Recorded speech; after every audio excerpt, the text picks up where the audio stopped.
This celebrated bestseller offers an understanding of your personal financial problems that will guide you through a lifetime. The Richest Man in Babylon uses success secrets of the ancients to lead you onto the road of happiness and prosperity. And now, The Richest Man in Babylon. Forward.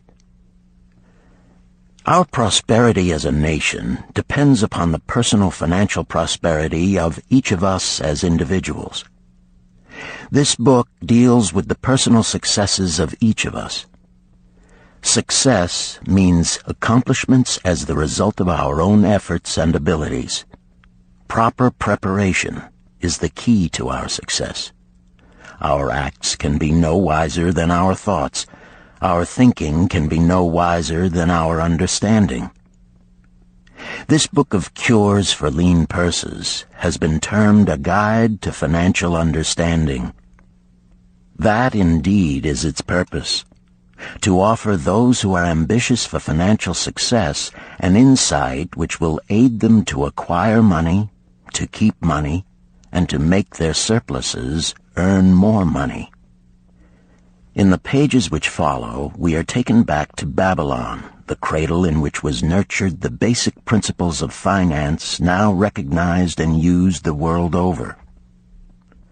To new readers, the author is happy to extend the wish that its pages may contain for them the same inspiration for growing bank accounts, greater financial successes, and the solution of difficult personal financial problems so enthusiastically reported by readers from coast to coast.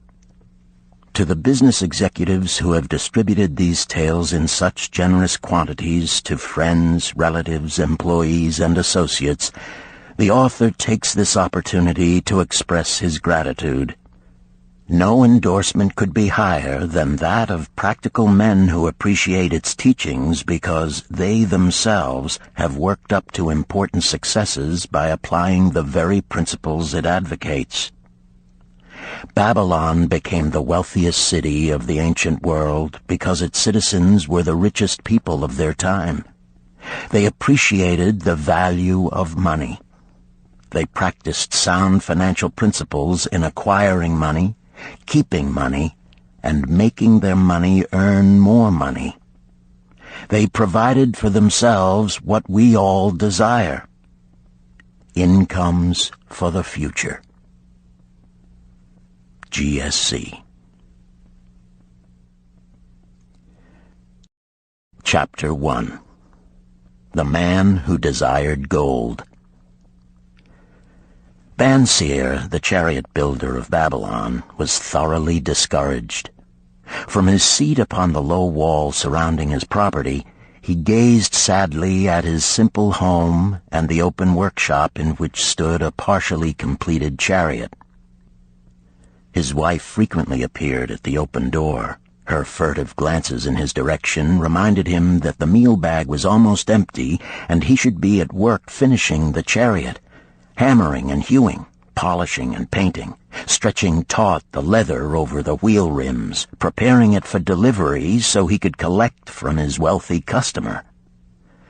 Nevertheless, his fat, muscular body sat stolidly upon the wall. His slow mind was struggling patiently with a problem for which he could find no answer. The hot tropical sun, so typical of this valley of the Euphrates, beat down upon him mercilessly. Beads of perspiration formed upon his brow and trickled down unnoticed to lose themselves in the hairy jungle on his chest. Beyond his home towered the high terraced walls surrounding the king's palace. Nearby, cleaving the blue heavens, was the painted tower of the Temple of Bel. In the shadow of such grandeur was his simple home and many others far less neat and well cared for.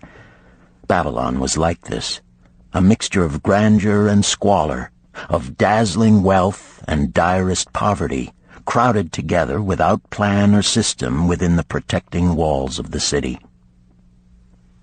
Behind him, had he cared to turn and look, The noisy chariots of the rich jostled and crowded aside the sandaled tradesmen as well as the barefooted beggars.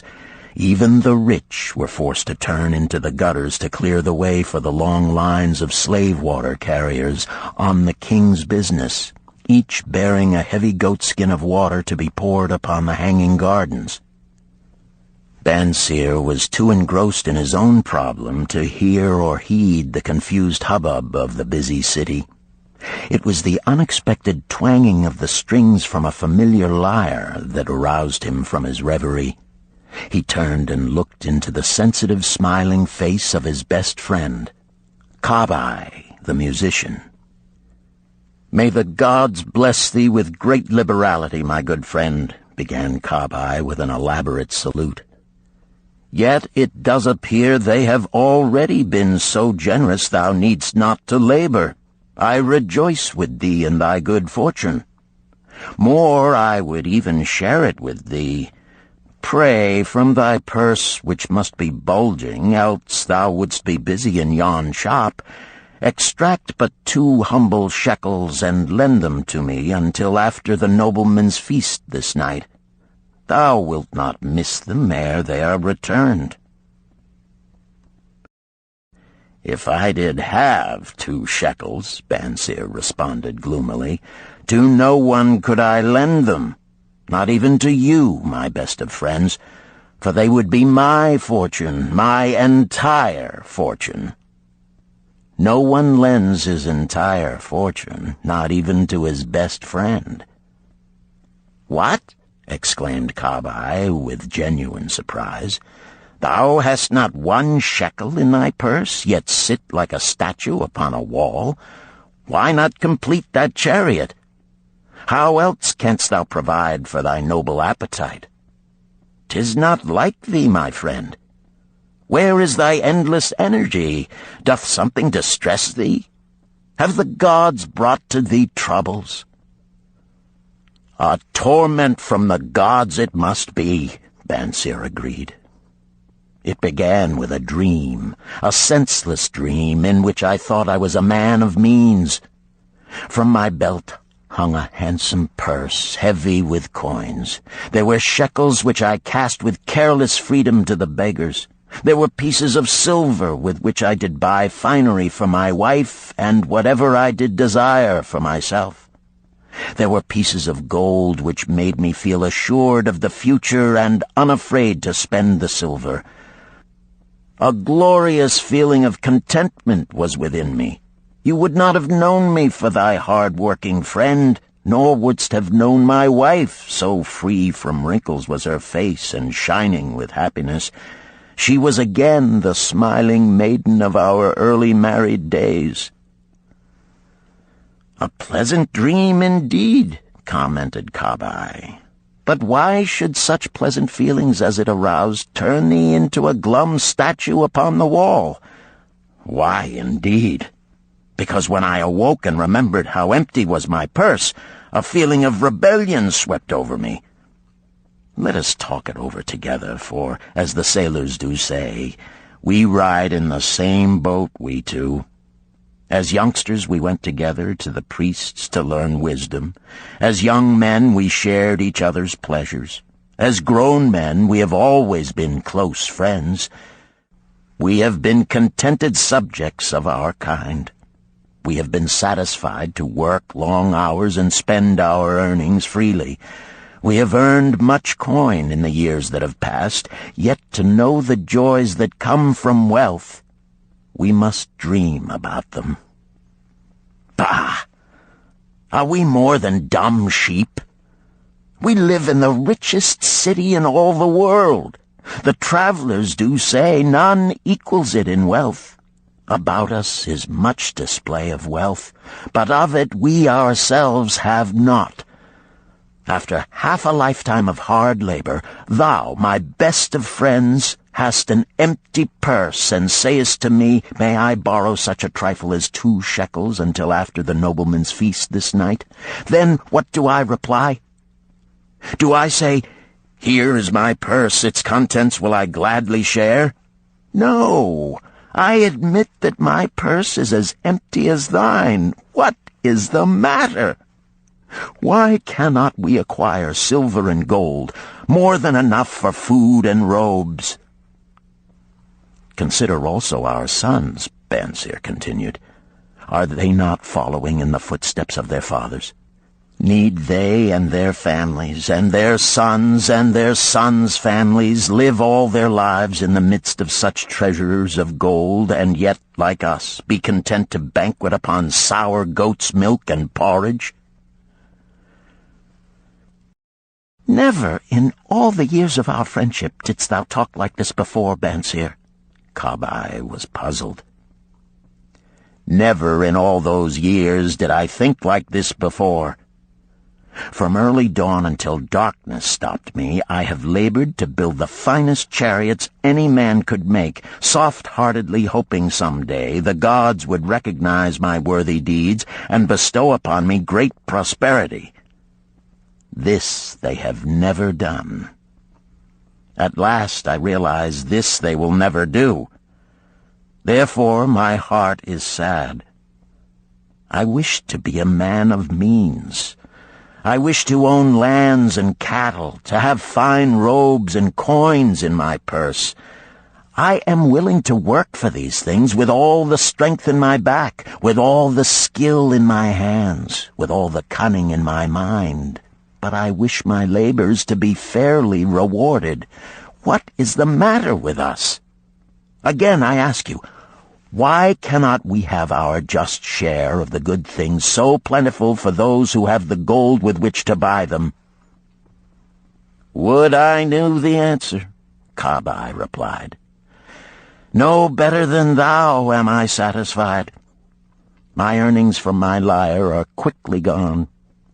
Often must I plan and scheme that my family be not hungry. Also within my breast is a deep longing for a lyre large enough that it may truly sing the strains of music that do surge through my mind. With such an instrument could I make music finer than even the king has ever heard before. Such a lyre thou shouldst have. No man in all Babylon could make it sing more sweetly. Could make it sing so sweetly not only the king, but the gods themselves would be delighted. But how mayest thou secure it while we both of us are as poor as the king's slaves? Listen to the bell. Here they come. He pointed to the long column of half-naked, sweating water-bearers plodding laboriously up the narrow street from the river. 5 abreast they marched, each bent under a heavy goatskin of water. A fine figure of a man he who doth lead them, Kabai indicated the wearer of the bell who marched in front without a load. A prominent man in his own country, 'tis easy to see. There are many good figures in the line, Bansir agreed, as good men as we.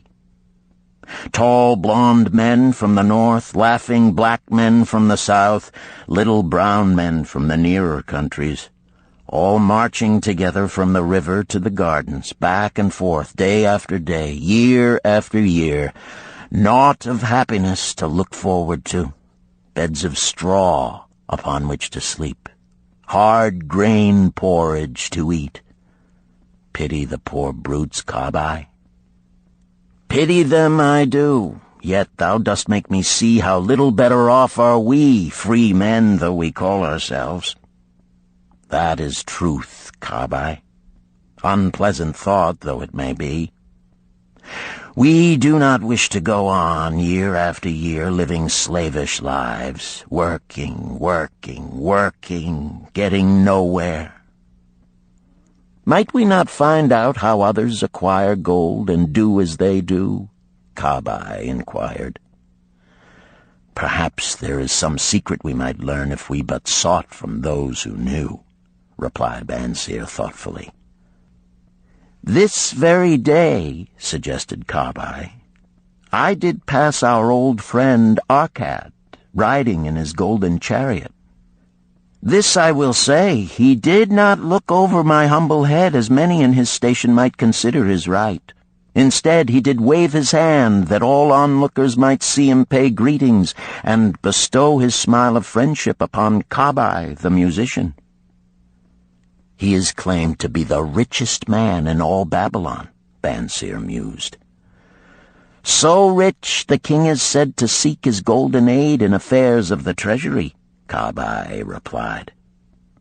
So rich, Bansir interrupted. I fear if I should meet him in the darkness of the night, I should lay my hands upon his fat wallet. Nonsense, reproved Kabai. A man's wealth is not in the purse he carries. A fat purse quickly empties if there be no golden stream to refill it. Arkad has an income that constantly keeps his purse full, no matter how liberally he spends. Income, that is the thing, ejaculated Bansir. I wish an income that will keep flowing into my purse whether I sit upon the wall or travel to far lands. Arkad must know how a man can make an income for himself. Dost suppose it is something he could make clear to a mind as slow as mine? Methinks he did teach his knowledge to his son, Nomasir, Kabai responded. Did he not go to Nineveh and, so it is told at the inn, become, without aid from his father, one of the richest men in that city? Kabai, thou bringest to me a rare thought. A new light gleamed in Bansir's eyes.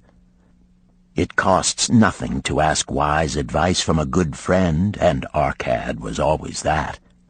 Never mind though our purses be as empty as the falcon's nest of a year ago. Let that not detain us. We are weary of being without gold in the midst of plenty. We wish to become men of means. Come, let us go to Arkad and ask how we also may acquire incomes for ourselves. Thou speakest with true inspiration, Bansir. Thou bringest to my mind a new understanding. Thou makest me to realize the reason why we have never found any measure of wealth. We never sought it. Thou hast labored patiently to build the staunchest chariots in Babylon. To that purpose was devoted your best endeavors. Therefore, at it thou didst succeed. I strove to become a skillful lyre player, and at it I did succeed. In those things toward which we exerted our best endeavors, we succeeded.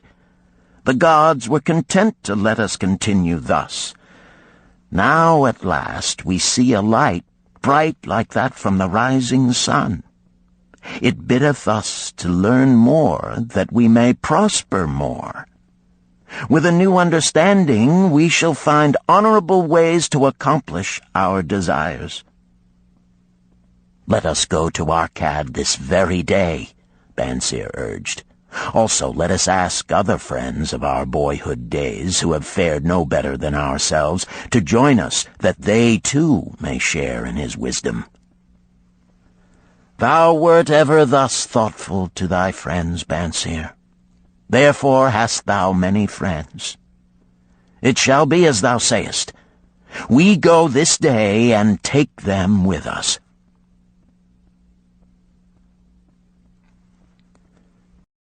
Chapter 2. The Richest Man in Babylon. In old Babylon there once lived a certain very rich man named Arkad. Far and wide he was famed for his great wealth. Also was he famed for his liberality. He was generous in his charities. He was generous with his family. He was liberal in his own expenses. But nevertheless, each year his wealth increased more rapidly than he spent it. And there were certain friends of younger days who came to him and said, You, Arkad, are more fortunate than we. You have become the richest man in all Babylon, while we struggle for existence. You can wear the finest garments, and you can enjoy the rarest foods, while we must be content if we can clothe our families in raiment that is presentable and feed them as best we can. Yet once we were equal. We studied under the same master. We played in the same games, and in neither the studies nor the games did you outshine us. And in the years since, you have been no more an honorable citizen than we. Nor have you worked harder or more faithfully in so far as we can judge.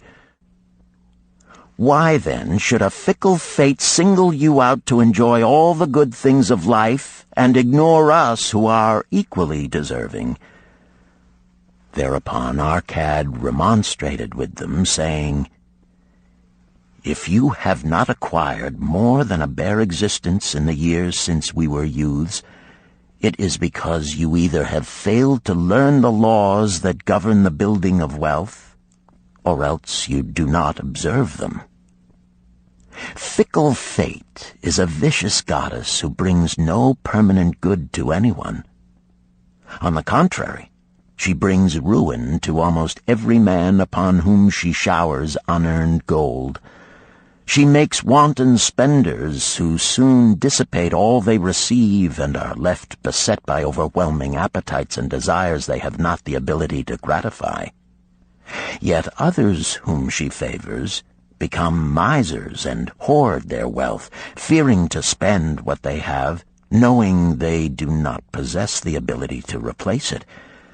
They further are beset by fear of robbers and doom themselves to lives of emptiness and secret misery. Others there probably are who can take unearned gold and add to it and continue to be happy and contented citizens, but so few are they, I know of them but by hearsay. Think you of the men who have inherited sudden wealth, and see if these things are not so. His friends admitted that of the men they knew who had inherited wealth, these words were true, and they besought him to explain to them how he had become possessed of so much prosperity, so he continued. In my youth, I looked about me and saw all the good things there were to bring happiness and contentment, and I realized that wealth increased the potency of all these. Wealth is a power. With wealth, many things are possible. One may ornament the home with the richest of furnishings. One may sail the distant seas. One may feast on the delicacies of far lands. One may buy the ornaments of the gold worker and the stone polisher. One may even build mighty temples for the gods. One may do all these things and many others in which there is delight for the senses and gratification for the soul. And when I realized all this, I decided to myself that I would claim my share of the good things of life. I would not be one of those who stand afar off, enviously watching others enjoy. I would not be content to clothe myself in the cheapest raiment that looked respectable. I would not be satisfied with the lot of a poor man. On the contrary, I would make myself a guest at this banquet of good things. Being, as you know, the son of a humble merchant, one of a large family with no hope of an inheritance, and not being endowed, as you have so frankly said, with superior powers or wisdom, I decided that if I was to achieve what I desired, time and study would be required. As for time, all men have it in abundance. You, each of you, have let slip by sufficient time to have made yourselves wealthy. Yet you admit you have nothing to show except your good families, of which you can be justly proud. As for study, did not our wise teacher teach us that learning was of two kinds? The one kind being the things we learned and knew, and the other being the training that taught us how to find out what we did not know. Therefore did I decide to find out how one might accumulate wealth, and, when I had found out, to make this my task and do it well. For is it not wise that we should enjoy while we dwell in the brightness of the sunshine? For sorrows enough shall descend upon us when we depart for the darkness of the world of spirit. I found employment as a scribe in the hall of records, and long hours each day I labored upon the clay tablets. Week after week, and month after month I labored, yet for my earnings I had naught to show. Food and clothing and penance to the gods, and other things of which I could remember not what, absorbed all my earnings, but my determination did not leave me. And one day Algamish, the moneylender, came to the house of the city master and ordered a copy of the 9th law, and he said to me, I must have this in 2 days, and if the task is done by that time, 2 coppers will I give to thee. So I labored hard, but the law was long, and when Algamish returned, the task was unfinished. He was angry, and had I been his slave, he would have beaten me. But knowing the city master would not permit him to injure me, I was unafraid, so I said to him, Algamish, you are a very rich man. Tell me how I may also become rich, and all night I will carve upon the clay, and when the sun rises, it shall be completed. He smiled at me and replied, You are a forward knave, but we will call it a bargain. All that night I carved, though my back pained and the smell of the wick made my head ache until my eyes could hardly see.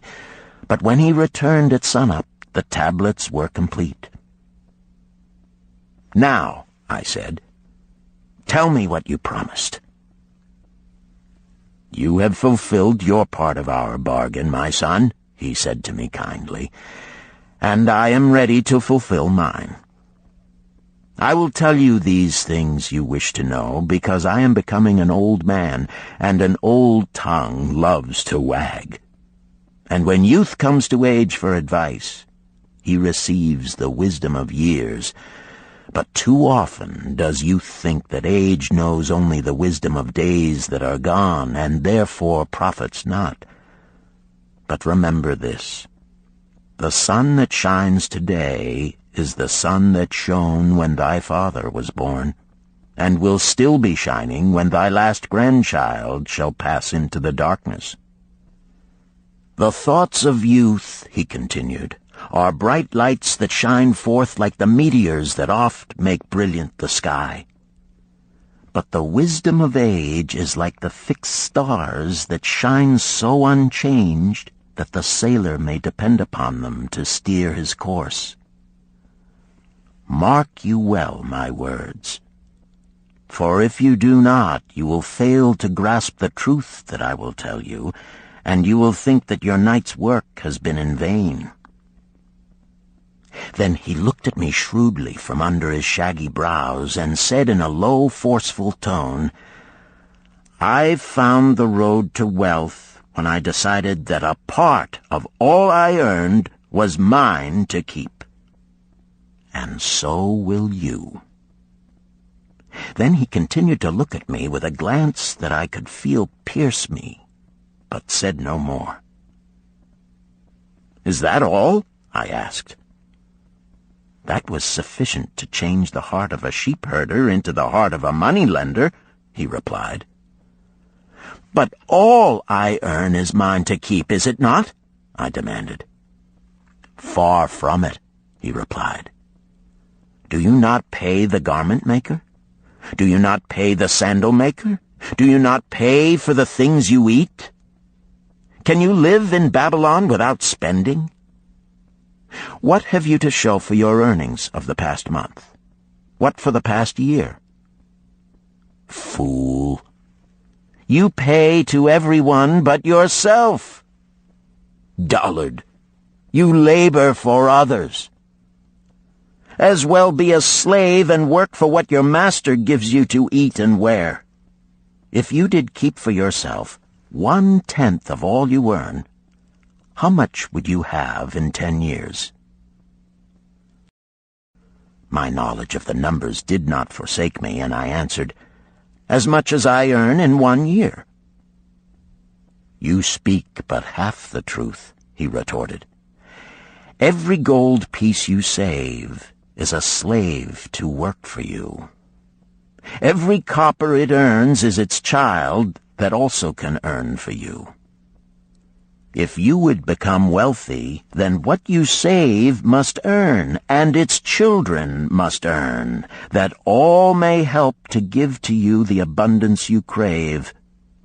You think I cheat you for your long night's work," he continued, "but I am paying you 1,000 times over if you have the intelligence to grasp the truth I offer you. A part of all you earn is yours to keep. It should not be less than 1/10, no matter how little you earn. It can be as much more as you can afford. Pay yourself first. Do not buy from the clothes maker and the sandal maker more than you can pay out of the rest and still have enough for food and charity and penance to the gods. Wealth, like a tree, grows from a tiny seed. The first copper you save is the seed from which your tree of wealth shall grow. The sooner you plant that seed, the sooner shall the tree grow. And the more faithfully you nourish and water that tree with consistent savings, the sooner may you bask in contentment beneath its shade." So saying, he took his tablets and went away. I thought much about what he had said to me, and it seemed reasonable, so I decided that I would try it. Each time I was paid, I took 1 from each 10 pieces of copper and hid it away. And strange as it may seem, I was no shorter of funds than before. I noticed little difference as I managed to get along without it. But often I was tempted, as my hoard began to grow, to spend it for some of the good things the merchants displayed, brought by camels and ships from the land of the Phoenicians. But I wisely refrained. A 12th month after Algamish had gone, he again returned and said to me, "Son, have you paid to yourself not less than 1/10 of all you have earned for the past year?" I answered proudly, "Yes, master, I have." "That is good," he answered, beaming upon me. "And what have you done with it?" "I have given it to Asmer, the brickmaker, who told me he was traveling over the far seas, and in Tyre he would buy from me the rare jewels of the Phoenicians. When he returns, we shall sell these at high prices and divide the earnings."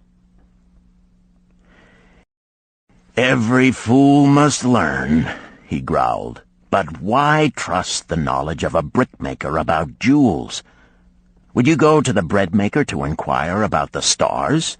No, by my tunic, you would go to the astrologer if you had power to think. Your savings are gone, youth. You have jerked your wealth tree up by the roots. But plant another. Try again.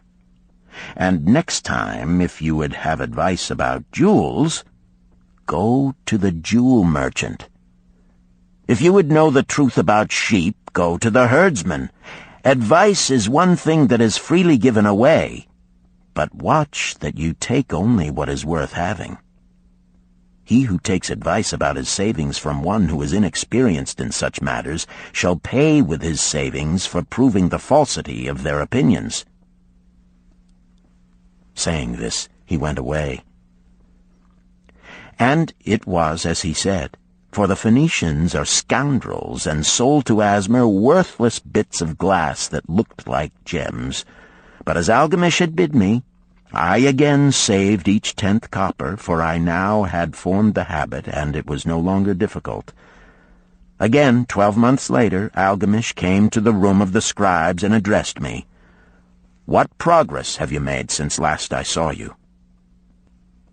"I have paid myself faithfully," I replied, "and my savings I have entrusted to Agar, the shield-maker, to buy bronze, and each 4th month he does pay me the rental."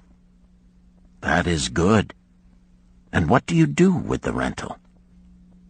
I do have a great feast with honey and fine wine and spiced cake. Also I have bought me a scarlet tunic, and some day I shall buy me a young ass upon which to ride." To which Algamish laughed, "You do eat the children of your savings. Then how do you expect them to work for you? And how can they have children that will also work for you? First get thee an army of golden slaves, and then many a rich banquet may you enjoy without regret." So saying, he again went away. Nor did I again see him for 2 years, when he once more returned, and his face was full of deep lines, and his eyes drooped, for he was becoming a very old man. And he said to me, "Arkad, hast thou yet achieved the wealth thou dreamed of?" And I answered, "Not yet all that I desire, but some I have, and it earns more, and its earnings earn more." "And do you still take the advice of brickmakers?" "About brickmaking they give me good advice," I retorted. "Arkad," he continued, "you have learned your lessons well. You first learned to live upon less than you could earn. Next, you learned to seek advice from those who were competent through their own experiences to give it. And lastly, you have learned to make gold work for you. You have taught yourself how to acquire money, how to keep it, and how to use it. Therefore, you are competent for a responsible position. I am becoming an old man. My sons think only of spending and give no thought to earning. My interests are great, and I fear too much for me to look after. If you will go to Nippur and look after my lands there, I shall make you my partner, and you shall share in my estate." So I went to Nippur and took charge of his holdings, which were large, and because I was full of ambition and because I had mastered the 3 laws of successfully handling wealth, I was enabled to increase greatly the value of his properties. So I prospered much, and when the spirit of Algamish departed for the sphere of darkness, I did share in his estate as he had arranged under the law. So spake Arkad, and when he had finished his tale, one of his friends said, "You were indeed fortunate that Algamish made you an heir." "Fortunate only in that I had the desire to prosper before I first met him. For 4 years did I not prove my definiteness of purpose by keeping 1/10 of all I earned? Would you call a fisherman lucky who for years so studied the habits of the fish that with each changing wind he could cast his nets about them? Opportunity is a haughty goddess who wastes no time with those who are unprepared. You had strong willpower to keep on after you lost your first year's savings. You are unusual in that way," spoke up another. "Willpower," retorted Arkad. "What nonsense! Do you think willpower gives a man the strength to lift a burden the camel cannot carry, or to draw a load the oxen cannot budge? Willpower is but the unflinching purpose to carry a task you set for yourself to fulfillment. If I set for myself a task, be it ever so trifling, I shall see it through. How else shall I have confidence in myself to do important things? Should I say to myself, for 100 days as I walk across the bridge into the city, I will pick from the road a pebble and cast it into the stream? I would do it. If on the 7th day I passed by without remembering, I would not say to myself, tomorrow I will cast 2 pebbles which will do as well. Instead, I would retrace my steps and cast the pebble. Nor on the 20th day would I say to myself, Arkad, this is useless. What does it avail you to cast a pebble every day? Throw in a handful and be done with it. No, I would not say that, nor do it, When I set a task for myself, I complete it. Therefore, I am careful not to start difficult and impractical tasks, because I love leisure." And then another friend spoke up and said, "If what you tell is true, and it does seem, as you have said, reasonable, then being so simple, if all men did it, there would not be enough wealth to go around." "Wealth grows wherever men exert energy," Arkad replied. "If a rich man builds him a new palace, is the gold he pays out gone? No, the brickmaker has part of it, and the laborer has part of it, and the artist has part of it, and everyone who labors upon the house has part of it. Yet, when the palace is completed, is it not worth all it cost? And is the ground upon which it stands not worth more because it is there? And is the ground that adjoins it not worth more because it is there? Wealth grows in magic ways. No man can prophesy the limit of it. Have not the Phoenicians built great cities on barren coasts with the wealth that comes from their ships of commerce on the seas? "What then do you advise us to do that we also may become rich?"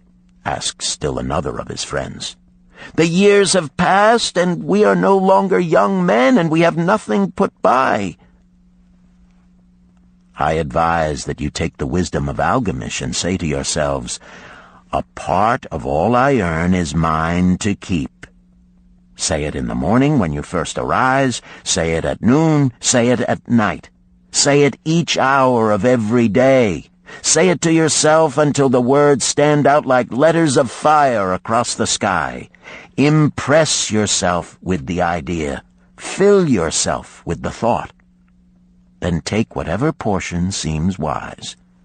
Let it be not less than 1/10, and lay it by. Arrange your other expenditures to do this if necessary, but lay by that portion first. Soon you will realize what a rich feeling it is to own a treasure upon which you alone have claim. As it grows, it will stimulate you. A new joy of life will thrill you. Greater efforts will come to you to earn more. For of your increased earnings, will not the same percentage be also yours to keep? Then learn to make your treasure work for you.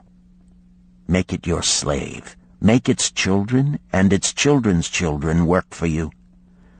Ensure an income for thy future. Look thou at the aged, and forget not that in the days to come thou also will be numbered among them. Therefore invest thy treasure with greatest caution that it be not lost. Usurious rates of return are deceitful sirens that sing but to lure the unwary upon the rocks of loss and remorse. Provide also that thy family may not want should the gods call thee to their realms. For such protection it is always possible to make provision with small payments at regular intervals. Therefore the provident man delays not in expectation of a large sum becoming available for such a wise purpose. Counsel with wise men. Seek the advice of men whose daily work is handling money. Let them save you from such an error as I myself made in entrusting my money to the judgment of Asmer, the brickmaker. A small return and a safe one is far more desirable than risk. Enjoy life while you are here. Do not overstrain or try to save too much. If 1/10 of all you earn is as much as you can comfortably keep, be content to keep this portion. Live otherwise according to your income, and let not yourself get niggardly and afraid to spend. Life is good and life is rich with things worth while and things to enjoy. His friends thanked him and went away. Some were silent because they had no imagination and could not understand. Some were sarcastic because they thought that one so rich should divide with old friends not so fortunate. But some had in their eyes a new light. They realized that Algamish had come back each time to the room of the scribes because he was watching a man work his way out of darkness into light. When that man had found the light, a place awaited him. No one could fill that place until he had for himself worked out his own understanding, until he was ready for opportunity. These latter were the ones who, in the following years, frequently revisited Arkad, who received them gladly. He counseled with them and gave them freely of his wisdom, as men of broad experience are always glad to do, and he assisted them in so investing their savings that it would bring in a good interest with safety and would neither be lost nor entangled in investments that paid no dividends. The turning point in these men's lives came upon that day when they realized the truth that had come from Algamish to Arkad, and from Arkad to them. A part of all you earn is yours to keep.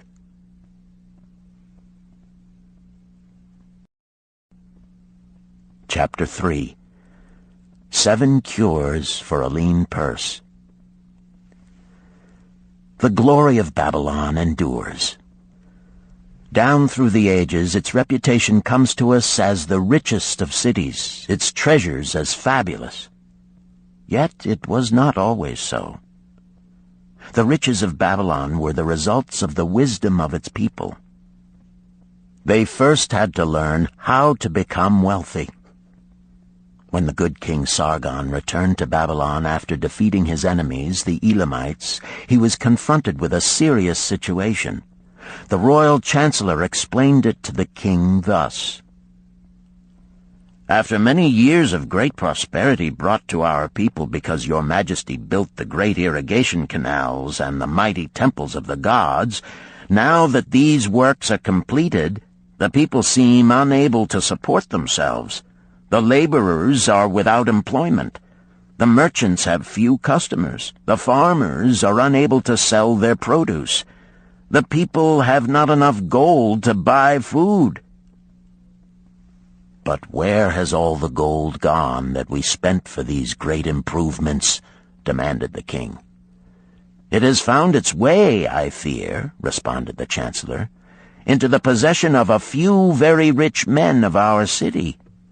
It filtered through the fingers of most of our people as quickly as the goat's milk goes through the strainer.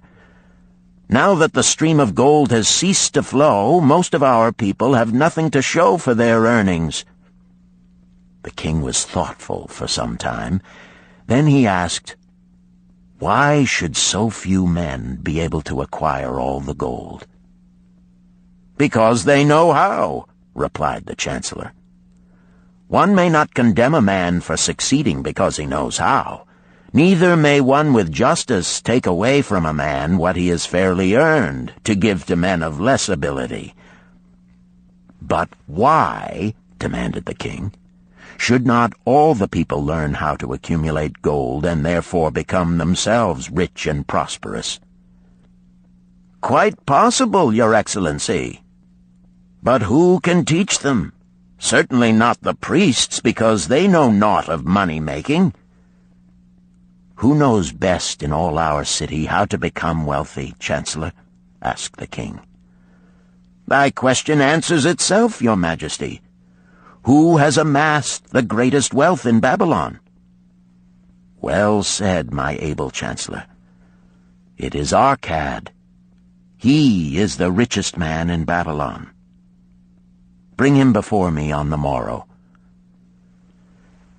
Upon the following day, as the king had decreed, Arkad appeared before him, straight and sprightly, despite his 80 years and 10. "Arkad," spoke the king, "is it true thou art the richest man in Babylon?" "So it is reported, Your Majesty, and no man disputes it." "How becamest thou so wealthy?" "By taking advantage of opportunities available to all citizens of our good city." Thou hadst nothing to start with? Only a great desire for wealth. Besides this, nothing. Arkad, continued the king, our city is in a very unhappy state because a few men know how to acquire wealth and therefore monopolize it, while the mass of our citizens lack the knowledge of how to keep any part of the gold they receive. It is my desire that Babylon be the wealthiest city in the world. Therefore, it must be a city of many wealthy men. Therefore, we must teach all the people how to acquire riches. Tell me, Arkad, is there any secret to acquiring wealth? Can it be taught? It is practical, Your Majesty. That which one man knows can be taught to others. The king's eyes glowed. Arkad, thou speakest the words I wish to hear. Wilt thou lend thyself to this great cause? Wilt thou teach thy knowledge to a school for teachers, each of whom shall teach others until there are enough trained to teach these truths to every worthy subject in my domain? Arkad bowed and said, I am thy humble servant to command. Whatever knowledge I possess will I gladly give for the betterment of my fellow men and the glory of my king. Let your good chancellor arrange for me a class of 100 men, and I will teach them those 7 cures which did fatten my purse, than which there was none leaner in all Babylon. A fortnight later, in compliance with the king's command, the chosen 100 assembled in the great hall of the Temple of Learning, seated upon colorful rings in a semicircle. Arkad sat beside a small taboret upon which smoked a sacred lamp sending forth a strange and pleasing odor. "Behold the richest man in Babylon," whispered a student, nudging his neighbor as Arkad arose. "He is but a man, even as the rest of us." "As a dutiful subject of our great king," Arkad began, "I stand before you in his service. Because once I was a poor youth who did greatly desire gold, and because I found knowledge that enabled me to acquire it, he asks that I impart unto you my knowledge.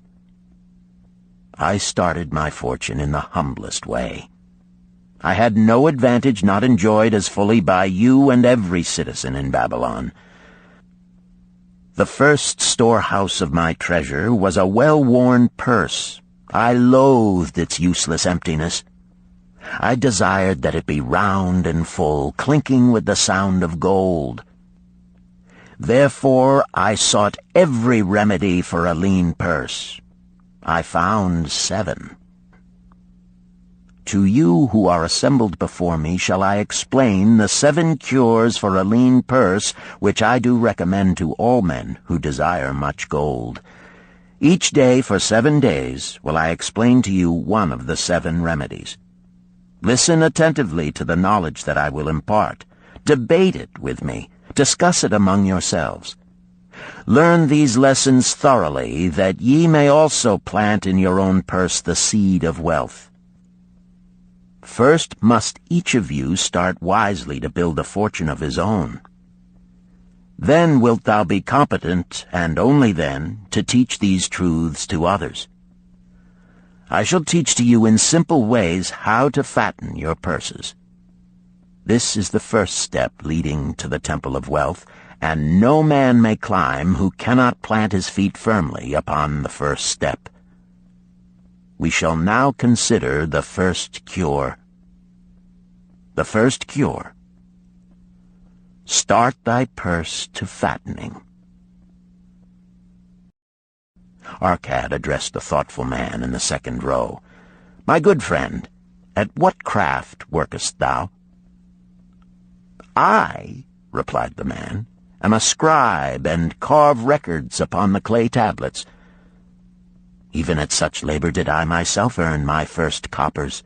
Therefore thou hast the same opportunity to build a fortune.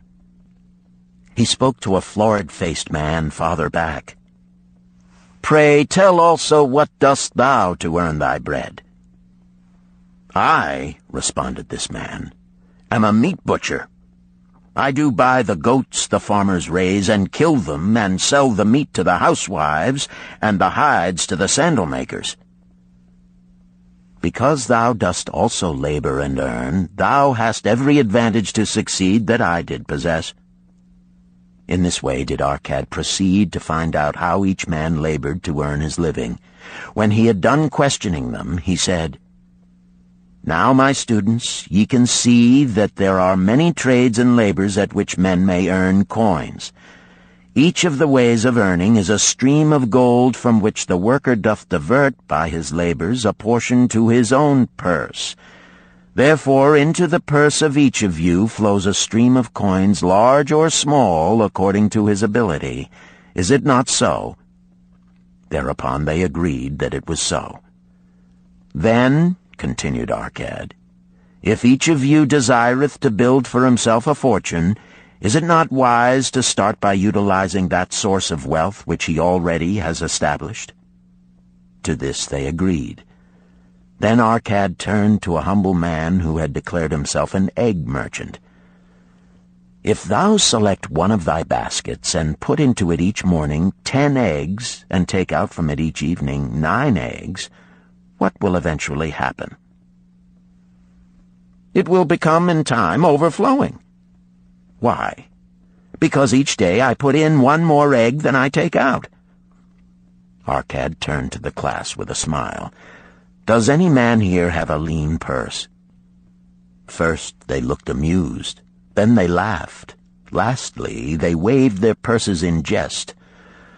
"All right," he continued. "Now I shall tell thee the first remedy I learned to cure a lean purse. Do exactly as I have suggested to the egg merchant. For every 10 coins thou placest within thy purse, take out for use but 9. Thy purse will start to fatten at once, and its increasing weight will feel good in thy hand and bring satisfaction to thy soul. Deride not what I say because of its simplicity. Truth is always simple. I told thee I would tell how I built my fortune. This was my beginning. I, too, carried a lean purse and cursed it because there was naught within to satisfy my desires. But when I began to take out from my purse but 9 parts of 10 I put in, it began to fatten.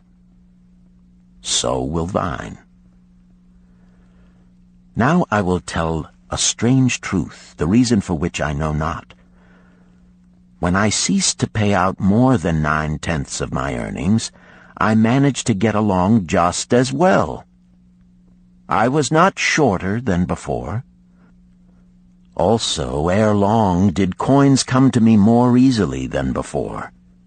Surely it is a law of the gods that unto him who keepeth and spendeth not a certain part of all his earnings shall gold come more easily.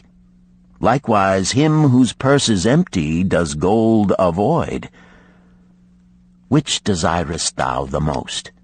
Is it the gratification of thy desires of each day, a jewel, a bit of finery, better raiment, more food, things quickly gone and forgotten?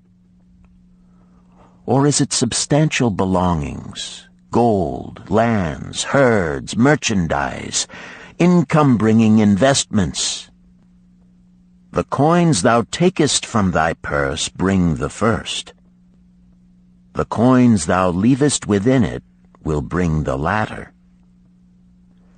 This, my students, was the first cure I did discover for my lean purse. For each 10 coins I put in, to spend but 9. Debate this among yourselves.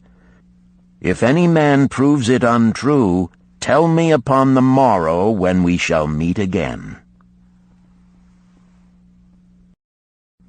The second cure. Control thy expenditures. Some of your members, my students, have asked me this. How can a man keep 1/10 of all he earns in his purse when all the coins he earns are not enough for his necessary expenses? So did Arkad address his students upon the second day. "Yesterday, how many of thee carried lean purses?" "All of us," answered the class. "Yet thou do not all earn the same. Some earn much more than others. Some have much larger families to support. Yet all purses were equally lean. Now I will tell thee an unusual truth about men and sons of men. It is this: that what each of us calls our necessary expenses will always grow to equal our incomes unless we protest to the contrary. Confuse not the necessary expenses with thy desires. Each of you, together with your good families, have more desires than your earnings can gratify. Therefore are thy earnings spent to gratify these desires in so far as they will go. Still thou retainest many ungratified desires. All men are burdened with more desires than they can gratify. Because of my wealth, thinkest thou I may gratify every desire? 'Tis a false idea. There are limits to my time. There are limits to my strength. There are limits to the distance I may travel. There are limits to what I may eat. There are limits to the zest with which I may enjoy. I say to you that just as weeds grow in a field wherever the farmer leaves space for their roots, even so freely do desires grow in men whenever there is a possibility of their being gratified. Thy desires are a multitude, and those that thou mayest gratify are but few. Study thoughtfully thy accustomed habits of living. Herein may be most often found certain accepted expenses that may wisely be reduced or eliminated. Let thy motto be 100% of appreciated value demanded for each coin spent. Therefore, engrave upon the clay each thing for which thou desireth to spend. Select those that are necessary and others that are possible through the expenditure of 9/10 of thy income. Cross out the rest and consider them but a part of that great multitude of desires that must go unsatisfied, and regret them not. Budget then thy necessary expenses. Touch not the 1/10 that is fattening thy purse. Let this be thy great desire that is being fulfilled. Keep working with thy budget. Keep adjusting it to help thee. Make it thy first assistant in defending thy fattening purse. Hereupon one of the students, wearing a robe of red and gold, arose and said, "I am a free man. I believe that it is my right to enjoy the good things of life. Therefore do I rebel against the slavery of a budget which determines just how much I may spend and for what. I feel it would take much pleasure from my life and make me little more than a pack-ass to carry a burden." To him Arkad replied, "Who, my friend, would determine thy budget?" "I would make it for myself," responded the protesting one. "In that case, were a pack-ass to budget his burden, would he include therein jewels and rugs and heavy bars of gold? Not so. He would include hay and grain and a bag of water for the desert trail. The purpose of a budget is to help thy purse to fatten. It is to assist thee to have thy necessities and, insofar as attainable, thy other desires. It is to enable thee to realize thy most cherished desires by defending them from thy casual wishes. Like a bright light in a dark cave, thy budget shows up the leaks from thy purse and enables thee to stop them and control thy expenditures for definite and gratifying purposes. This, then, is the second cure for a lean purse. Budget thy expenses, that thou mayest have coins to pay for thy necessities, to pay for thy enjoyments, and to gratify thy worthwhile desires without spending more than 9/10 of thy earnings. The third cure: make thy gold multiply. Behold, thy lean purse is fattening. Thou hast disciplined thyself to leave therein 1/10 of all thou earnest. Thou hast controlled thy expenditures to protect thy growing treasure. Next, we will consider means to put thy treasure to labor and to increase. Gold in a purse is gratifying to own, and satisfieth a miserly soul, but earns nothing. The gold we may retain from our earnings is but the start. The earnings it will make shall build our fortunes. So spoke Arkad upon the third day to his class. How, therefore, may we put our gold to work? My first investment was unfortunate, for I lost all. Its tale I will relate later. My first profitable investment was a loan I made to a man named Agar, a shield maker. Once each year did he buy large shipments of bronze brought from across the sea to use in his trade. Lacking sufficient capital to pay the merchants, he would borrow from those who had extra coins. He was an honorable man. His borrowing he would repay, together with a liberal rental as he sold his shields. Each time I loaned to him, I loaned back also the rental he had paid to me. Therefore not only did my capital increase, but its earnings likewise increased. Most gratifying was it to have these sums returned to my purse. I tell you, my students, a man's wealth is not in the coins he carries in his purse. It is the income he buildeth, the golden stream that continually floweth into his purse and keepeth it always bulging. That is what every man desireth. That is what thou, each one of thee, desireth. An income that continueth to come whether thou work or travel. Great income I have acquired, so great that I am called a very rich man.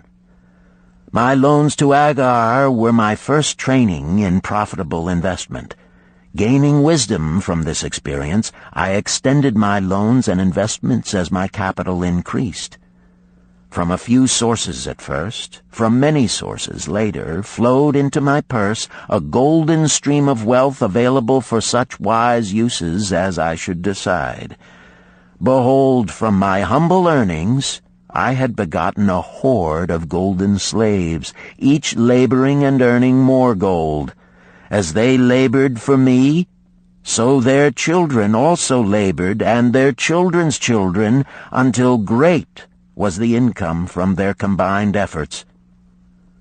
Gold increaseth rapidly when making reasonable earnings, as thou wilt see from the following.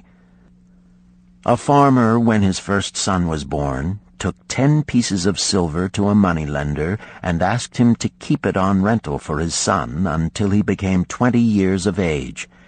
This the moneylender did, and agreed the rental should be 1/4 of its value each 4 years. The farmer asked, because this sum he had set aside as belonging to his son, that the rental be added to the principal. When the boy had reached the age of 20 years, the farmer again went to the moneylender to inquire about the silver. The moneylender explained that because this sum had been increased by compound interest, the original 10 pieces of silver had now grown to 30 1/2 pieces. The farmer was well pleased, and because the son did not need the coins, he left them with the moneylender. When the son became 50 years of age, the father meantime having passed to the other world, the moneylender paid the son in settlement 167 pieces of silver. Thus, in 50 years had the investment multiplied itself at rental almost 17 times. This, then, is the third cure for a lean purse. to put each coin to laboring, that it may reproduce its kind, even as the flocks of the field, and help bring to thee income, a stream of wealth that shall flow constantly into thy purse. The fourth cure. Guard thy treasures from loss. Misfortune loves a shining mark. Gold in a man's purse must be guarded with firmness, else it be lost. Thus it is wise that we must first secure small amounts and learn to protect them before the gods entrust us with larger. So spoke Arkad upon the fourth day to his class. Every owner of gold is tempted by opportunities whereby it would seem that he could make large sums by its investment in most plausible projects. Often friends and relatives are eagerly entering such investment and urge him to follow. The first sound principle of investment is security for thy principal. Is it wise to be intrigued by larger earnings when thy principal may be lost? I say not. The penalty of risk is probable loss. Study carefully, before parting with thy treasure, each assurance that it may be safely reclaimed. Be not misled by thine own romantic desires to make wealth rapidly. Before thou loan it to any man, assure thyself of his ability to repay and his reputation for doing so, that thou mayest not unwittingly be making him a present of thy hard-earned treasure. Before thou entrust it as an investment in any field, acquaint thyself with the dangers which may beset it. My own first investment was a tragedy to me at the time. The guarded savings of a year I did entrust to a brickmaker named Asmer, who was traveling over the far seas, and in Tyre agreed to buy for me the rare jewels of the Phoenicians. These we would sell upon his return and divide the profits. The Phoenicians were scoundrels and sold him bits of glass. My treasure was lost. Today, my training would show to me at once the folly of entrusting a brickmaker to buy jewels. Therefore do I advise thee from the wisdom of my experiences, be not too confident of thine own wisdom in entrusting thy treasures to the possible pitfalls of investments. Better by far to consult the wisdom of those experienced in handling money for profit. Such advice is freely given for the asking, and may readily possess a value equal in gold to the sum thou considerest investing. In truth, such is its actual value if it save thee from loss. This, then, is the fourth cure for a lean purse, and of great importance if it prevent thy purse from being emptied once it has become well filled. Guard thy treasure from loss by investing only where thy principal is safe, where it may be reclaimed if desirable, and where thou wilt not fail to collect a fair rental. Consult with wise men. Secure the advice of those experienced in the profitable handling of gold. Let their wisdom protect thy treasure from unsafe investments. This ends Disc 1. The Richest Man in Babylon, Disc 2. The fifth cure. Make of thy dwelling a profitable investment.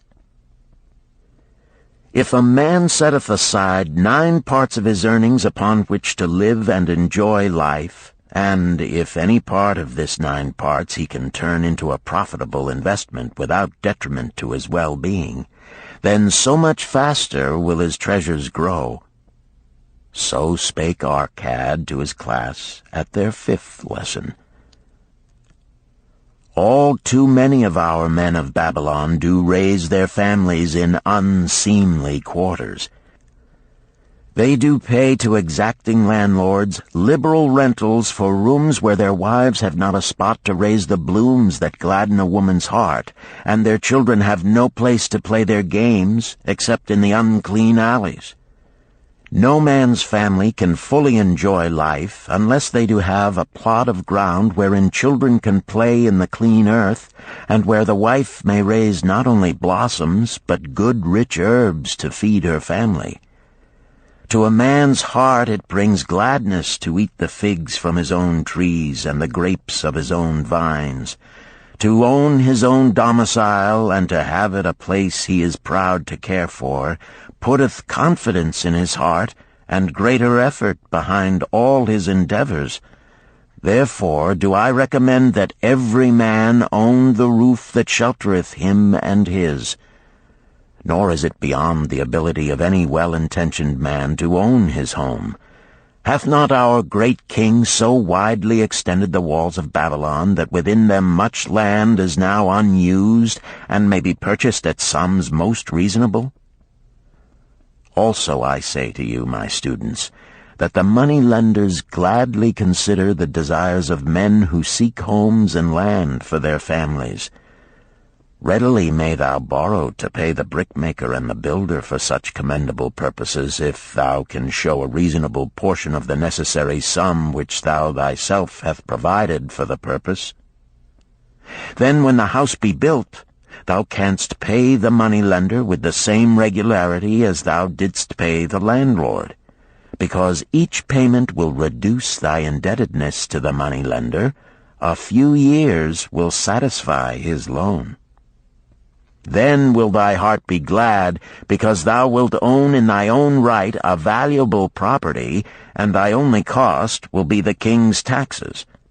Also wilt thy good wife go more often to the river to wash thy robes, that each time returning she may bring a goatskin of water to pour upon the growing things. Thus come many blessings to the man who owneth his own house, and greatly will it reduce his cost of living, making available more of his earnings for pleasures and the gratification of his desires. This, then, is the fifth cure for a lean purse. Own thy own home. The sixth cure. Ensure a future income. The life of every man proceedeth from his childhood to his old age. This is the path of life, and no man may deviate from it, unless the gods call him prematurely to the world beyond. Therefore do I say that it behooves a man to make preparation for a suitable income in the days to come, when he is no longer young, and to make preparations for his family, should he be no longer with them to comfort and support them. This lesson shall instruct thee in providing a full purse when time has made thee less able to earn. So Arkad addressed his class upon the sixth day. The man who, because of his understanding of the laws of wealth, acquireth a growing surplus, should give thought to those future days. He should plan certain investments or provisions that may endure safely for many years, yet will be available when the time arrives which he has so wisely anticipated. There are diverse ways by which a man may provide with safety for his future. He may provide a hiding place and there bury a secret treasure. Yet no matter with what skill it be hidden, it may nevertheless become the loot of thieves. For this reason I recommend not this plan. A man may buy houses or lands for this purpose. If wisely chosen as to their usefulness and value in the future, they are permanent in their value and their earnings, or their sale will provide well for his purpose. A man may loan a small sum to the moneylender and increase it at regular periods. The rental which the moneylender adds to this will largely add to its increase. I do know a sandal-maker named Ansan, who explained to me not long ago that each week for 8 years he had deposited with his moneylender 2 pieces of silver. The moneylender had but recently given him an accounting over which he greatly rejoiced. The total of his small deposits with their rental at the customary rate of 1/4 their value for each 4 years had now become 1,040 pieces of silver. I did gladly encourage him further by demonstrating to him with my knowledge of the numbers that in 12 years more, if he would keep his regular deposits of but 2 pieces of silver each week, the moneylender would then owe him 4,000 pieces of silver, a worthy competence for the rest of his life. Surely when such a small payment made with regularity doth produce such profitable results, no man can afford not to insure a treasure for his old age and the protection of his family, no matter how prosperous his business and his investments may be. I would that I might say more about this. In my mind rests a belief that someday wise-thinking men will devise a plan to insure against death, whereby many men pay in but a trifling sum regularly, the aggregate making a handsome sum for the family of each member who passeth to the beyond. This do I see as something desirable and which I could highly recommend. But today it is not possible, because it must reach beyond the life of any man or any partnership to operate. It must be as stable as the king's throne. Some day do I feel that such a plan shall come to pass, and be a great blessing to many men, because even the first small payment will make available a snug fortune for the family of a member, should he pass on. But because we live in our own day, and not in the days which are to come, must we take advantage of those means and ways of accomplishing our purposes. Therefore do I recommend to all men that they, by wise and well-thought-out methods, do provide against a lean purse in their mature years. For a lean purse to a man no longer able to earn, or to a family without its head, is a sore tragedy. This, then, is the 6th cure for a lean purse. Provide in advance for the needs of thy growing age and the protection of thy family. The 7th cure. Increase thy ability to earn. This day do I speak to thee, my students, of one of the most vital remedies for a lean purse. Yet I will not talk of gold, but of yourselves, of the men beneath the robes of many colors who do sit before me. I will talk to you of those things within the minds and lives of men which do work for or against their success. So did Arkad address his class upon the 7th day. Not long ago came to me a young man seeking to borrow.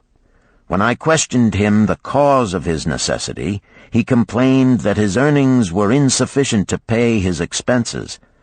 Thereupon I explained to him, this being the case, he was a poor customer for the moneylender, as he possessed no surplus earning capacity to repay the loan. What you need, young man, I told him, is to earn more coins. What dost thou to increase thy capacity to earn? All that I can do, he replied. 6 times within 2 moons have I approached my master to request my pay be increased, but without success. No man can go oftener than that. We may smile at his simplicity, yet he did possess one of the vital requirements to increase his earnings. Within him was a strong desire to earn more, a proper and commendable desire. Preceding accomplishment must be desire. Thy desires must be strong and definite. General desires are but weak longings. For a man to wish to be rich is of little purpose.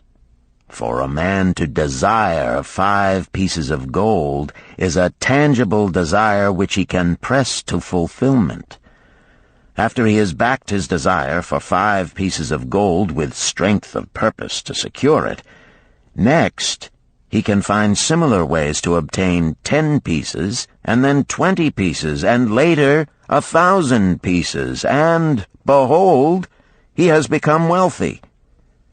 In learning to secure his one definite small desire, he hath trained himself to secure a larger one.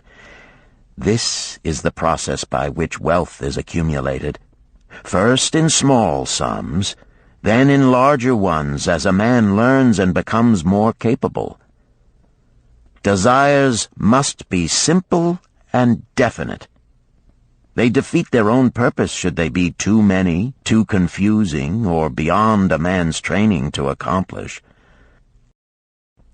As a man perfecteth himself in his calling, even so doth his ability to earn increase.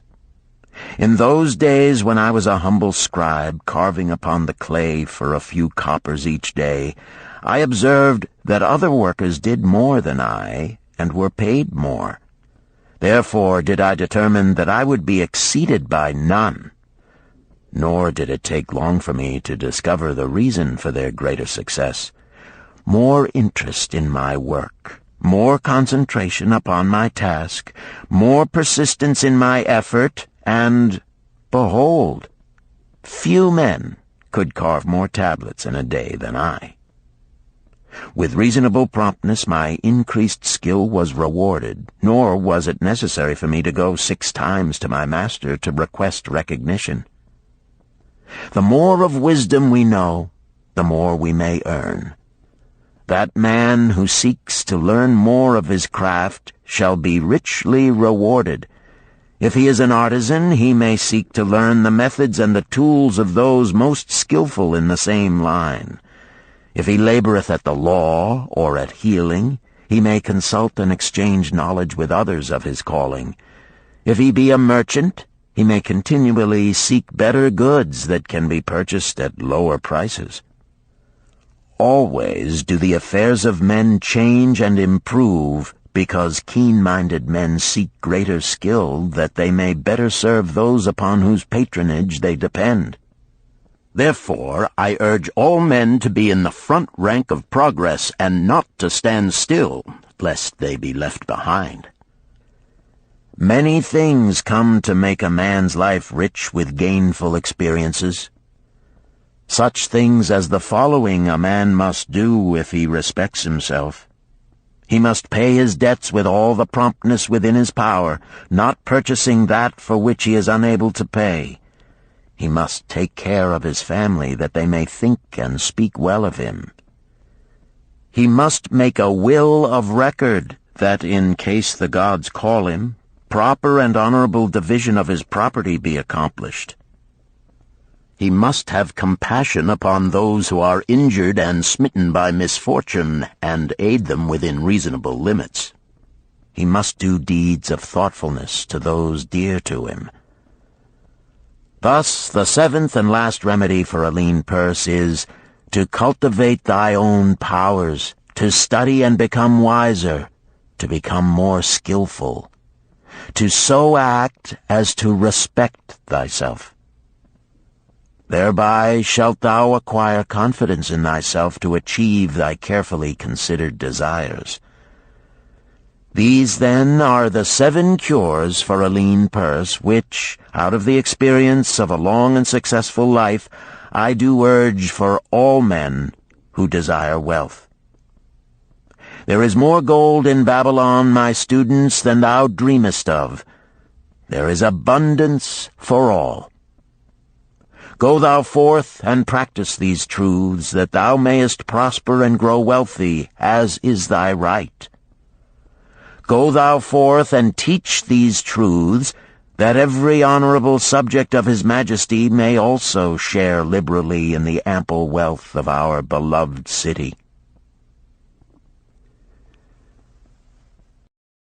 Chapter 4. Meet the Goddess of Good Luck.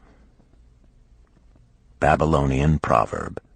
If a man be lucky, there is no foretelling the possible extent of his good fortune. Pitch him into the Euphrates, and like as not he will swim out with a pearl in his hand. The desire to be lucky is universal. It was just as strong in the breasts of men 4,000 years ago in ancient Babylon as it is in the hearts of men today. We all hope to be favored by the whimsical goddess of good luck.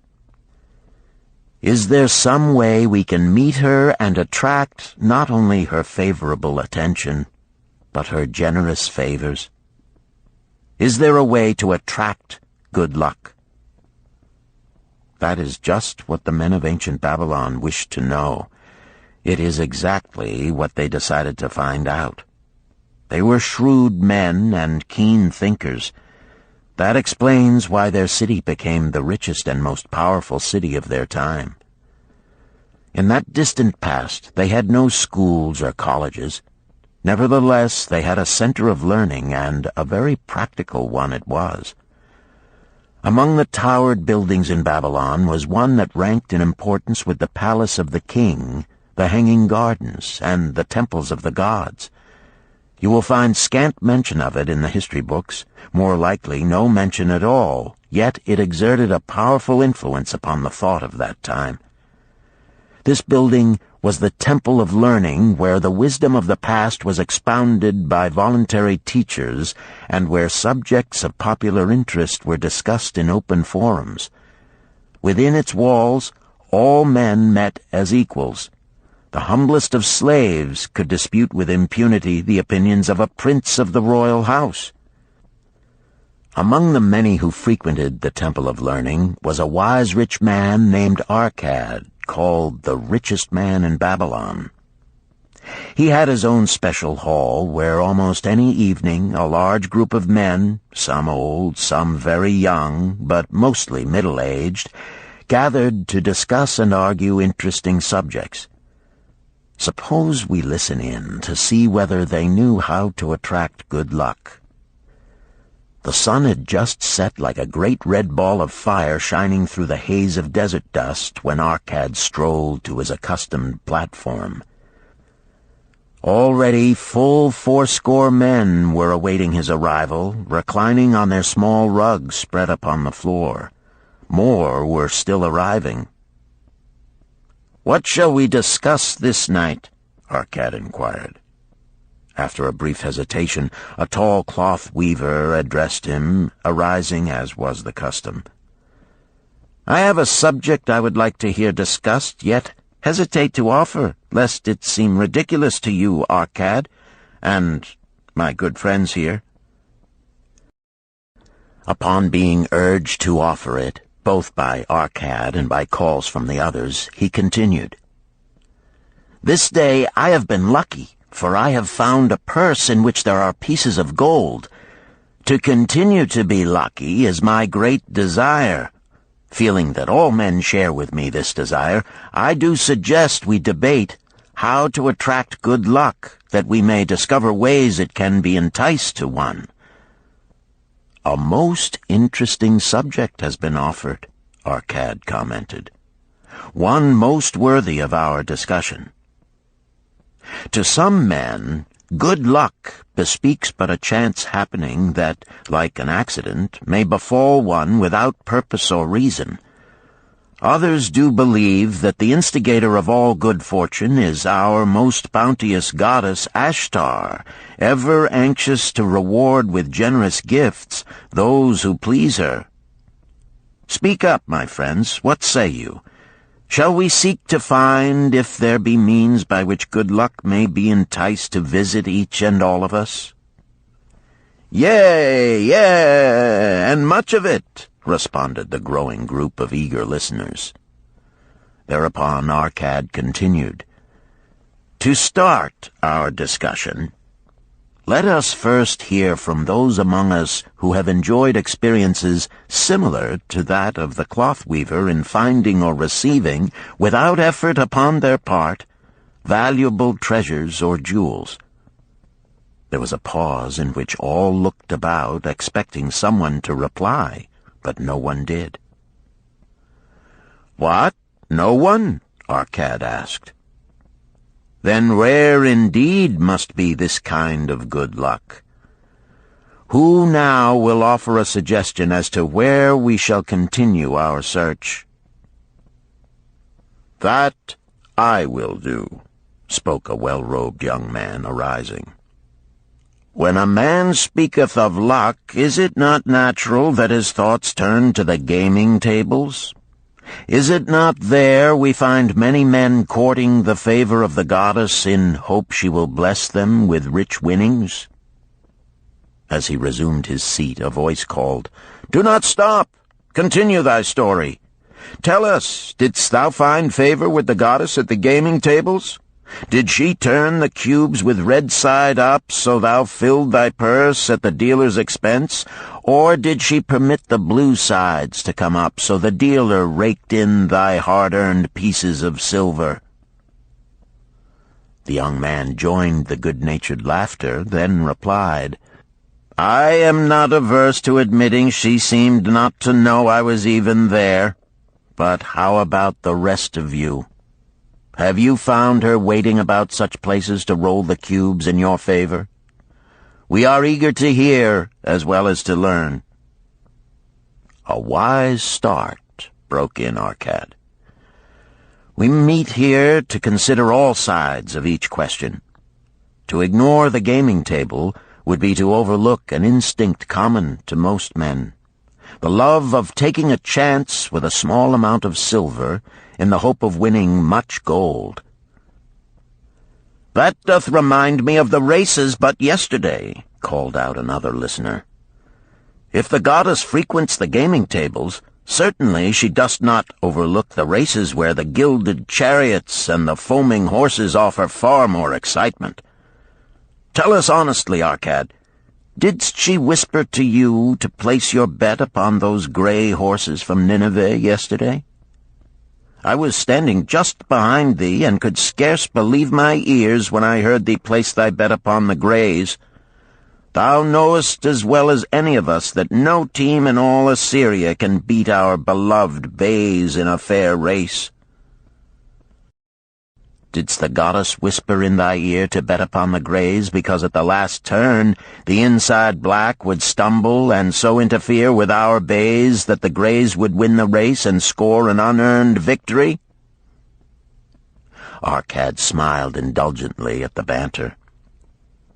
"What reason have we to feel the good goddess would take that much interest in any man's bet upon a horse race?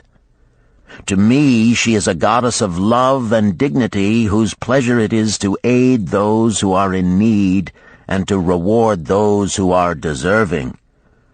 I look to find her, not at the gaming tables or the races where men lose more gold than they win, but in other places where the doings of men are more worthwhile and more worthy of reward. In tilling the soil, in honest trading, in all of man's occupations, there is opportunity to make a profit upon his efforts and his transactions. Perhaps not all the time will he be rewarded, because sometimes his judgment may be faulty, and other times the winds and the weather may defeat his efforts. Yet, if he persists, he may usually expect to realize his profit. This is so because the chances of profit are always in his favor. But when a man playeth the games, the situation is reversed, for the chances of profit are always against him, and always in favor of the gamekeeper. The game is so arranged that it will always favor the keeper. It is his business at which he plans to make a liberal profit for himself from the coins bet by the players. Few players realize how certain are the gamekeeper's profits and how uncertain are their own chances to win. For example, let us consider wagers placed upon the cube. Each time it is cast, we bet which side will be uppermost. If it be the red side, the game master pays to us 4 times our bet. But if any other of the 5 sides come uppermost, we lose our bet. Thus, the figures show that for each cast we have 5 chances to lose, But because the red pays 4 for 1, we have 4 chances to win. In a night's play, the game master can expect to keep for his profit 1/5 of all the coins wagered.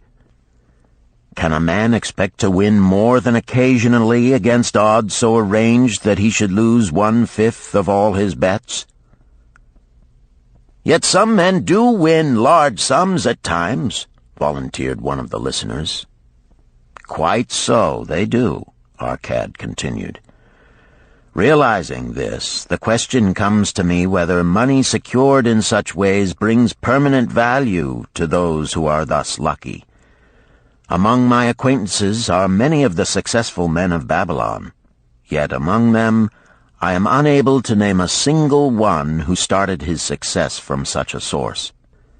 You who are gathered here tonight know many more of our substantial citizens. To me, it would be of much interest to learn how many of our successful citizens can credit the gaming tables with their start to success. Suppose each of you tell of those you know. What say you? After a prolonged silence, a wag ventured, "Wouldst thy inquiry include the gamekeepers?"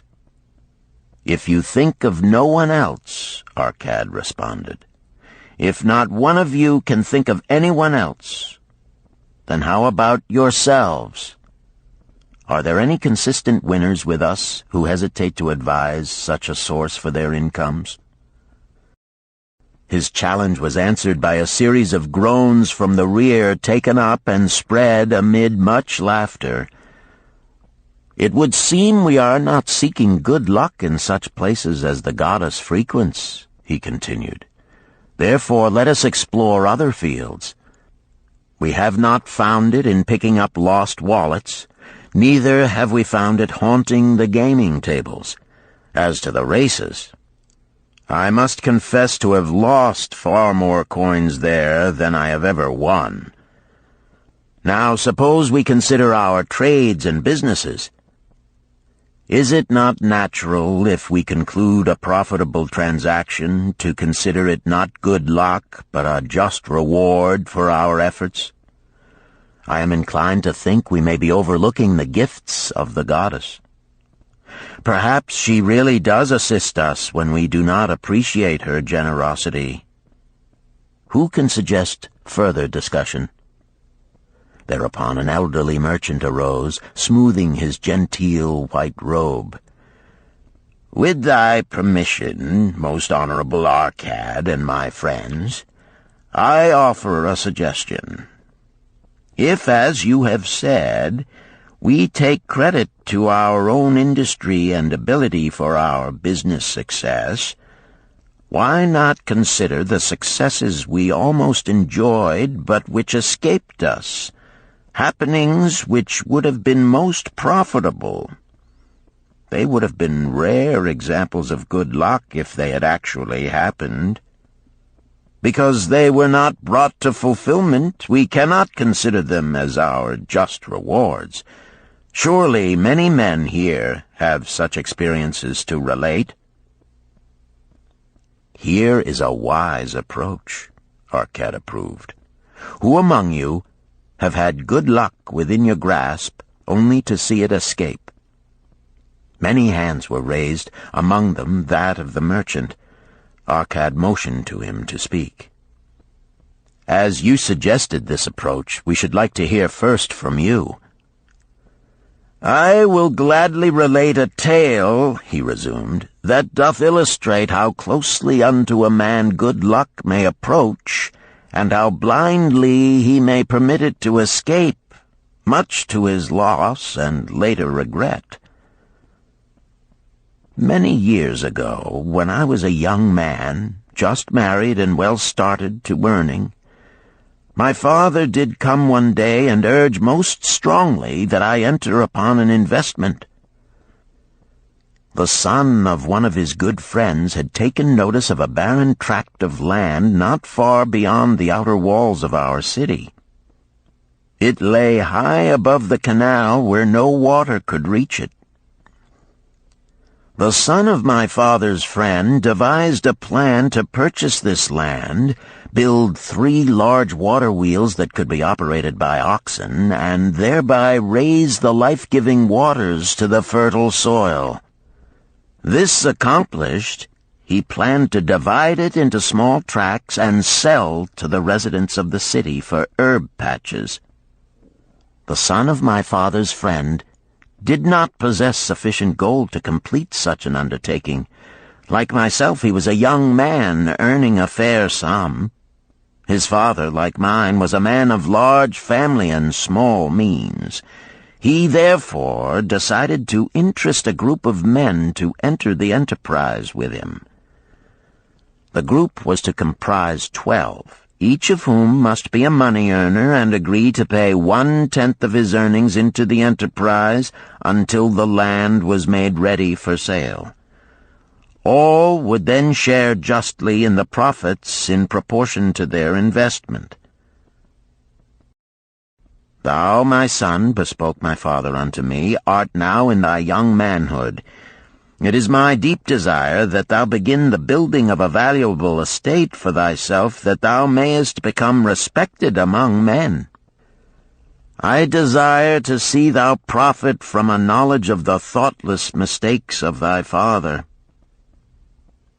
"This do I most ardently desire, my father," I replied. "Then this do I advise. Do what I should have done at thy age. From thy earnings keep out 1/10 to put into favorable investments. With this 1/10 of thy earnings, and what it will also earn, thou canst, before thou art my age, accumulate for thyself a valuable estate." "Thy words are words of wisdom, my father. Greatly do I desire riches. Yet there are many uses to which my earnings are called. Therefore do I hesitate to do as thou dost advise. I am young. There is plenty of time." "So I thought at thy age. Yet behold, many years have passed, and I have not yet made the beginning." "We live in a different age, my father. I shall avoid thy mistakes." "Opportunity stands before thee, my son. It is offering a chance that may lead to wealth. I beg of thee, do not delay. Go upon the morrow to the son of my friend, and bargain with him to pay 10% of thy earnings into this investment. Go promptly upon the morrow. Opportunity waits for no man. Today it is here, soon it is gone, therefore delay not." In spite of the advice of my father, I did hesitate. There were beautiful new robes just brought by the tradesmen from the East, robes of such richness and beauty my good wife and I felt we must each possess one. Should I agree to pay 1/10 of my earnings into the enterprise, we must deprive ourselves of these and other pleasures we dearly desired. I delayed making a decision until it was too late, much to my subsequent regret. The enterprise did prove to be more profitable than any man had prophesied. This is my tale, showing how I did permit good luck to escape. In this tale, we see how good luck waits to come to that man who accepts opportunity, commented a swarthy man of the desert. To the building of an estate, there must always be the beginning. That start may be a few pieces of gold or silver which a man diverts from his earnings to his first investment. I, myself, am the owner of many herds. The start of my herds I did begin when I was a mere boy, and did purchase with 1 piece of silver a young calf. This, being the beginning of my wealth, was of great importance to me. To take his first start to building an estate is as good luck as can come to any man. With all men, that first step, which changes them from men who earn from their own labor to men who draw dividends from the earnings of their gold, is important. Some fortunately take it when young and thereby outstrip in financial success those who do take it later, or those unfortunate men, like the father of this merchant, who never take it. Had our friend the merchant taken this step in his early manhood when this opportunity came to him, this day he would be blessed with much more of this world's goods. Should the good luck of our friend the cloth weaver cause him to take such a step at this time, it will indeed be but the beginning of much greater good fortune. "Thank you. I like to speak also," a stranger from another country arose. "I am a Syrian. Not so well do I speak your tongue. I wish to call this friend, the merchant, a name.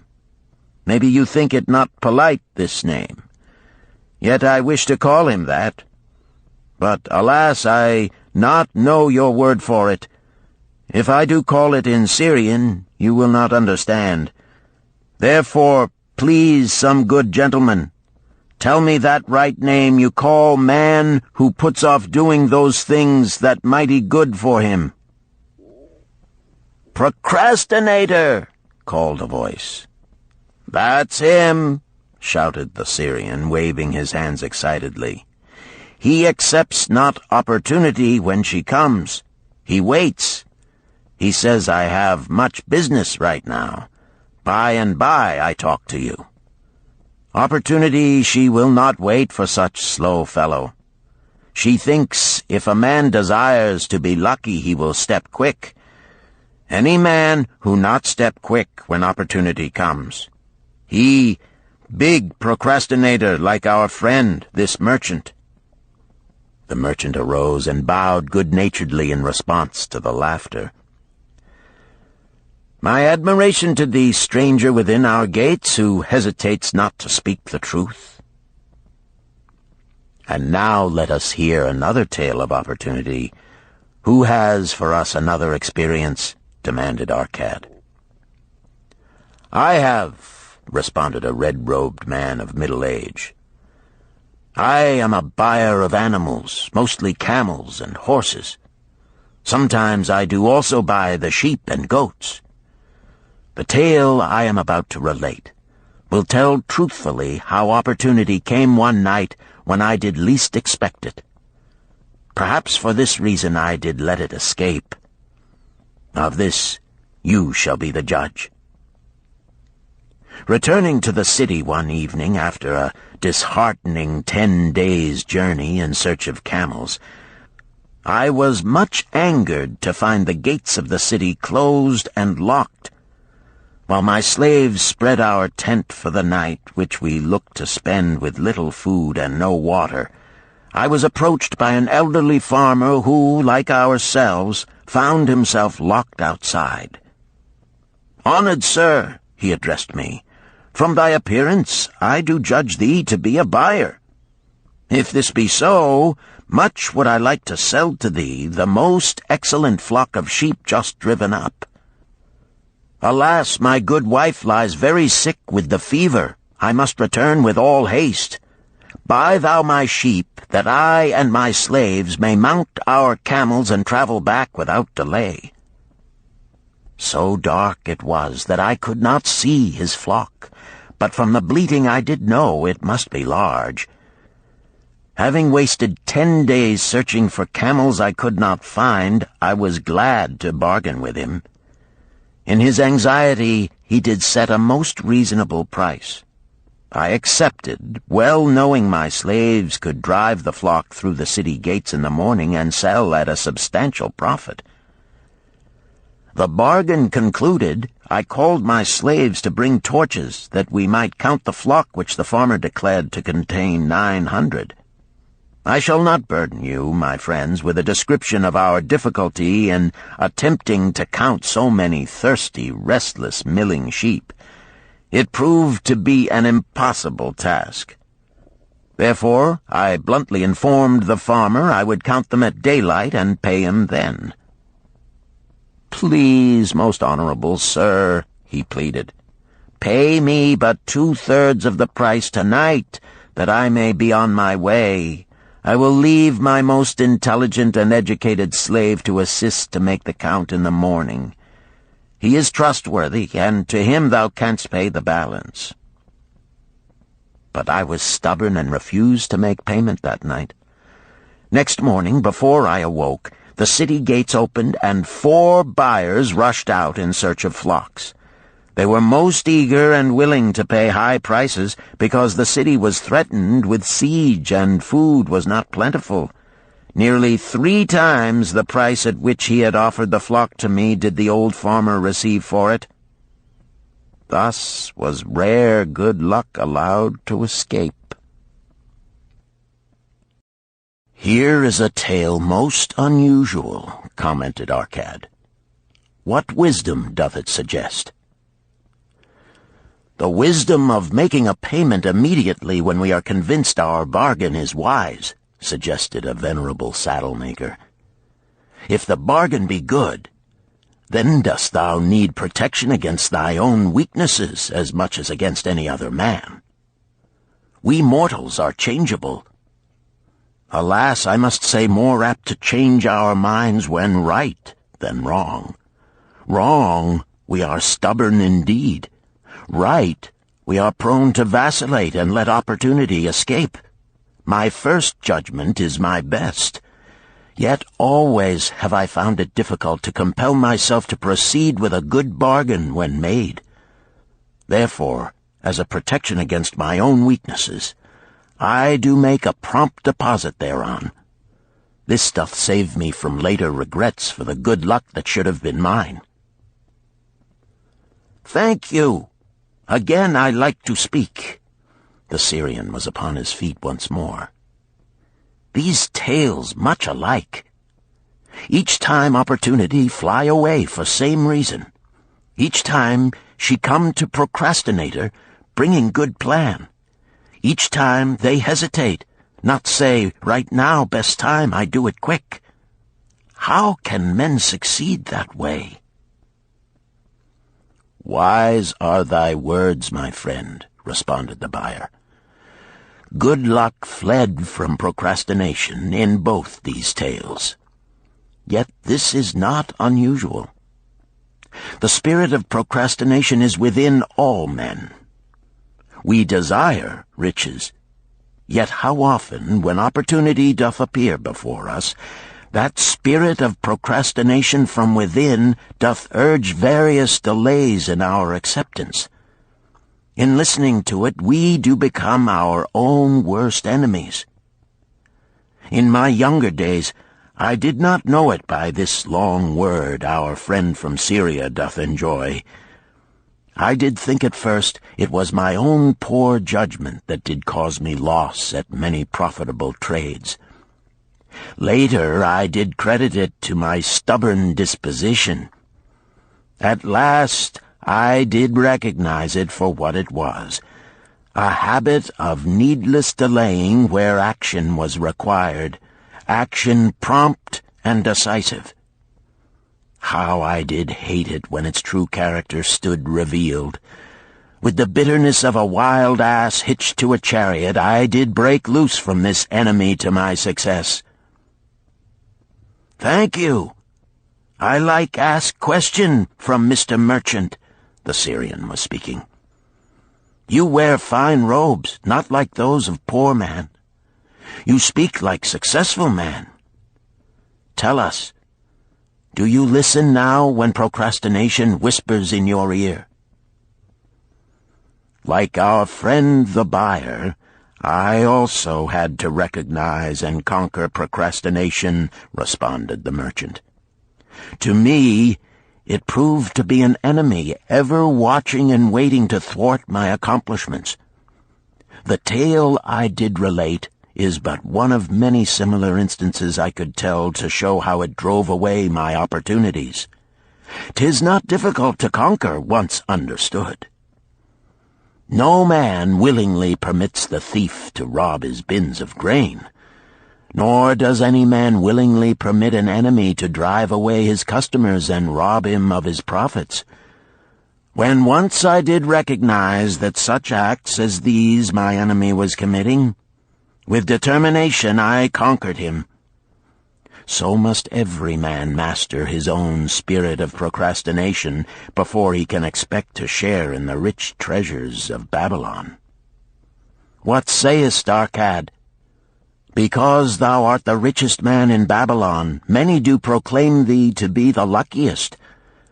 Dost agree with me that no man can arrive at a full measure of success until he hath completely crushed the spirit of procrastination within him? It is even as thou sayest, Arkad admitted. During my long life, I have watched generation following generation, marching forward along those avenues of trade, science, and learning that lead to success in life. Opportunities came to all these men. Some grasped theirs and moved steadily to the gratification of their deepest desires, but the majority hesitated, faltered, and fell behind. Arkad turned to the cloth-weaver. Thou didst suggest that we debate good luck. Let us hear what thou now thinkest upon the subject. I do see good luck in a different light. I had thought of it as something most desirable that might happen to a man without effort upon his part. Now I do realize such happenings are not the sort of thing one may attract to himself. From our discussion have I learned that to attract good luck to oneself, it is necessary to take advantage of opportunities. Therefore, in the future, I shall endeavor to make the best of such opportunities as do come to me. Thou hast well grasped the truths brought forth in our discussion, Arkad replied. Good luck, we do find, often follows opportunity, but seldom comes otherwise. Our merchant friend would have found great good luck had he accepted the opportunity the good goddess did present to him. Our friend the buyer likewise would have enjoyed good luck had he completed the purchase of the flock and sold at such a handsome profit. We did pursue this discussion to find a means by which good luck could be enticed to us. I feel that we have found the way. Both the tales did illustrate how good luck follows opportunity. Herein lies a truth that many similar tales of good luck, won or lost, could not change. The truth is this: good luck can be enticed by accepting opportunity. Those eager to grasp opportunities for their betterment do attract the interest of the good goddess. She is ever anxious to aid those who please her. Men of action please her best. Action will lead thee forward to the successes thou dost desire. Men of action are favored by the goddess of good luck.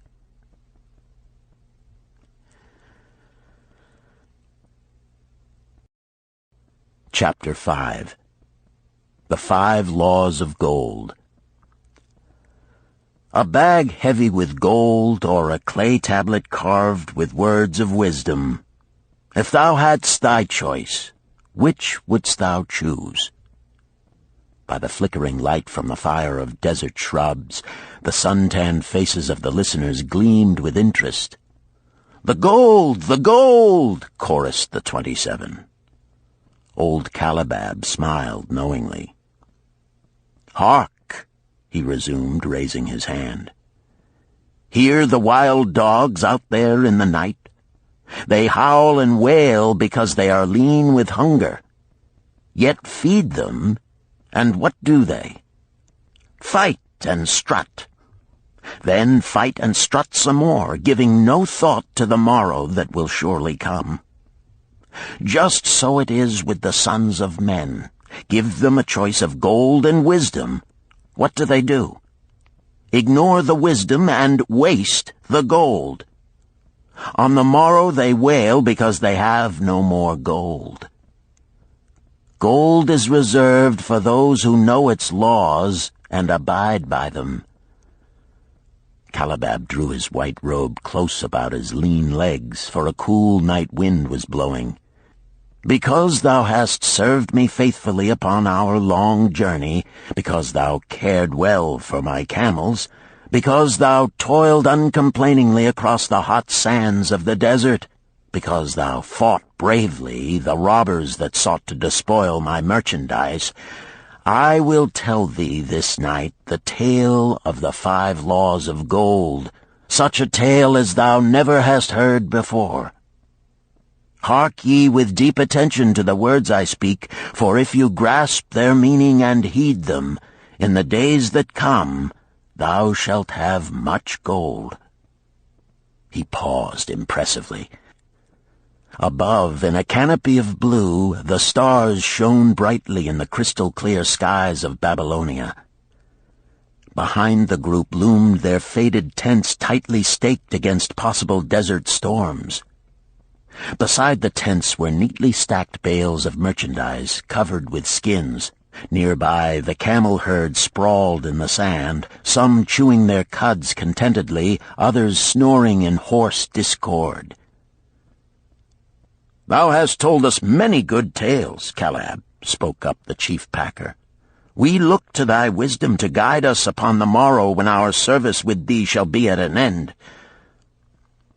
"I have but told thee of my adventures in strange and distant lands, but this night I shall tell thee of the wisdom of Arkad, the wise rich man."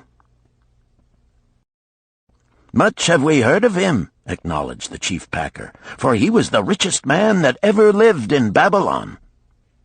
"The richest man he was, and that because he was wise in the ways of gold, even as no man had ever been before him. This night shall I tell you of his great wisdom as it was told to me by Nomasir, his son, many years ago in Nineveh, when I was but a lad.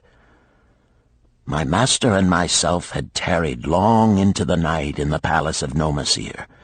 I had helped my master bring great bundles of fine rugs, each one to be tried by Nomasir until his choice of colors was satisfied. At last he was well pleased, and commanded us to sit with him and to drink a rare vintage, odorous to the nostrils and most warming to my stomach, which was unaccustomed to such a drink. Then did he tell us this tale of the great wisdom of Arkad, his father, even as I shall tell it to you. In Babylon it is the custom, as you know, that the sons of wealthy fathers live with their parents in expectation of inheriting the estate. Arkad did not approve of this custom. Therefore, when Nomasir reached the man's estate, he sent for the young man and addressed him. "My son, it is my desire that thou succeed to my estate.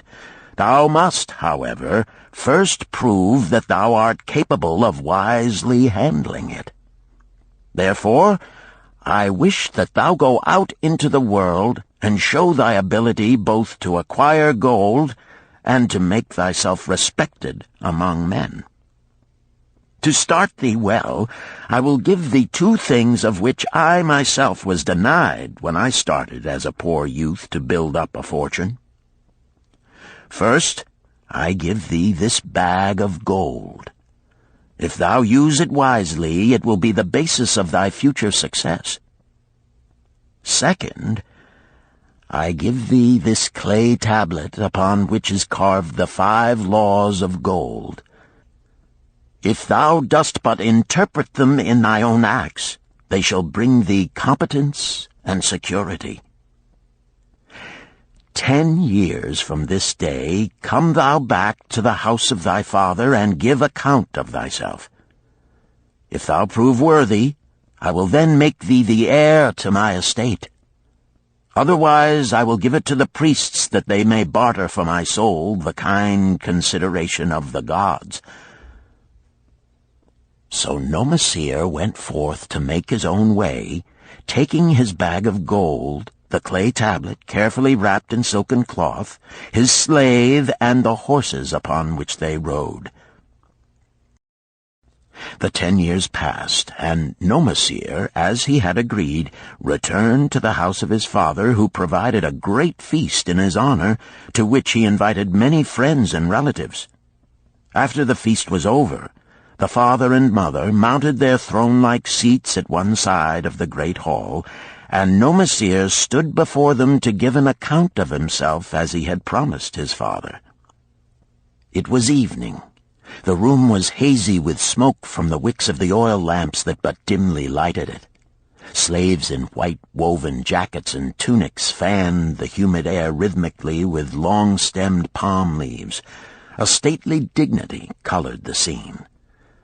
The wife of Nomasir and his 2 young sons, with friends and other members of the family, sat upon rugs behind him, eager listeners.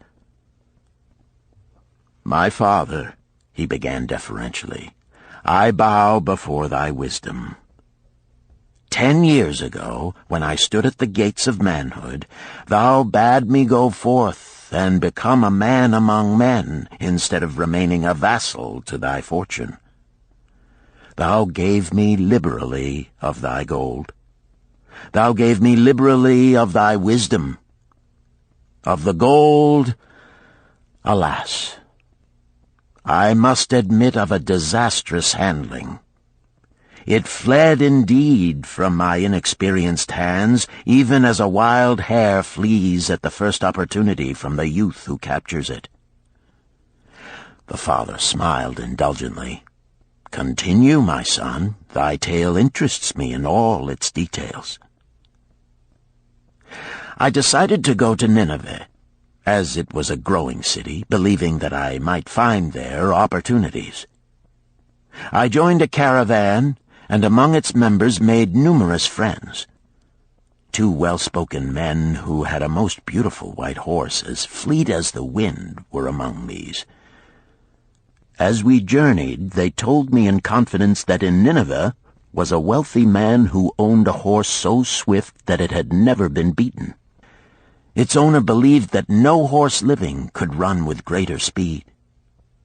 Therefore would he wager any sum, however large, that his horse could outspeed any horse in all Babylonia. Compared to their horse, so my friend said, it was but a lumbering ass that could be beaten with ease. They offered, as a great favor, to permit me to join them in a wager. I was quite carried away with the plan. Our horse was badly beaten, and I lost much of my gold." The father laughed. "Later, I discovered that this was a deceitful plan of these men, and they constantly journeyed with caravans seeking victims. You see, the man in Nineveh was their partner and shared with them the bets he won.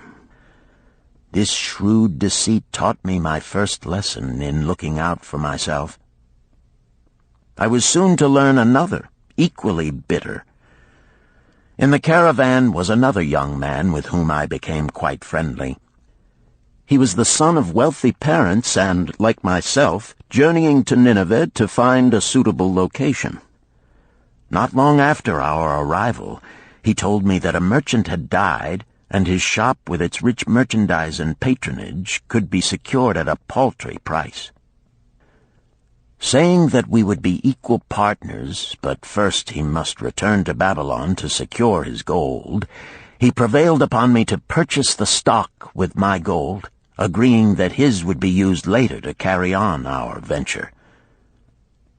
He long delayed the trip to Babylon, proving in the meantime to be an unwise buyer and a foolish spender. I finally put him out, but not before the business had deteriorated to where we had only unsaleable goods and no gold to buy other goods. I sacrificed what was left to an Israelite for a pitiful sum. Soon there followed, I tell you, my father, bitter days. I sought employment and found it not, for I was without trade or training that would enable me to earn. I sold my horses, I sold my slave. I sold my extra robes that I might have food and a place to sleep, but each day grim want crouched closer. But in those bitter days, I remembered thy confidence in me, my father. Thou hadst sent me forth to become a man, and this I was determined to accomplish. The mother buried her face and wept softly. At this time I bethought me of the table thou had given to me, upon which thou had carved the 5 laws of gold. Thereupon I read most carefully thy words of wisdom, and realized that had I but sought wisdom first, my gold would not have been lost to me. I learned by heart each law, and determined that when once more the goddess of good fortune smiled upon me, I would be guided by the wisdom of age, and not by the inexperience of youth. For the benefit of you who are seated here this night, I will read the wisdom of my father as engraved upon the clay tablet which he gave to me 10 years ago. The 5 laws of gold. 1. Gold cometh gladly and in increasing quantity to any man who will put by not less than 1/10 of his earnings to create an estate for his future and that of his family. 2. Gold laboreth diligently and contentedly for the wise owner who finds for it profitable employment, multiplying even as the flocks of the field. 3. Gold clingeth to the protection of the cautious owner who invests it under the advice of men wise in its handling. 4. Gold slippeth away from the man who invests it in businesses or purposes with which he is not familiar, or which are not approved by those skilled in its keep. 5. Gold flees the man who would force it to impossible earnings, or who followeth the alluring advice of tricksters and schemers, or who trusts it to his own inexperience and romantic desires in investment. These are the 5 laws of gold as written by my father. I do proclaim them as of greater value than gold itself, as I will show by the continuance of my tale. He again faced his father. I have told thee of the depth of poverty and despair to which my inexperience brought me. However, there is no chain of disasters that will not come to an end. Mine came when I secured employment managing a crew of slaves working upon the new outer wall of the city.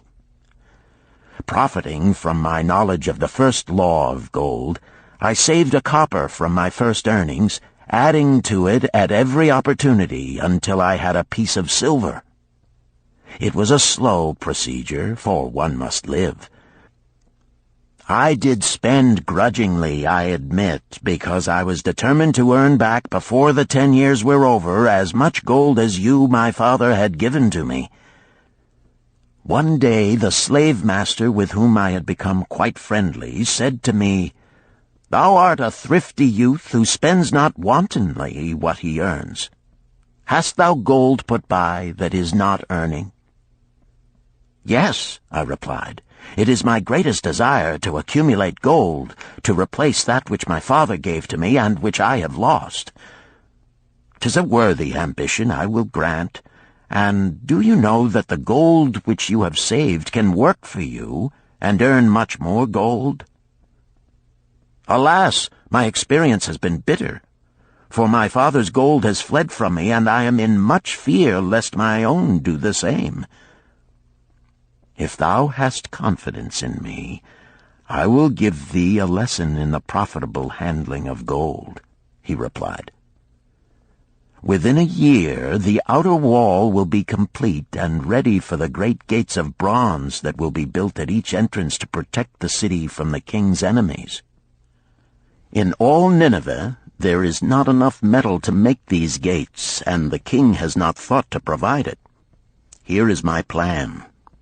A group of us will pool our gold and send a caravan to the mines of copper and tin which are distant, and bring to Nineveh the metal for the gates. When the king says, 'Make the great gates,' we alone can supply the metal, and a rich price he will pay. If the king will not buy from us, we will yet have the metal which can be sold for a fair price." In his offer, I recognized an opportunity to abide by the third law and invest my savings under the guidance of wise men. Nor was I disappointed. Our pool was a success, and my small store of gold was greatly increased by the transaction. In due time I was accepted as a member of this same group in other ventures. They were men wise in the profitable handling of gold. They talked over each plan presented with great care before entering upon it. They would take no chance on losing their principal or tying it up in unprofitable investments from which their gold could not be recovered. Such foolish things as the horse race and the partnership into which I had entered with my inexperience would have had scant consideration with them. They would have immediately pointed out their weaknesses. Through my association with these men, I learned to safely invest gold to bring profitable returns. As the years went on, my treasure increased more and more rapidly. I not only made back as much as I lost, but much more. Through my misfortunes, my trials, and my success, I have tested time and again the wisdom of the 5 laws of gold, my father, and have proven them true in every test. To him who is without knowledge of the 5 laws, gold comes not often, and goeth away quickly. But to him who abide by the 5 laws, gold comes and works as his dutiful slave." Nomasir ceased speaking and motioned to a slave in the back of the room. The slave brought forward one at a time 3 heavy leather bags. One of these Nomasir took and placed upon the floor before his father, addressing him again. "Thou didst give to me a bag of gold, Babylon gold. Behold, in its place I do return to thee a bag of Nineveh gold of equal weight, an equal exchange, as all will agree. Thou didst give to me a clay tablet inscribed with wisdom. Behold, in its stead I do return 2 bags of gold." So saying, he took from the slave the other 2 bags, and likewise placed them upon the floor before his father. "This I do to prove to thee, my father, of how much greater value I consider thy wisdom than thy gold. Yet who can measure in bags of gold the value of wisdom? Without wisdom, gold is quickly lost by those who have it. But with wisdom, gold can be secured by those who have it not, as these 3 bags of gold do prove. It does indeed give to me the deepest satisfaction, my father, to stand before thee and say that, because of thy wisdom, I have been able to become rich and respected before men." The father placed his hand fondly upon the head of Nomasir. "Thou hast learned well thy lessons, and I am indeed fortunate to have a son to whom I may entrust my wealth." Calabab ceased his tale and looked critically at his listeners. "What means this to thee, this tale of Nomasir?" he continued. "Who among thee can go to thy father or to the father of thy wife and give an account of wise handling of his earnings? What would these venerable men think were you to say, 'I have traveled much and learned much and labored much and earned much, yet alas, of gold I have little. Some I spent wisely, some I spent foolishly, and much I lost in unwise ways.' Dost still think it but an inconsistency of fate that some men have much gold and others have naught? Then you err. Men have much gold when they know the 5 laws of gold and abide thereby. Because I learned these 5 laws in my youth and abided by them, I have become a wealthy merchant. Not by some strange magic did I accumulate my wealth. Wealth that comes quickly goeth the same way. Wealth that stayeth to give enjoyment and satisfaction to its owner comes gradually, because it is a child born of knowledge and persistent purpose. To earn wealth is but a slight burden upon the thoughtful man. Bearing the burden consistently from year to year accomplishes the final purpose. The 5 laws of gold offer to thee a rich reward for their observance. Each of these 5 laws is rich with meaning, and lest thou overlook this in the briefness of my tale, I will now repeat them. I do know them each by heart, because in my youth I could see their value and would not be content until I knew them word for word. The first law of gold.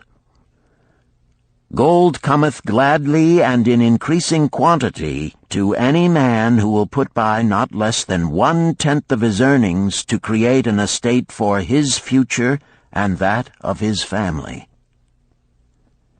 Any man who will put by 1/10 of his earnings consistently and invest it wisely will surely create a valuable estate that will provide an income for him in the future and further guarantee safety for his family in case the gods call him to the world of darkness. This law always saith that gold cometh gladly to such a man. I can truly certify this in my own life. The more gold I accumulate, the more readily it comes to me, and in increased quantities.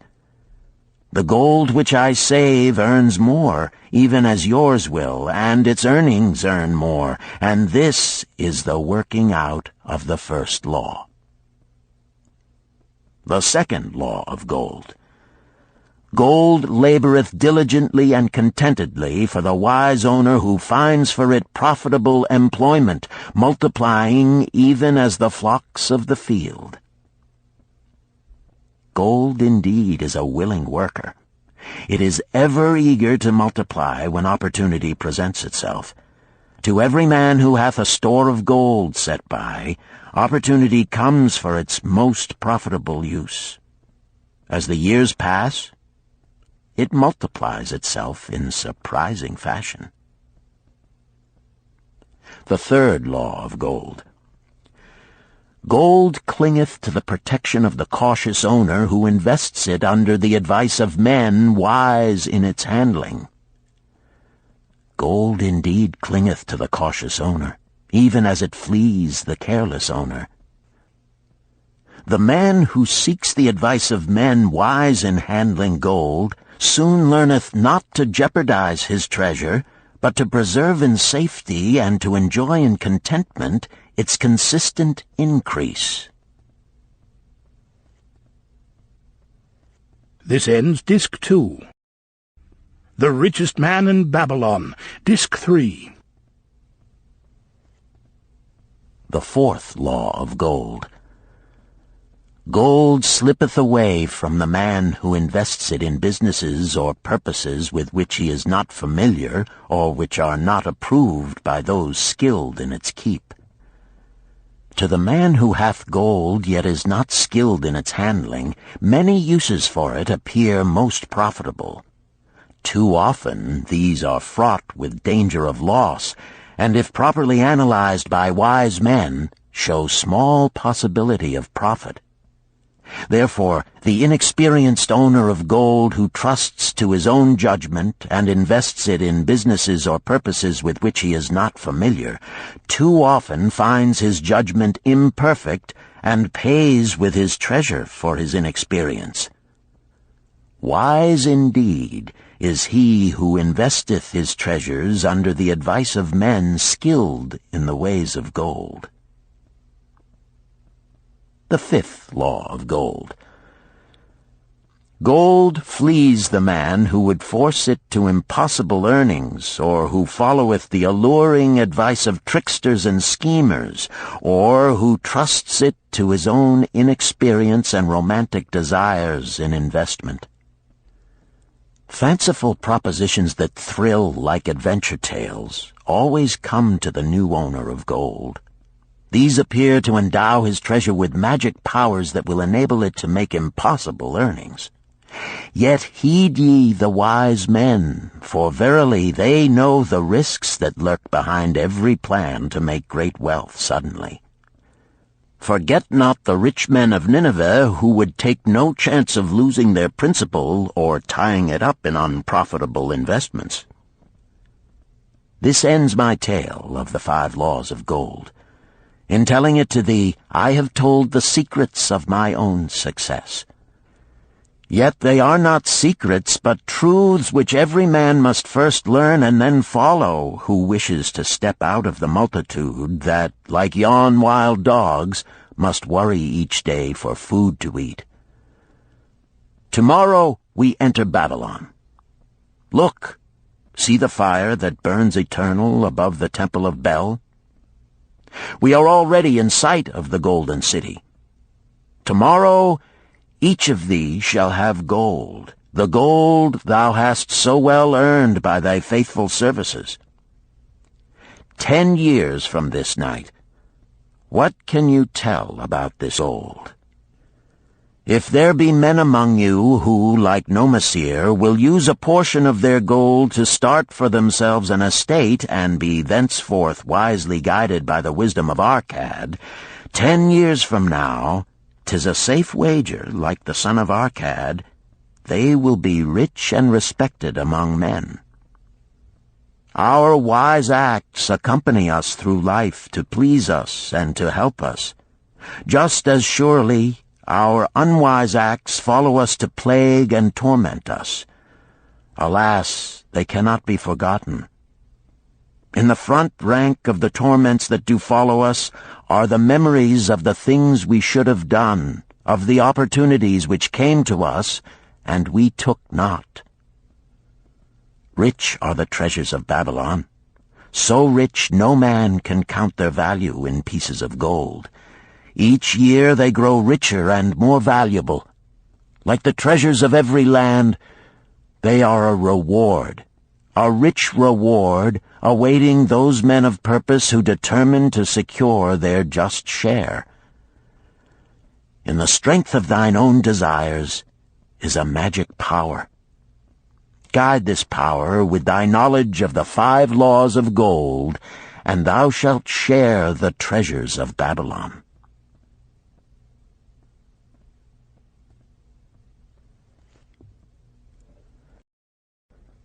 Chapter 6. The Gold Lender of Babylon. 50 pieces of gold. Never before had Rodan, the spear-maker of old Babylon, carried so much gold in his leather wallet. Happily down the king's highway from the palace of his most liberal majesty he strode. Cheerfully the gold clinked as the wallet at his belt swayed with each step, the sweetest music he had ever heard. 50 pieces of gold, all his. He could hardly realize his good fortune. What power in those clinking discs! They could purchase anything he wanted. A grand house, land, cattle, camels, horses, chariots, whatever he might desire. What use should he make of it? This evening, as he turned into a side street toward the home of his sister, he could think of nothing he would rather possess than those same glittering, heavy pieces of gold, his to keep. It was upon an evening some days later that a perplexed Rodan entered the shop of Mathon, the lender of gold and dealer in jewels and rare fabrics. Glancing neither to the right nor the left at the colorful articles artfully displayed, he passed through to the living quarters at the rear. Here he found the genteel Mathon lounging upon a rug partaking of a meal served by a black slave. I would counsel with thee, for I know not what to do." Rodan stood stolidly, feet apart, hairy breast exposed by the gaping front of his leather jacket. Mathon's narrow, sallow face smiled a friendly greeting. "What indiscretions hast thou done that thou shouldst seek the lender of gold? Hast been unlucky at the gaming table? Or hath some plump dame entangled thee? For many years have I known thee, yet never hast thou sought me to aid thee in thy troubles. No, no, not such as that. I seek no gold. Instead I crave thy wise advice. Hear, hear, what this man doth say. No one comes to the lender of gold for advice. My ears must play me false. They listen true. Can this be so? Rodan, the spear-maker, doth display more cunning than all the rest, for he comes to Mathon not for gold, but for advice. Many men come to me for gold to pay for their follies, but as for advice, they want it not. Yet who is more able to advise than the lender of gold to whom many men come in trouble? Thou shalt eat with me, Rodan, he continued. Thou shalt be my guest for the evening. Ando, he commanded of the black slave, draw up a rug for my friend Rodan, the spear-maker, who comes for advice. He shall be mine honored guest. Bring to him much food, and get for him my largest cup.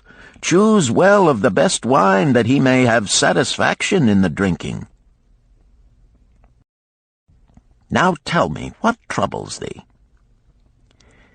It is the king's gift.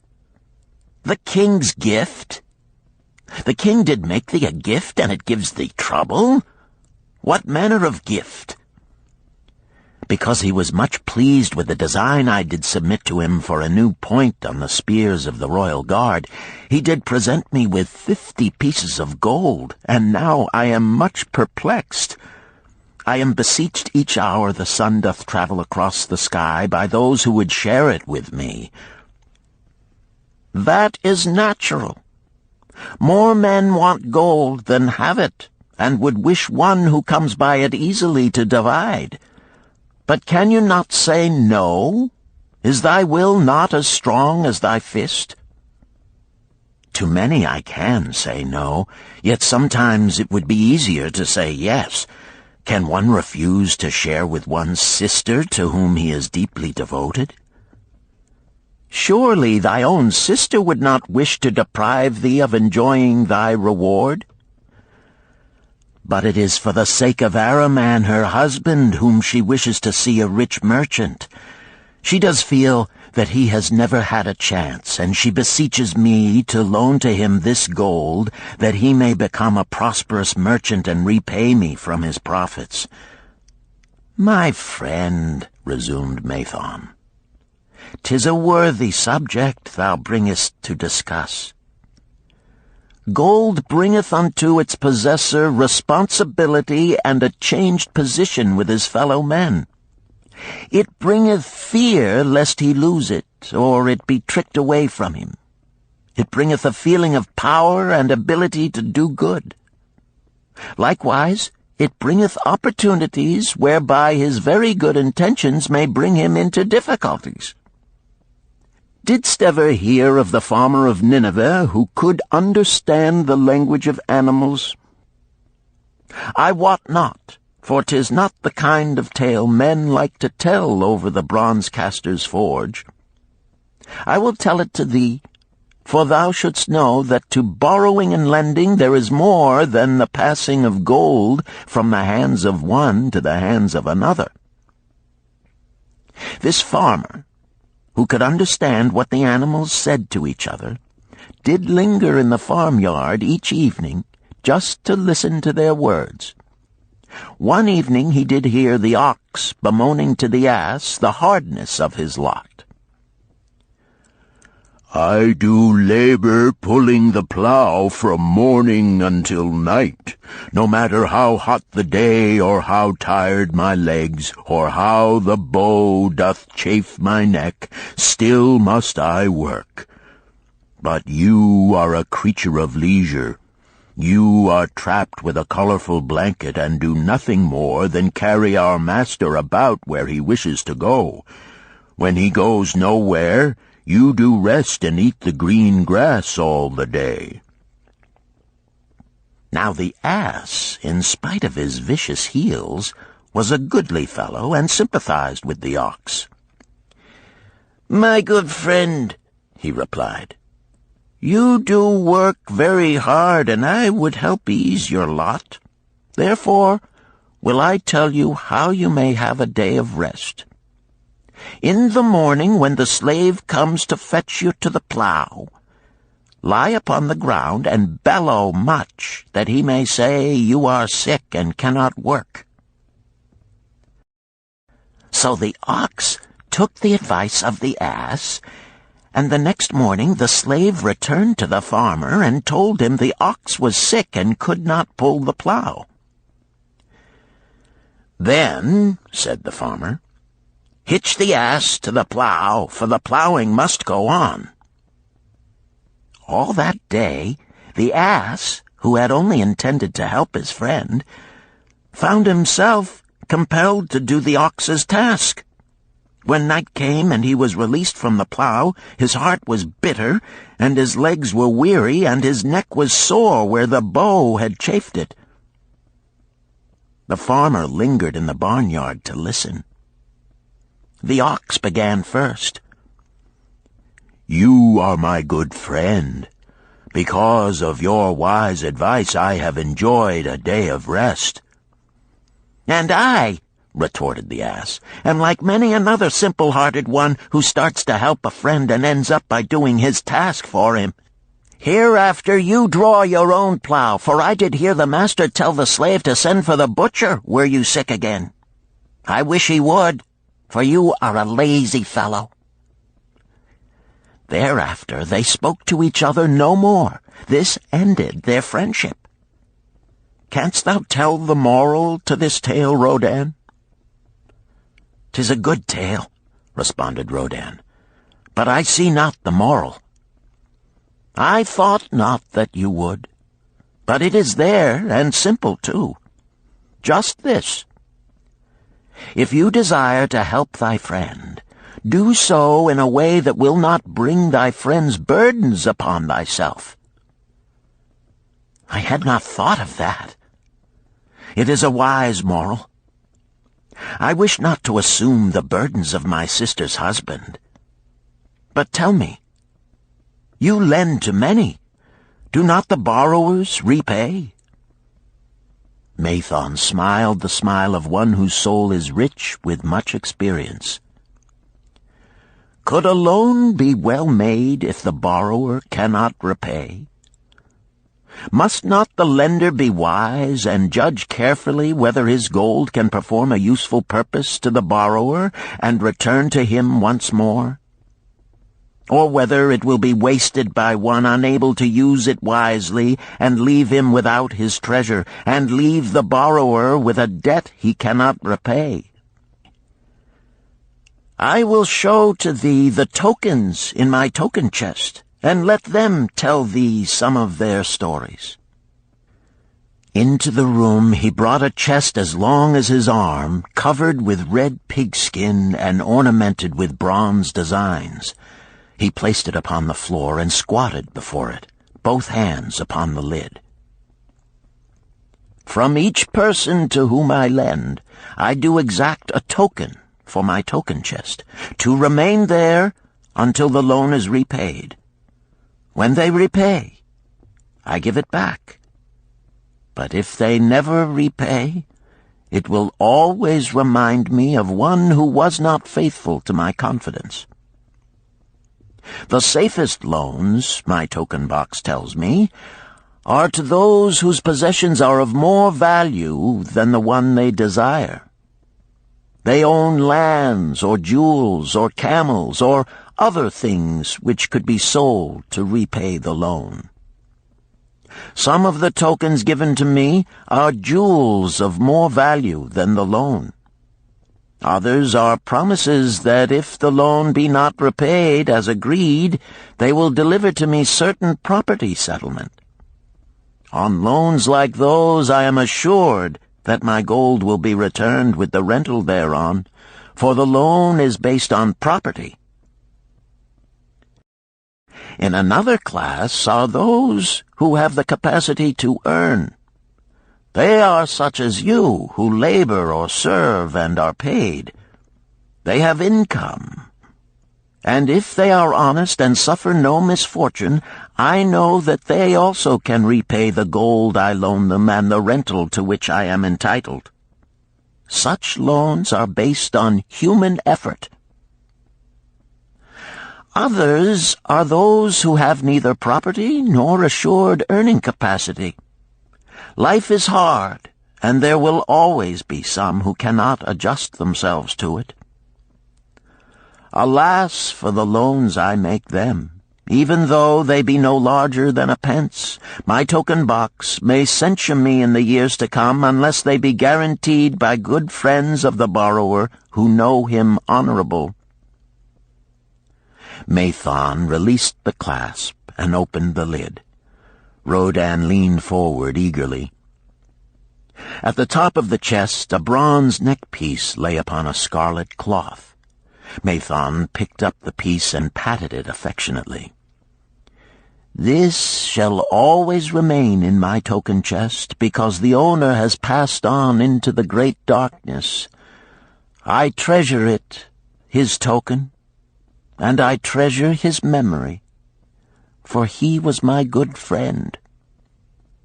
We traded together with much success until out of the East he brought a woman to wed, beautiful, but not like our women, a dazzling creature.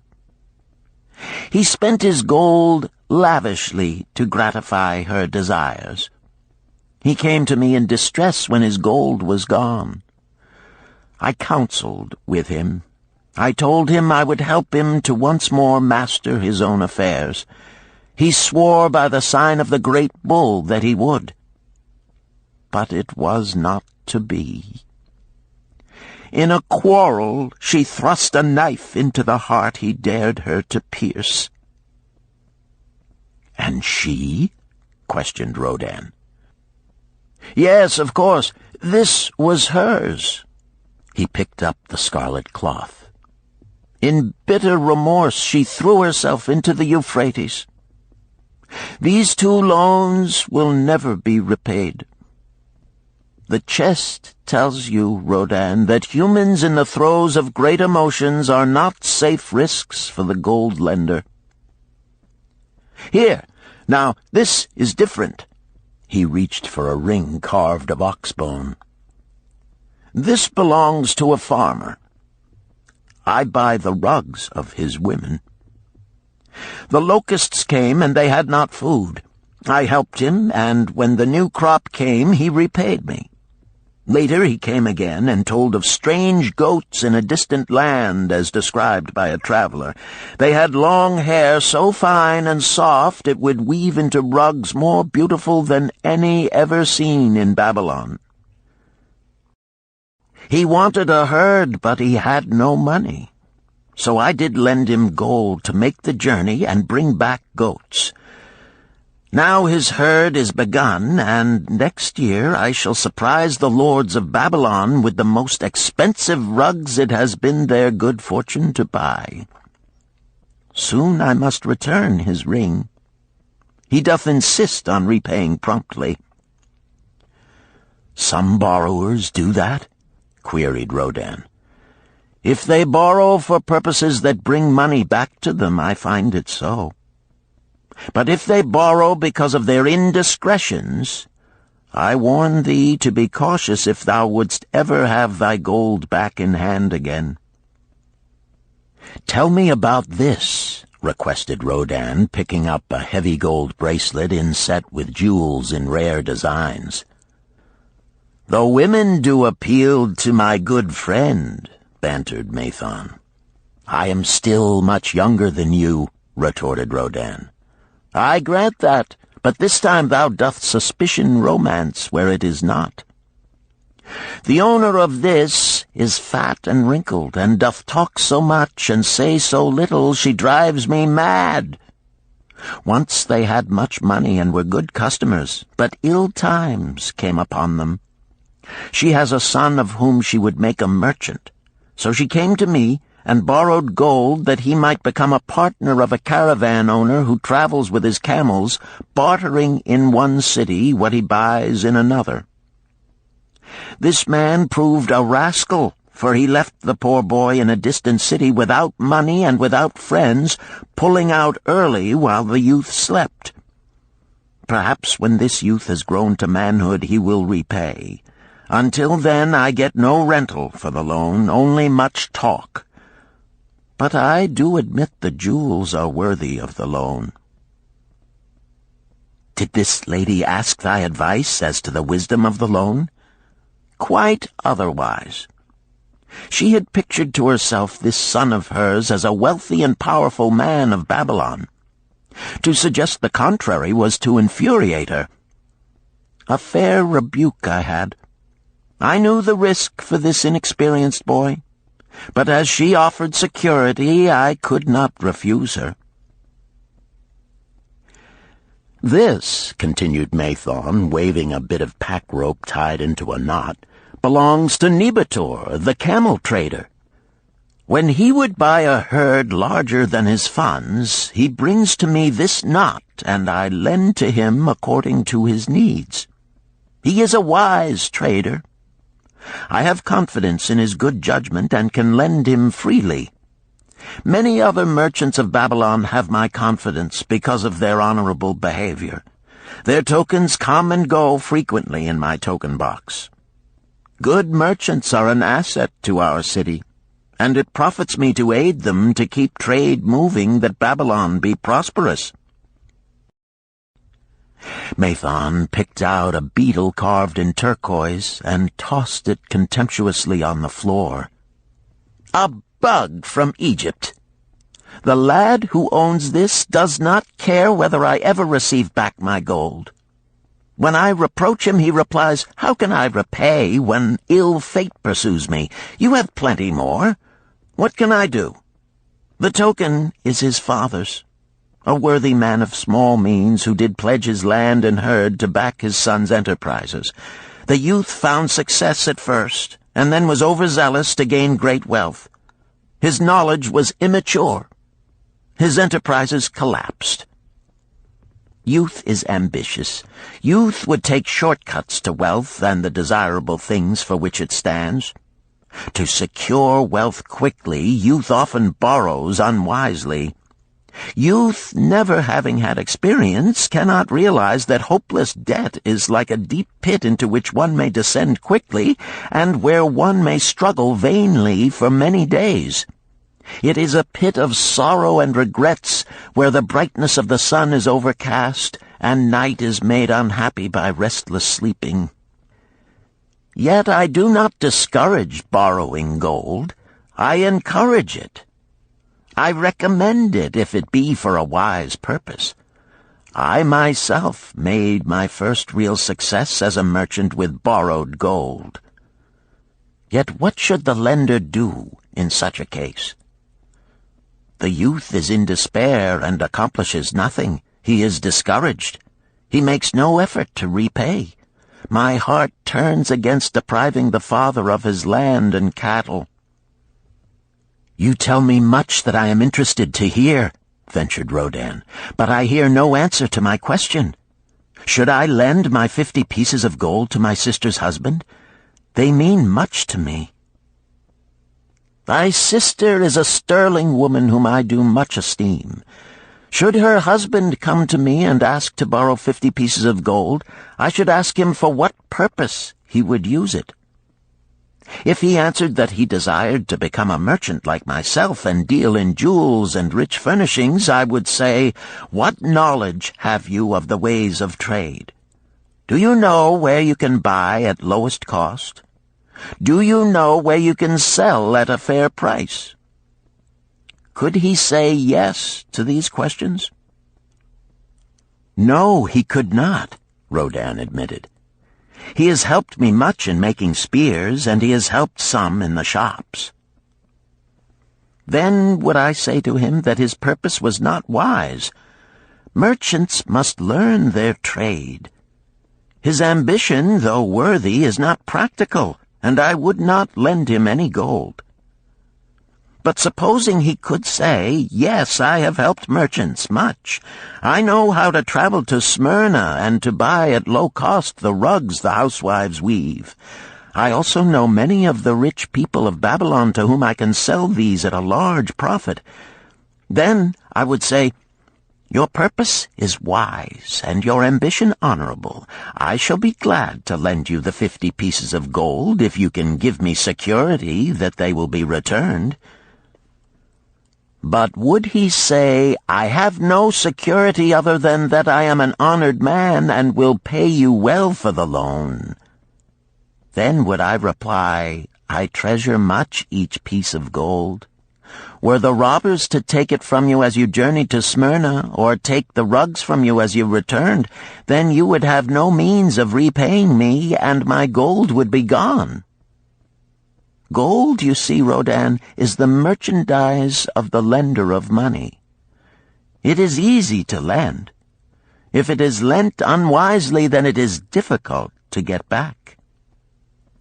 The wise lender wishes not the risk of the undertaking, but the guarantee of safe repayment.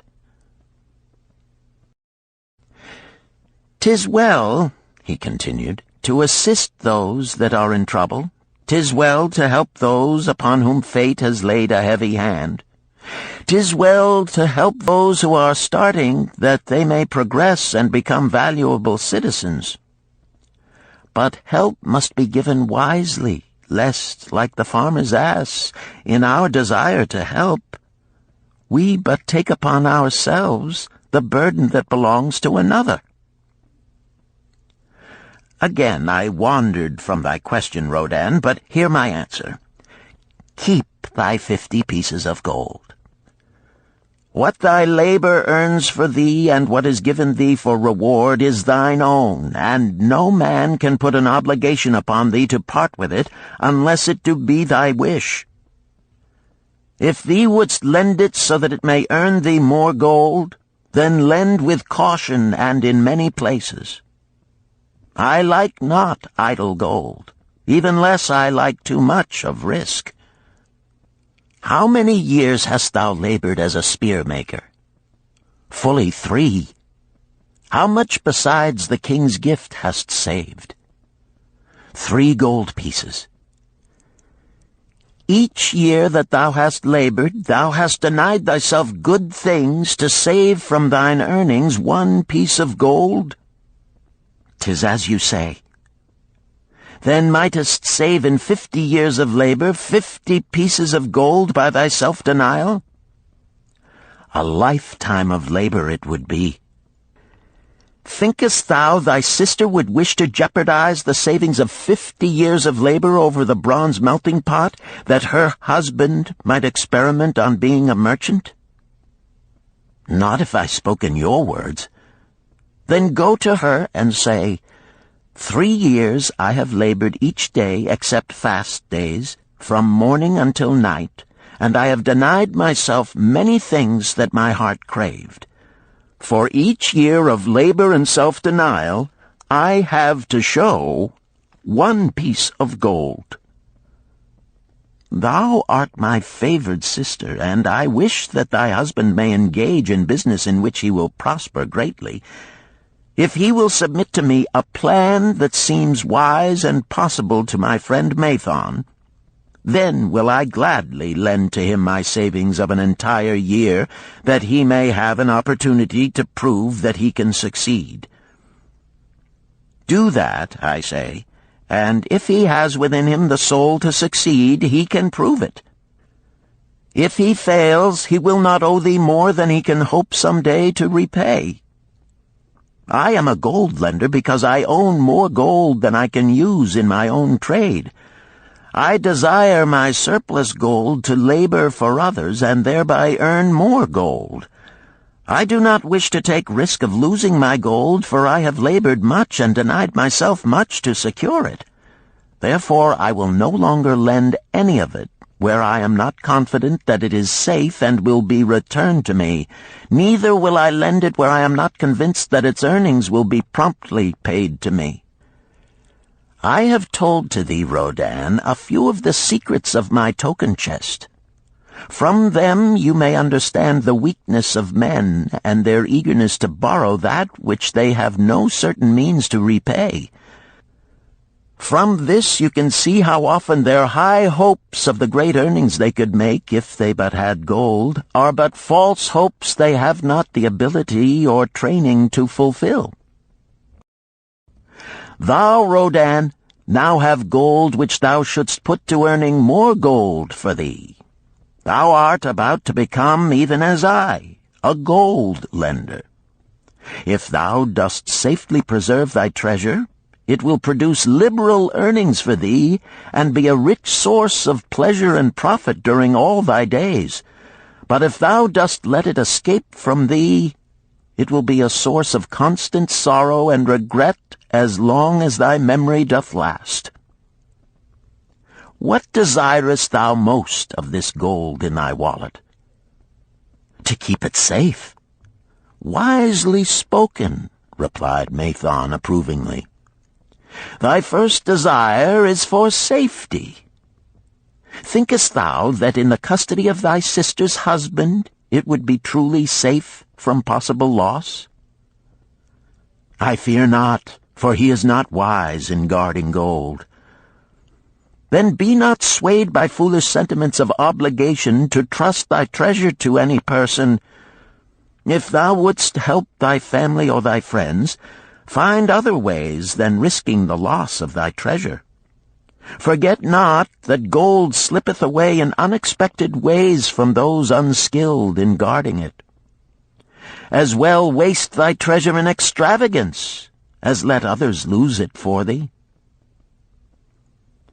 What next after safety dost desire of this treasure of thine? That it earn more gold. Again thou speakest with wisdom. It should be made to earn and grow larger. Gold wisely lent may even double itself with its earnings before a man like you groweth old. If you risk losing it, you risk losing all that it would earn as well. Therefore, be not swayed by the fantastic plans of impractical men who think they see ways to force thy gold to make earnings unusually large. Such plans are the creations of dreamers unskilled in the safe and dependable laws of trade. Be conservative in what thou expectest to earn, that thou mayest keep and enjoy thy treasure. To hire it out with a promise of usurious returns is to invite loss. Seek to associate thyself with men and enterprises whose success is established, that thy treasure may earn liberally under their skillful use and be guarded safely by their wisdom and experience. Thus mayest thou avoid the misfortunes that follow most of the sons of men to whom the gods see fit to entrust gold. When Rodan would thank him for his wise advice, he would not listen, saying, "The king's gift shall teach thee much wisdom. If wouldst keep thy 50 pieces of gold, thou must be discreet indeed. Many uses will tempt thee. Much advice will be spoken to thee. Numerous opportunities to make large profits will be offered thee. The stories from my token box should warn thee, before thou let any piece of gold leave thy pouch, to be sure that thou hast a safe way to pull it back again. Should my further advice appeal to thee, return again. It is gladly given. Ere thou goest, read this which I have carved beneath the lid of my token box. It applies equally to the borrower and the lender." Better a little caution than a great regret.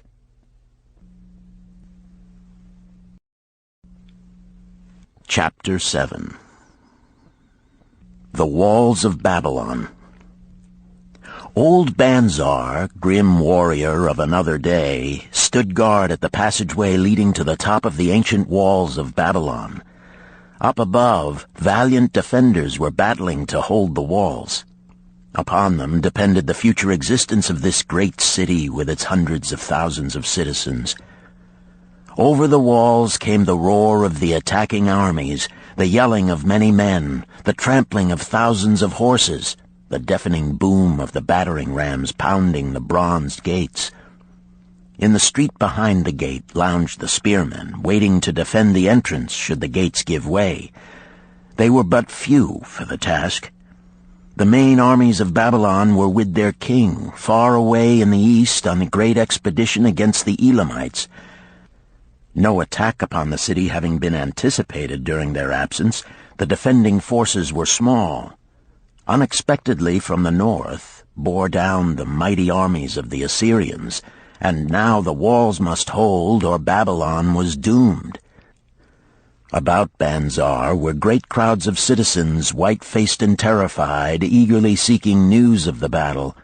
With hushed awe they viewed the stream of wounded and dead being carried or led out of the passageway.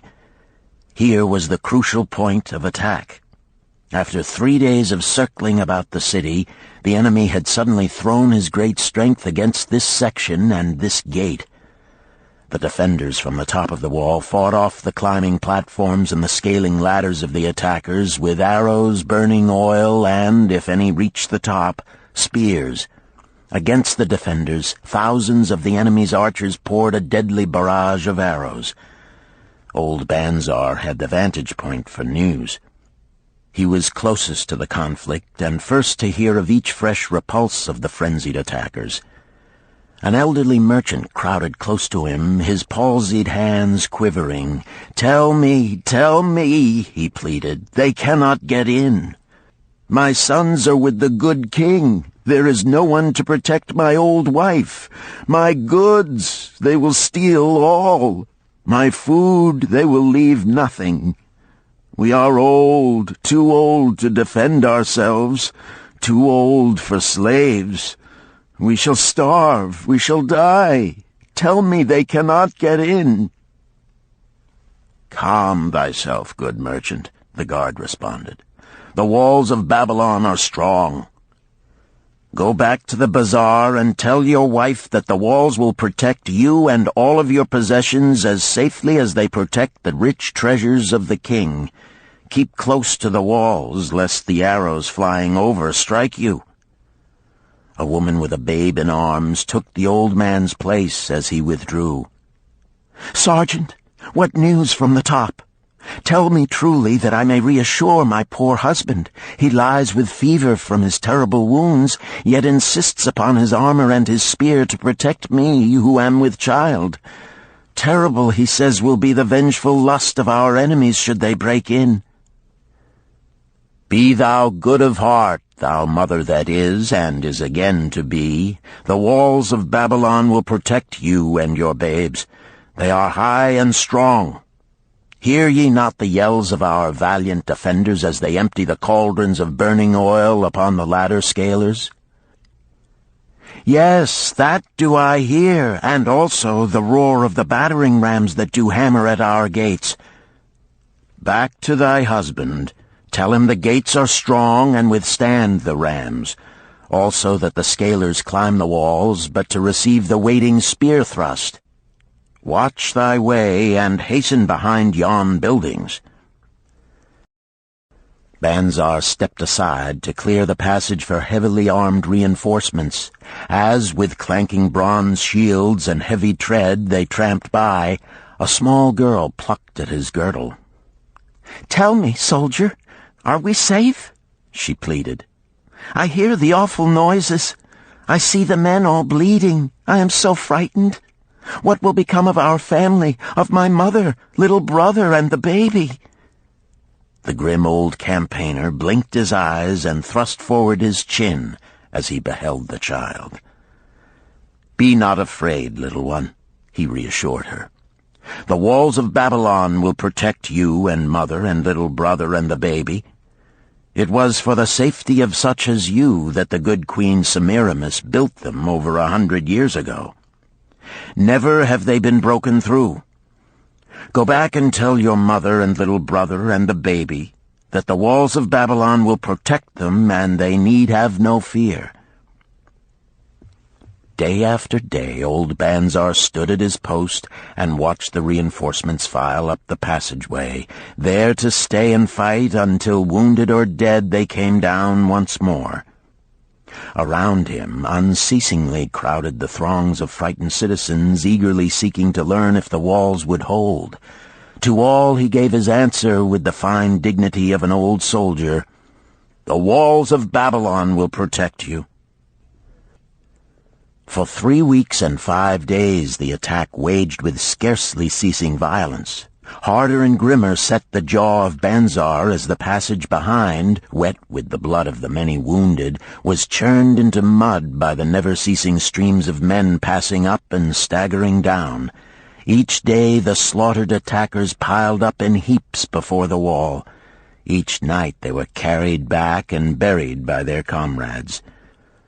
Upon the 5th night of the 4th week, the clamor without diminished. The first streaks of daylight illuminated the plains, disclosed great clouds of dust raised by the retreating armies. A mighty shout went up from the defenders. There was no mistaking its meaning. It was repeated by the waiting troops behind the walls. It was echoed by the citizens upon the streets. It swept over the city with the violence of a storm. People rushed from the houses. The streets were jammed with a throbbing mob. The pent-up fear of weeks found an outlet in the wild chorus of joy. From the top of the high tower of the Temple of Bel burst forth the flames of victory.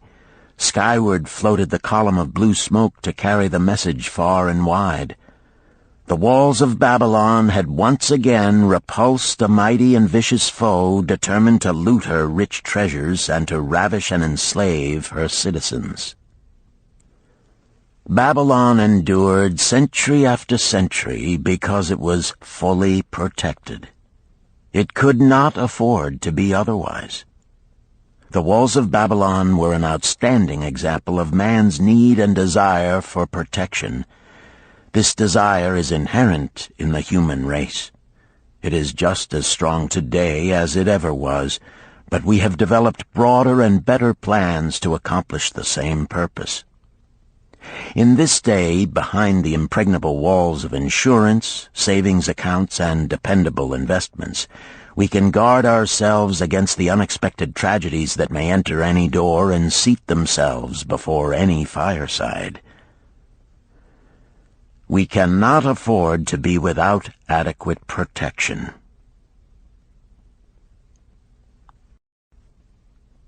Chapter 8. The Camel Trader of Babylon. The hungrier one becomes, the clearer one's mind works. Also, the more sensitive one becomes to the odors of food. Arkad, the son of Azure, certainly thought so. For 2 whole days he had tasted no food except 2 small figs purloined from over the wall of a garden. Not another could he grab before the angry woman rushed forth and chased him down the street. Her shrill cries were still ringing in his ears as he walked through the marketplace. They helped him to restrain his restless fingers from snatching the tempting fruits from the baskets of the market women. Never before had he realized how much food was brought to the markets of Babylon and how good it smelled.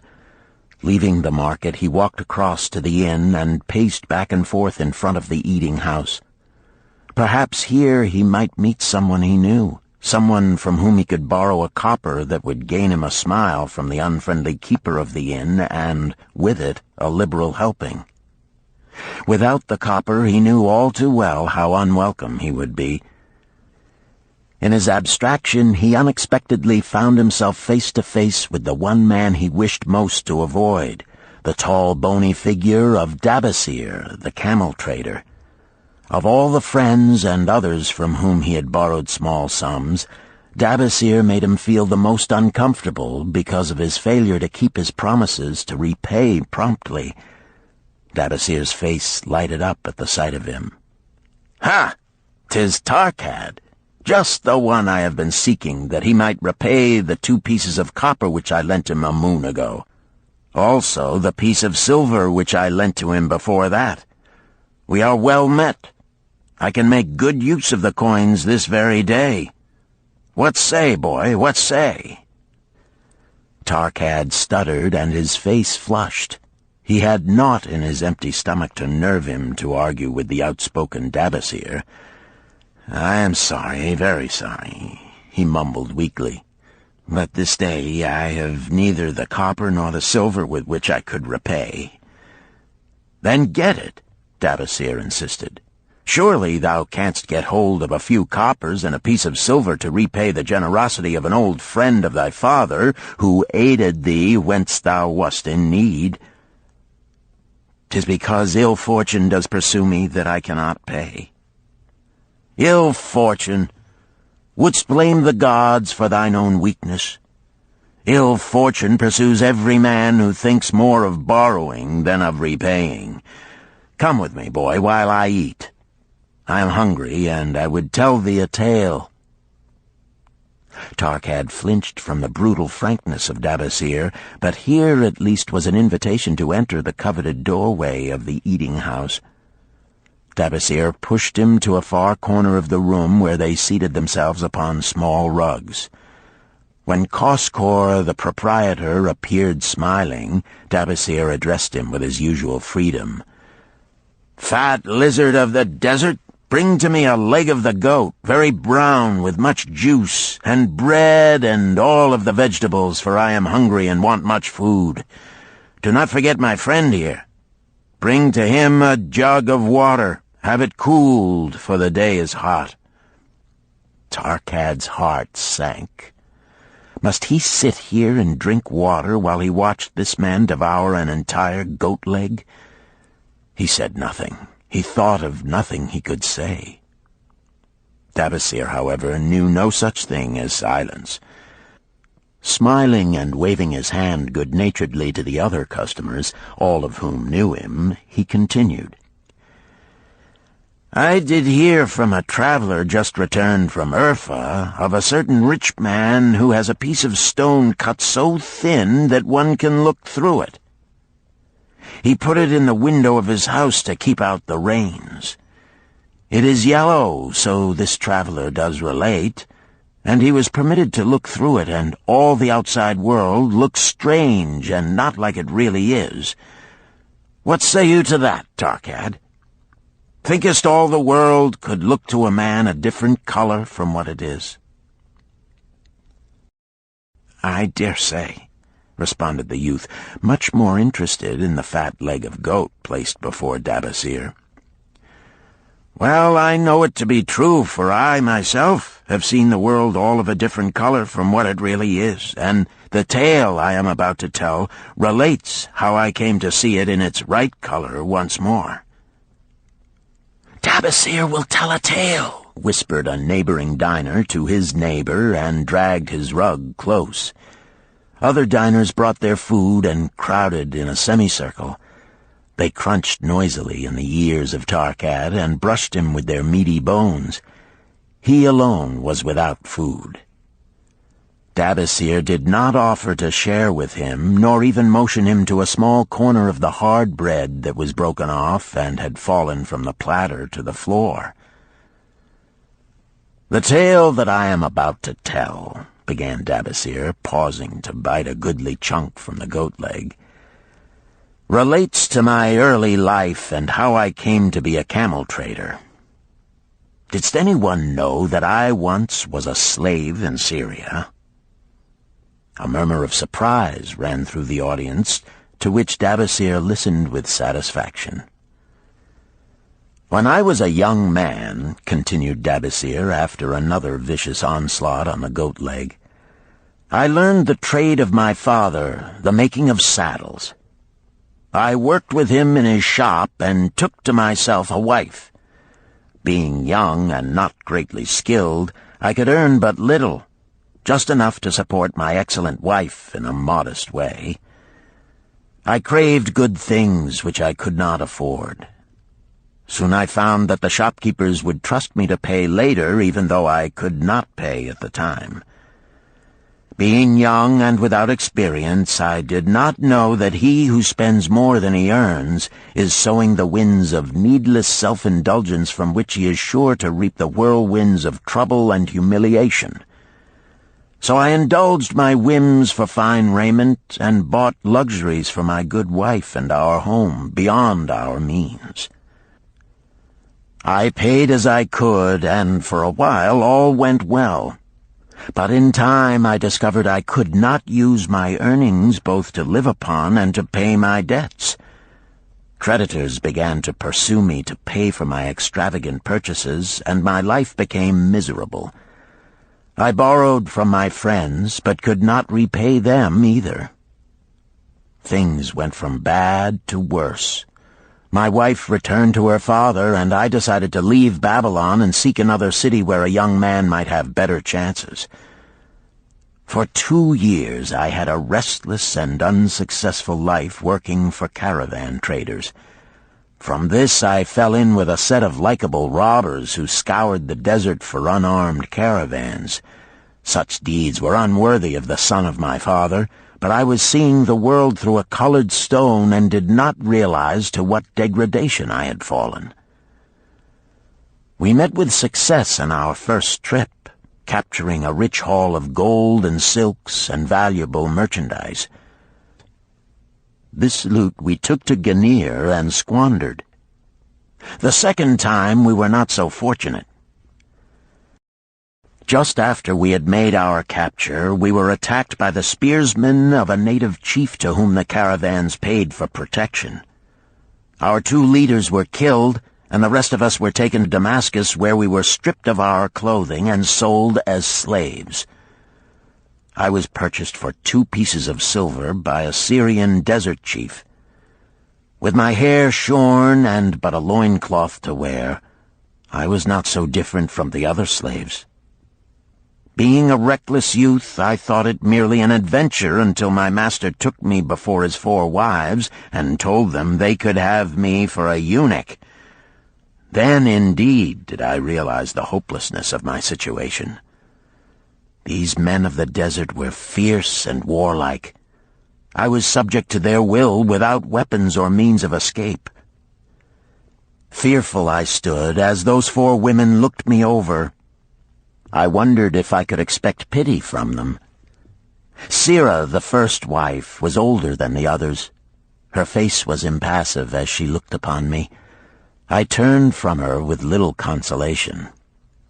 The next was a contemptuous beauty who gazed at me as indifferently as if I had been a worm of the earth. The 2 younger ones tittered as though it were all an exciting joke. It seemed an age that I stood waiting sentence. Each woman appeared willing for the others to decide. Finally, Sirah spoke up in a cold voice. "Of eunuchs we have plenty, but of camel tenders we have few, and they are a worthless lot. Even this day I would visit my mother who is sick with the fever, and there is no slave I would trust to lead my camel. Ask this slave if he can lead a camel." My master thereupon questioned me, "What know you of camels?" Striving to conceal my eagerness, I replied, "I can make them kneel, I can load them, I can lead them on long trips without tiring. If need be, I can repair their trappings." "The slave speaks forward enough," observed my master. "If thou so desire, Sirah, take this man for thy camel tender." So I was turned over to Sirah, and that day I led her camel upon a long journey to her sick mother. I took the occasion to thank her for her intercession, and also to tell her that I was not a slave by birth, but the son of a freeman, an honorable saddle-maker of Babylon. I also told her much of my story. Her comments were disconcerting to me, and I pondered much afterward on what she said. How can you call yourself a free man when your weakness has brought you to this? If a man has in himself the soul of a slave, will he not become one, no matter what his birth, even as water seeks its level? If a man has within him the soul of a free man, will he not become respected and honored in his own city in spite of his misfortune? For over a year I was a slave and lived with the slaves, but I could not become as one of them. One day Sira asked me, "In the eventime, when the other slaves can mingle and enjoy the society of each other, why dost thou sit in thy tent alone?" To which I responded, "I am pondering what you have said to me. I wonder if I have the soul of a slave. I cannot join them, so I must sit apart." "I, too, must sit apart," she confided. "My dowry was large, and my lord married me because of it. Yet he does not desire me. What every woman longs for is to be desired. Because of this, and because I am barren and have neither son nor daughter, must I sit apart. Were I a man, I would rather die than be such a slave, but the conventions of our tribe make slaves of women." "What think thou of me by this time?" I asked her suddenly. "Have I the soul of a man, or have I the soul of a slave?" "Have you a desire to repay the just debts you owe in Babylon?" she parried. "Yes, I have the desire, but I see no way." "If thou contentedly let the years slip by and make no effort to repay, then thou hast but the contemptible soul of a slave. No man is otherwise who cannot respect himself, and no man can respect himself who does not repay honest debts." "But what can I do who am a slave in Syria?" "Stay a slave in Syria, thou weakling." "I am not a weakling," I denied hotly. "Then prove it." "How?" "Does not thy great king fight his enemies in every way he can and with every force he has? Thy debts are thy enemies. They ran thee out of Babylon. You left them alone, and they grew too strong for thee. Hadst fought them as a man, thou couldst have conquered them and been one honored among the townspeople. But thou had not the soul to fight them, and behold, thy pride hast gone down until thou art a slave in Syria." Much I thought over her unkind accusations, and many defensive phrases I worded to prove myself not a slave at heart. But I was not to have the chance to use them. 3 days later, the maid of Sira took me to her mistress. "My mother is again very sick," she said. "Saddle the 2 best camels in my husband's herd. Tie on waterskins and saddlebags for a long journey. The maid will give thee food at the kitchen tent." I packed the camels, wondering much at the quantity of provisions the maid provided, for the mother dwelt less than a day's journey away. The maid rode the rear camel which followed, and I led the camel of my mistress. When we reached her mother's house, it was just dark. Sira dismissed the maid and said to me, "Tabasir, hast thou the soul of a free man, or the soul of a slave?" "The soul of a free man," I insisted. "Now is thy chance to prove it. Thy master hath imbibed deeply, and his chiefs are in a stupor. Take then these camels and make thy escape. Here in this bag is raiment of thy master's to disguise thee. I will say thou stole the camels and ran away while I visited my sick mother." "Thou hast the soul of a queen," I told her. "Much do I wish that I might lead thee to happiness." "Happiness," she responded, "awaits not the runaway wife who seeks it in far lands among strange people. Go thy own way, and may the gods of the desert protect thee, for the way is far and barren of food or water." I needed no further urging, but thanked her warmly and was away into the night. I knew not this strange country, and had only a dim idea of the direction in which lay Babylon, but struck out bravely across the desert toward the hills. One camel I rode, and the other I led. All that night I traveled, and all the next day, urged on by the knowledge of the terrible fate that was meted out to slaves who stole their master's property and tried to escape. Late that afternoon I reached a rough country as uninhabitable as the desert. The sharp rocks bruised the feet of my faithful camels, and soon they were picking their way slowly and painfully along. I met neither man nor beast, and could well understand why they shunned this inhospitable land. It was such a journey from then on as few men lived to tell of. Day after day we plodded along. Food and water gave out. The heat of the sun was merciless. At the end of the 9th day I slid from the back of my mount with the feeling that I was too weak to ever remount, and I would surely die, lost in this abandoned country. I stretched out upon the ground and slept, not waking until the first gleam of daylight. I sat up and looked about me. There was a coolness in the morning air. My camels lay dejected not far away. About me was a vast waste of broken country covered with rock and sand and thorny things. No sign of water, not to eat for man or camel.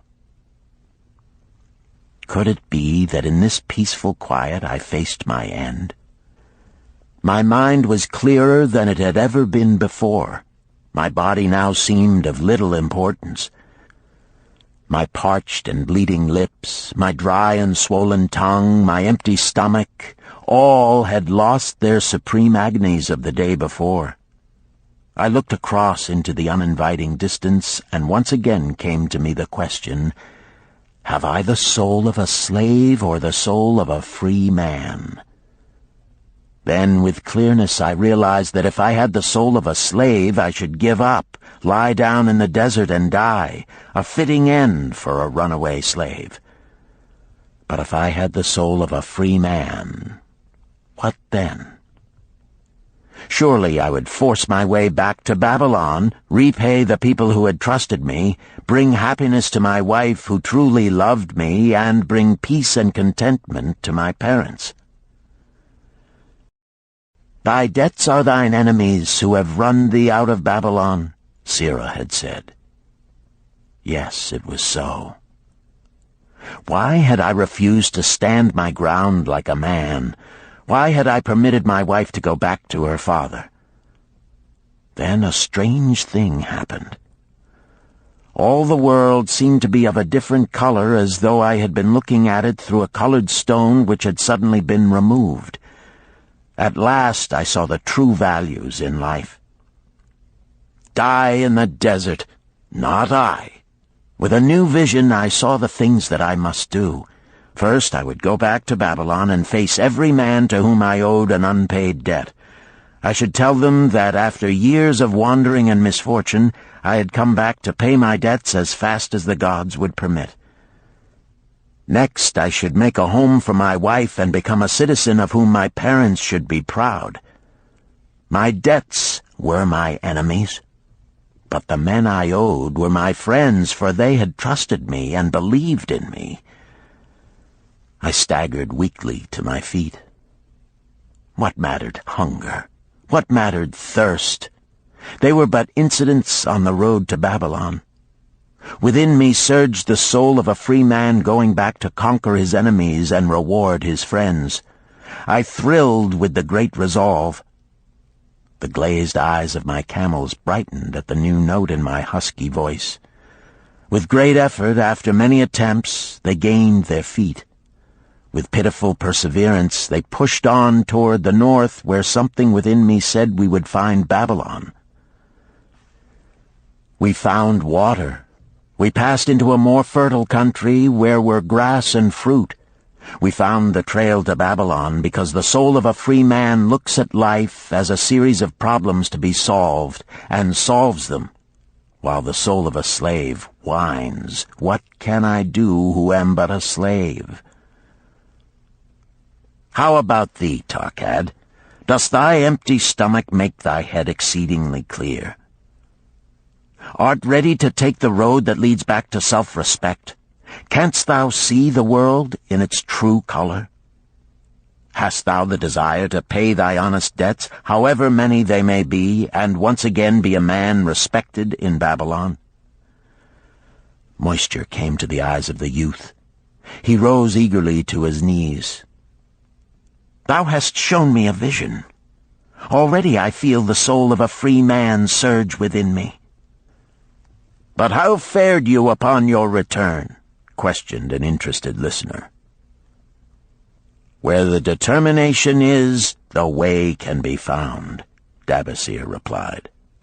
"I now had the determination, so I set out to find a way. First I visited every man to whom I was indebted, and begged his indulgence until I could earn that with which to repay. Most of them met me gladly. Several reviled me, but others offered to help me. One indeed did give me the very help I needed. It was Mathon, the gold lender. Learning that I had been a camel tender in Syria, he sent me to old Nebator, the camel trader, just commissioned by our good king to purchase many herds of sound camels for the great expedition. With him, my knowledge of camels I put to good use. Gradually, I was able to repay every copper and every piece of silver. Then at last I could hold up my head and feel that I was an honorable man among men." Again Dabasir turned to his food. "Kaskor, thou snail," he called loudly to be heard in the kitchen. "The food is cold. Bring me more meat fresh from the roasting. Bring thou also a very large portion for Arkad, the son of my old friend, who is hungry and shall eat with me." So ended the tale of Dabasir, the camel trader of old Babylon. He found his own soul when he realized a great truth, a truth that had been known and used by wise men long before his time. It has led men of all ages out of difficulties and into success, and it will continue to do so for those who have the wisdom to understand its magic power. It is for any man to use who reads these lines. Where the determination is, the way can be found.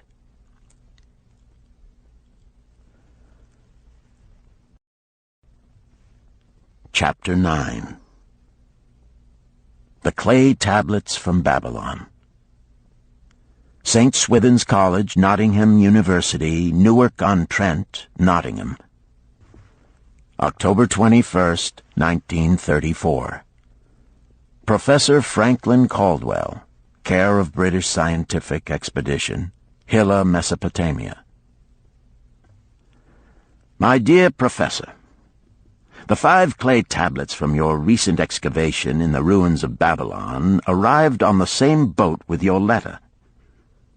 I have been fascinated no end and have spent many pleasant hours translating their inscriptions.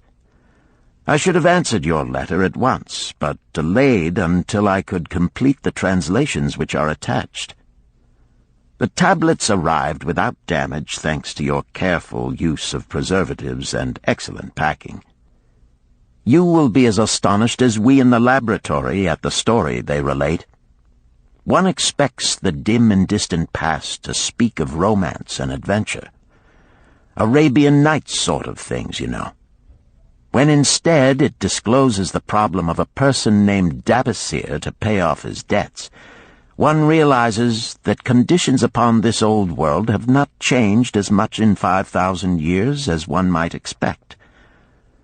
It's odd, you know, but these old inscriptions rather rag me, as the students say. Being a college professor, I am supposed to be a thinking human being possessing a working knowledge of most subjects. Yet here comes this old chap out of the dust-covered ruins of Babylon to offer a way I had never heard of to pay off my debts and at the same time acquire gold to jingle in my wallet. Pleasant thought, I say, and interesting to prove whether it will work as well nowadays as it did in old Babylon. Mrs. Shrewsbury and myself are planning to try out his plan upon our own affairs, which could be much improved. Wishing you the best of luck in your worthy undertaking, and waiting eagerly another opportunity to assist, I am, yours sincerely, Alfred H. Shrewsbury, Department of Archaeology. Tablet 1. Now, when the moon becometh full, I, Dabasir, who am but recently returned from slavery in Syria, with the determination to pay my many just debts and become a man of means worthy of respect in my native city of Babylon, do here engrave upon the clay a permanent record of my affairs to guide and assist me in carrying through my high desires. Under the wise advice of my good friend Mathon, the gold lender, I am determined to follow an exact plan that he doth say will lead any honorable man out of debt into means and self-respect. This plan includeth 3 purposes which are my hope and desire. First, the plan doth provide for my future prosperity. Therefore 1/10 of all I earn shall be set aside as my own to keep. For Mathon speaketh wisely when he saith, "That man who keepeth in his purse both gold and silver that he need not spend is good to his family and loyal to his king. The man who hath but a few coppers in his purse is indifferent to his family and indifferent to his king. But the man who hath naught in his purse is unkind to his family and disloyal to his king, for his own heart is bitter. Therefore the man who wisheth to achieve must have coin that he may keep to jingle in his purse, that he have in his heart love for his family and loyalty to his king. Second, the plan doth provide that I shall support and clothe my good wife who hath returned to me with loyalty from the house of her father. For Mathon doth say that to take good care of a faithful wife putteth self-respect into the heart of a man, and addeth strength and determination to his purposes. Therefore 7/10 of all I earn shall be used to provide a home, clothes to wear, and food to eat, with a bit extra to spend, that our lives be not lacking in pleasure and enjoyment. But he doth further enjoin the greatest care that we spend not greater than 7/10 of what I earn for these worthy purposes. Herein lieth the success of the plan. I must live upon this portion, and never use more, nor buy what I may not pay for out of this portion. This ends Disc 3. The Richest Man in Babylon, Disc 4. Tablet 2. Third, the plan doth provide that out of my earnings my debts shall be paid. Therefore each time the moon is full, 2/10 of all I have earned shall be divided honorably and fairly among those who have trusted me and to whom I am indebted. Thus in due time will all my indebtedness be surely paid. Therefore do I here engrave the name of every man to whom I am indebted, and the honest amount of my debt. Faru the cloth weaver, 2 silver, 6 copper. Sinjar the couch maker, 1 silver. Amar my friend, 3 silver, 1 copper. Zantkar my friend, 4 silver, 7 copper. Askamir my friend, 1 silver, 3 copper. Haransir the jewel maker, 6 silver, 2 copper. Diarbakir, my father's friend, 4 silver, 1 copper. Alkahad, the house owner, 14 silver. Mathon, the gold lender, 9 silver. Birajik, the farmer, 1 silver, 7 copper. From here on, disintegrated, cannot be deciphered. Tablet 3. To these creditors do I owe in total 119 pieces of silver and 141 pieces of copper. Because I did owe these sums and saw no way to repay, in my folly I did permit my wife to return to her father, and didst leave my native city and seek easy wealth elsewhere, only to find disaster and to see myself sold into the degradation of slavery. Now that Mathon doth show me how I can repay my debts in small sums of my earnings, do I realize the great extent of my folly in running away from the results of my extravagances. Therefore have I visited my creditors and explained to them that I have no resources with which to pay except my ability to earn, and that I intend to apply 2/10 of all I earn upon my indebtedness evenly and honestly. This much can I pay, but no more. Therefore, if they be patient, in time my obligations will be paid in full. Amar, whom I thought my best friend, reviled me bitterly, and I left him in humiliation. Birajik, the farmer, pleaded that I pay him first, as he didst badly need help. Arkad, the house owner, was indeed disagreeable, and insisted that he would make me trouble unless I did soon settle in full with him. All the rest willingly accepted my proposal. Therefore am I more determined than ever to carry through, being convinced that it is easier to pay one's just debts than to avoid them. Even though I cannot meet the needs and demands of a few of my creditors, I will deal impartially with all. Tablet 4. Again the moon shines full. I have worked hard with a free mind. My good wife hath supported my intentions to pay my creditors. Because of our wise determination, I have earned during the past moon, buying camels of sound wind and good legs for Nebertor, the sum of 19 pieces of silver. This I have divided according to the plan. 1/10 have I set aside to keep as my own, 7/10 have I divided with my good wife to pay for our living, 2/10 have I divided among my creditors as evenly as could be done in coppers. I did not see Amar, but left it with his wife. Birajik was so pleased that he would kiss my hand. Old Arkad alone was grouchy and said I must pay faster. To which I replied that if I were permitted to be well fed and not worried, that alone would enable me to pay faster. All the others thanked me and spoke well of my efforts. Therefore, at the end of one moon, my indebtedness is reduced by almost 4 pieces of silver, and I possess almost 2 pieces of silver besides, upon which no man hath claim. My heart is lighter than it hath been for a long time. Again the moon shines full.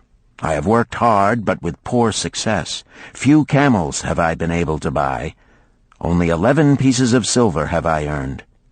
Nevertheless, my good wife and I have stood by the plan, even though we have bought no new raiment and eaten little but herbs. Again I paid ourselves 1/10 of the 11 pieces, while we lived upon 7/10. I was surprised when Amar commended my payment, even though small. So did Birajik. Arkad flew into a rage, but when told to give back his portion if he did not wish it, he became reconciled. The others, as before, were content. Again the moon shines full, and I am greatly rejoiced. I intercepted a fine herd of camels and bought many sound ones, therefore my earnings were 42 pieces of silver. This moon my wife and myself have bought much-needed sandals and raiment. Also we have dined well on meat and fowl. More than 8 pieces of silver we have paid to our creditors. Even Arkad did not protest. Great is the plan, for it leadeth us out of debt, and giveth us wealth which is ours to keep. 3 times the moon hath been full since I last carved upon this clay. Each time I paid to myself 1/10 of all I earned. Each time my good wife and I have lived upon 7/10, even though at times it was difficult. Each time have I paid to my creditors 2/10. In my purse I now have 21 pieces of silver that are mine. It maketh my head to stand straight upon my shoulders, and maketh me proud to walk among my friends. My wife keepeth well our home, and is becomingly gowned. We are happy to live together. The plan is of untold value.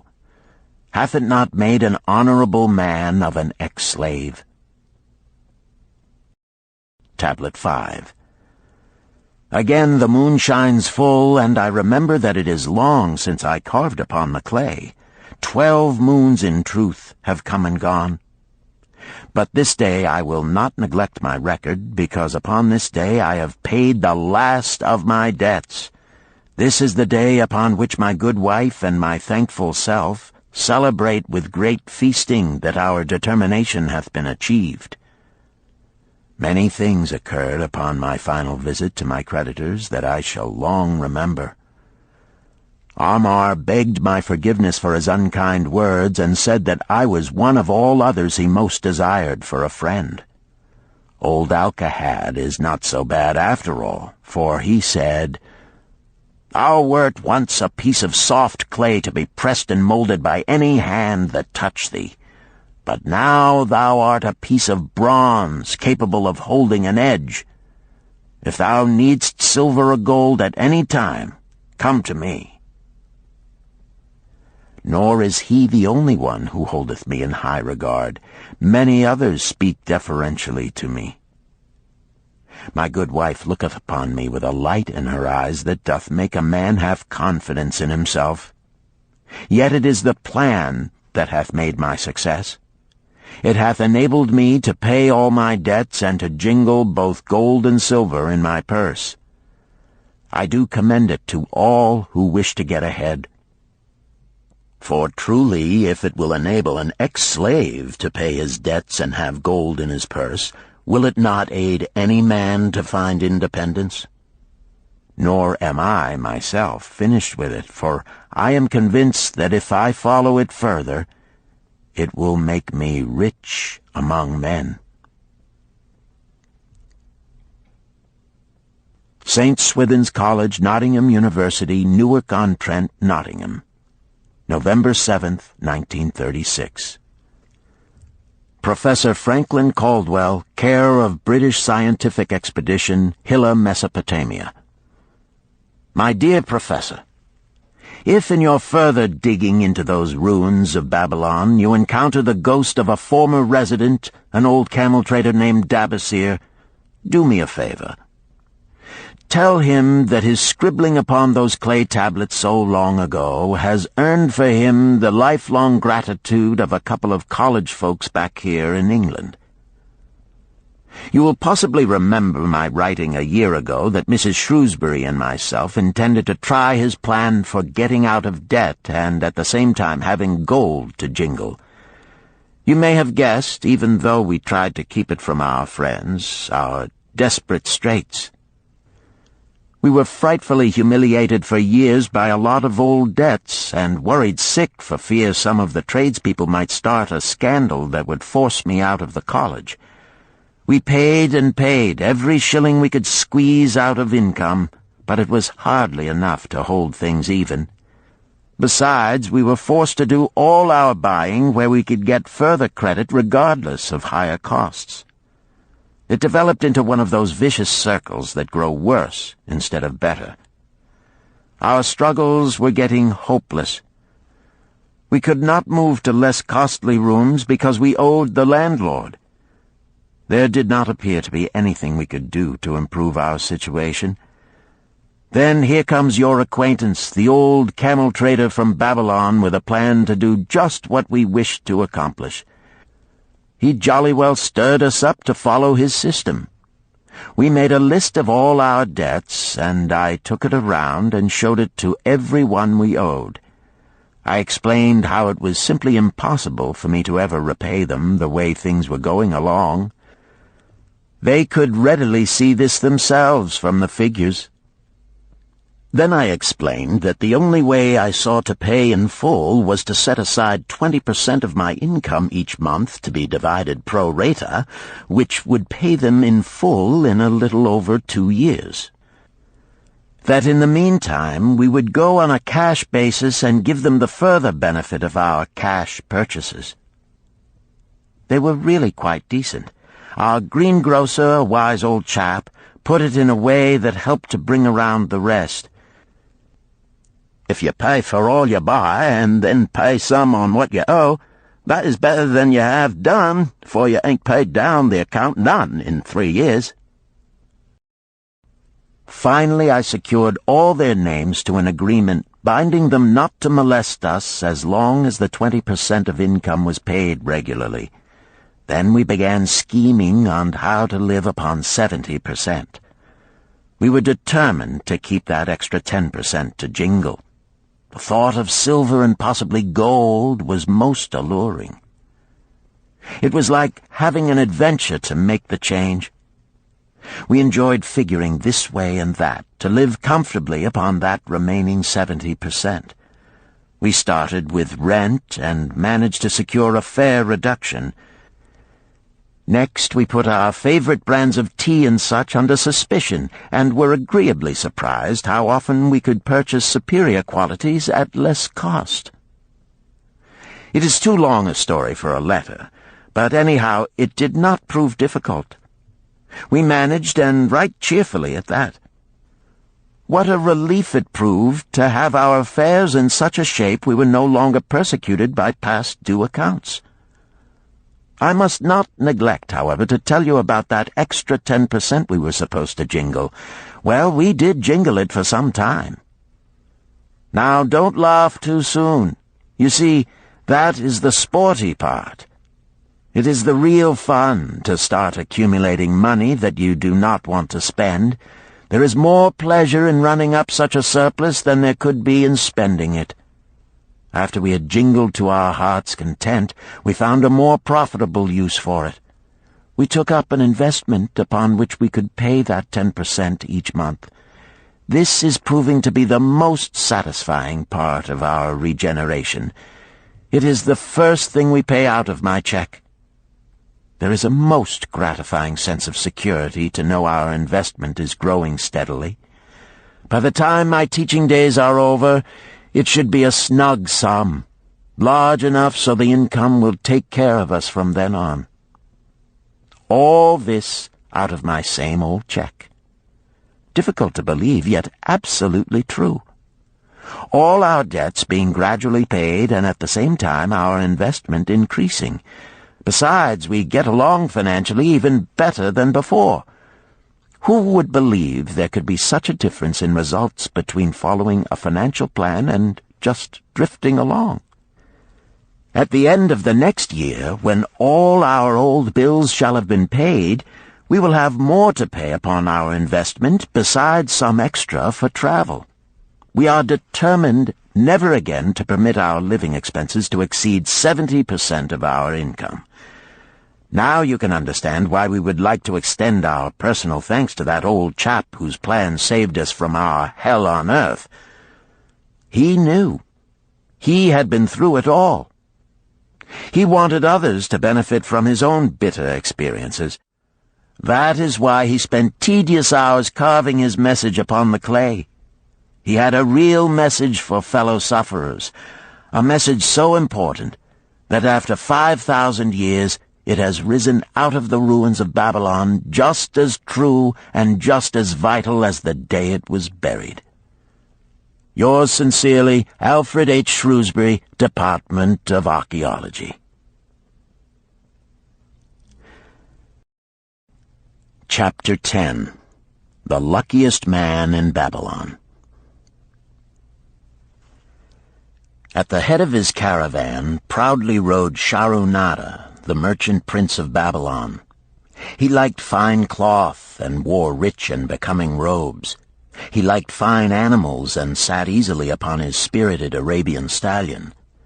To look at him, one would hardly have guessed his advanced years. Certainly they would not have suspected that he was inwardly troubled. The journey from Damascus is long, and the hardships of the desert many. These he minded not. The Arab tribes are fierce and eager to loot rich caravans. These he feared not, for his many fleet-mounted guards were a safe protection. About the youth at his side, whom he was bringing from Damascus, was he disturbed. This was Hayden Gula, the grandson of his partner of other years, Arid Gula, to whom he felt he owed a debt of gratitude which could never be repaid. He would like to do something for this grandson, but the more he considered this, the more difficult it seemed because of the youth himself. Eyeing the young man's rings and earrings, he thought to himself, "He thinks jewels are for men. Still, he has his grandfather's strong face. But his grandfather wore no such gaudy robes. Yet I sought him to come, hoping I might help him get a start for himself and get away from the wreck his father has made of their inheritance." Hayden Gula broke in upon his thoughts.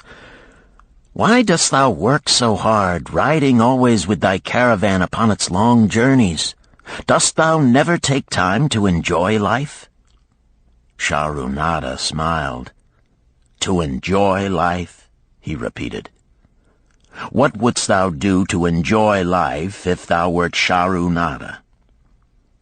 "If I had wealth equal to thine, I would live like a prince. Never across the hot desert would I ride. I would spend the shekels as fast as they came to my purse.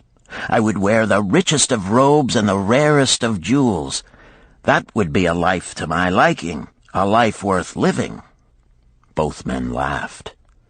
"Thy grandfather wore no jewels," Shahrunada spoke before he thought, then continued jokingly, "Wouldst thou leave no time for work?" "Work was made for slaves," Hayden Gula responded. Shahrunada bit his lip but made no reply, riding in silence until the trail led them to the slope. Here he reined his mount, and pointing to the green valley far away, "See, there is the valley. Look far down, and thou canst faintly see the walls of Babylon. The tower is the temple of Bel. If thine eyes are sharp, thou mayest even see the smoke from the eternal fire upon its crest." "So that is Babylon? Always have I longed to see the wealthiest city in all the world," Hayden Gula commented. "Babylon, where my grandfather started his fortune. Would he were still alive, we would not be so sorely pressed. Why wish his spirit to linger on earth beyond its allotted time? Thou and thy father can well carry on his good work. Alas, of us neither has his gift. Father and myself know not his secret for attracting the golden shekels." Shahrunada did not reply, but gave rein to his mount and rode thoughtfully down the trail to the valley. Behind them followed the caravan in a cloud of reddish dust. Some time later they reached the King's Highway and turned south through the irrigated farms. 3 old men plowing a field caught Shahrunada's attention. They seemed strangely familiar. How ridiculous! One does not pass a field after 40 years and find the same men plowing there. Yet something within him said they were the same. One, with an uncertain grip, held the plow. The others laboriously plodded beside the oxen, ineffectually beating them with their barrel staves to keep them pulling. 40 years ago, he had envied these men. How gladly he would have exchanged places. But what a difference now! With pride he looked back at his trailing caravan, well-chosen camels and donkeys loaded high with valuable goods from Damascus. All this was but one of his possessions. He pointed to the plowers, saying, "Still plowing the same field where they were 40 years ago. They look it, but why thinkest thou they are the same?" "I saw them there," Shahrunada replied. Recollections were racing rapidly through his mind. Why could he not bury the past and live in the present? Then he saw, as in a picture, the smiling face of Arkad Gula. The barrier between himself and the cynical youth beside him dissolved. But how could he help such a superior youth with his spendthrift ideas and bejeweled hands? Work he could offer in plenty to willing workers, but not for men who considered themselves too good for work. Yet he owed it to Arkad Gula to do something, not a half-hearted attempt. He and Arkad Gula had never done things that way. They were not that sort of men. A plan came almost in a flash.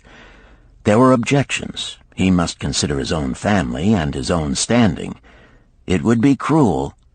It would hurt. Being a man of quick decisions, he waived objections and decided to act. "Wouldst thou be interested in hearing how thy worthy grandfather and myself joined in the partnership which proved so profitable?" he questioned. "Why not just tell me how thou madest the golden shekels? That is all I need to know," the young man parried. Sharunada ignored the reply and continued, "We start with those men plowing. I was no older than thou. As the column of men in which I marched approached, good old Megiddo, the farmer, scoffed at the slipshod way in which they plowed. Megiddo was chained next to me. 'Look at the lazy fellows,' he protested. 'The plow holder makes no effort to plow deep, nor do the beaters keep the oxen in the furrow. How can they expect to raise a good crop with poor plowing?'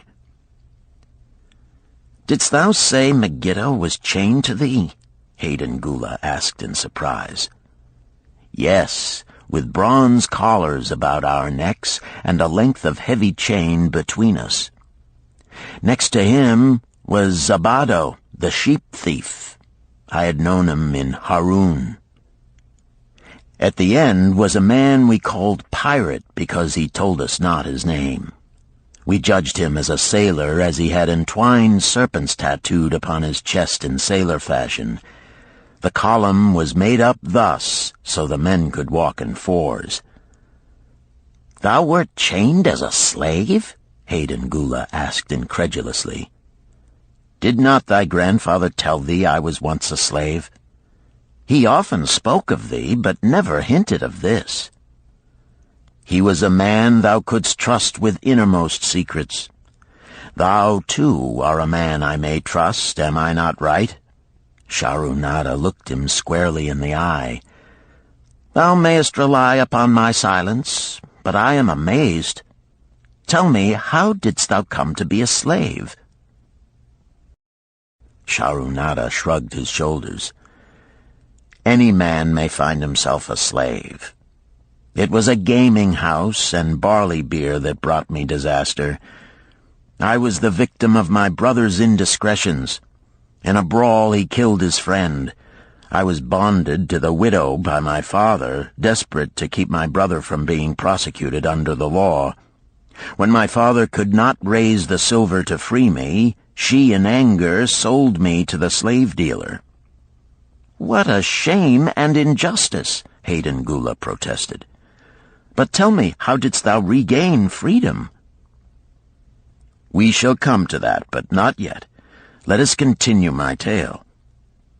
As we passed, the plowers jeered at us. One did doff his ragged hat and bow low, calling out, 'Welcome to Babylon, guests of the king!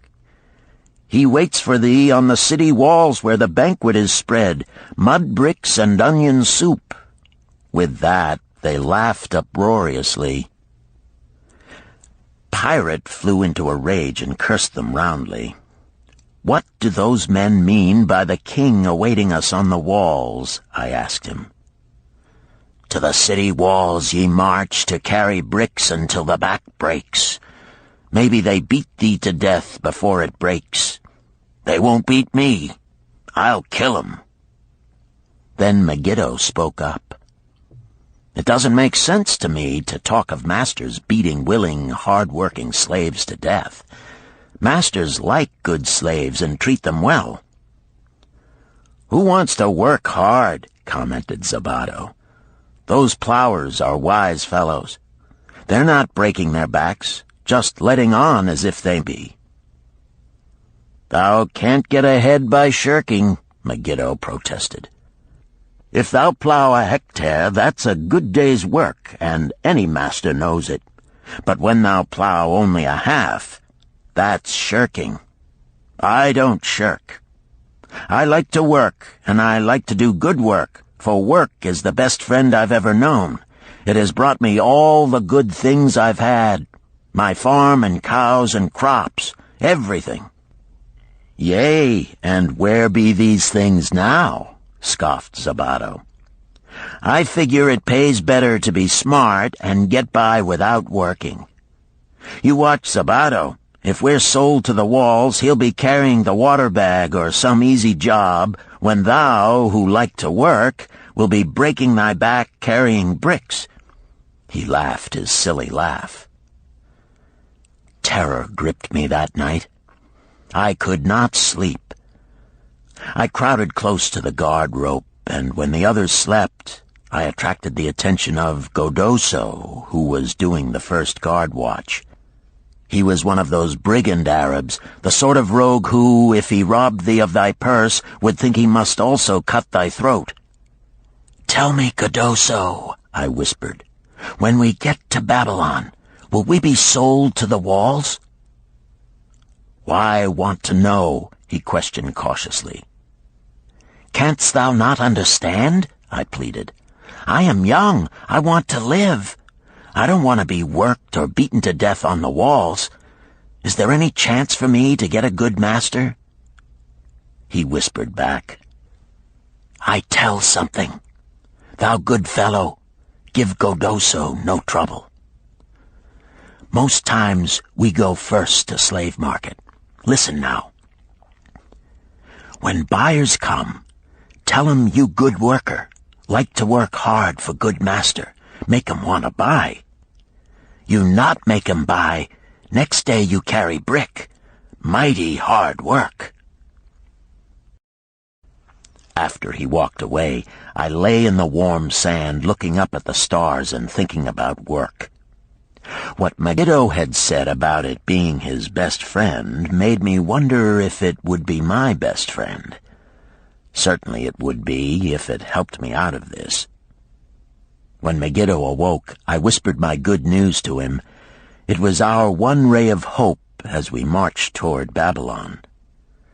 Late in the afternoon, we approached the walls and could see the lines of men, like black ants, climbing up and down the steep diagonal paths.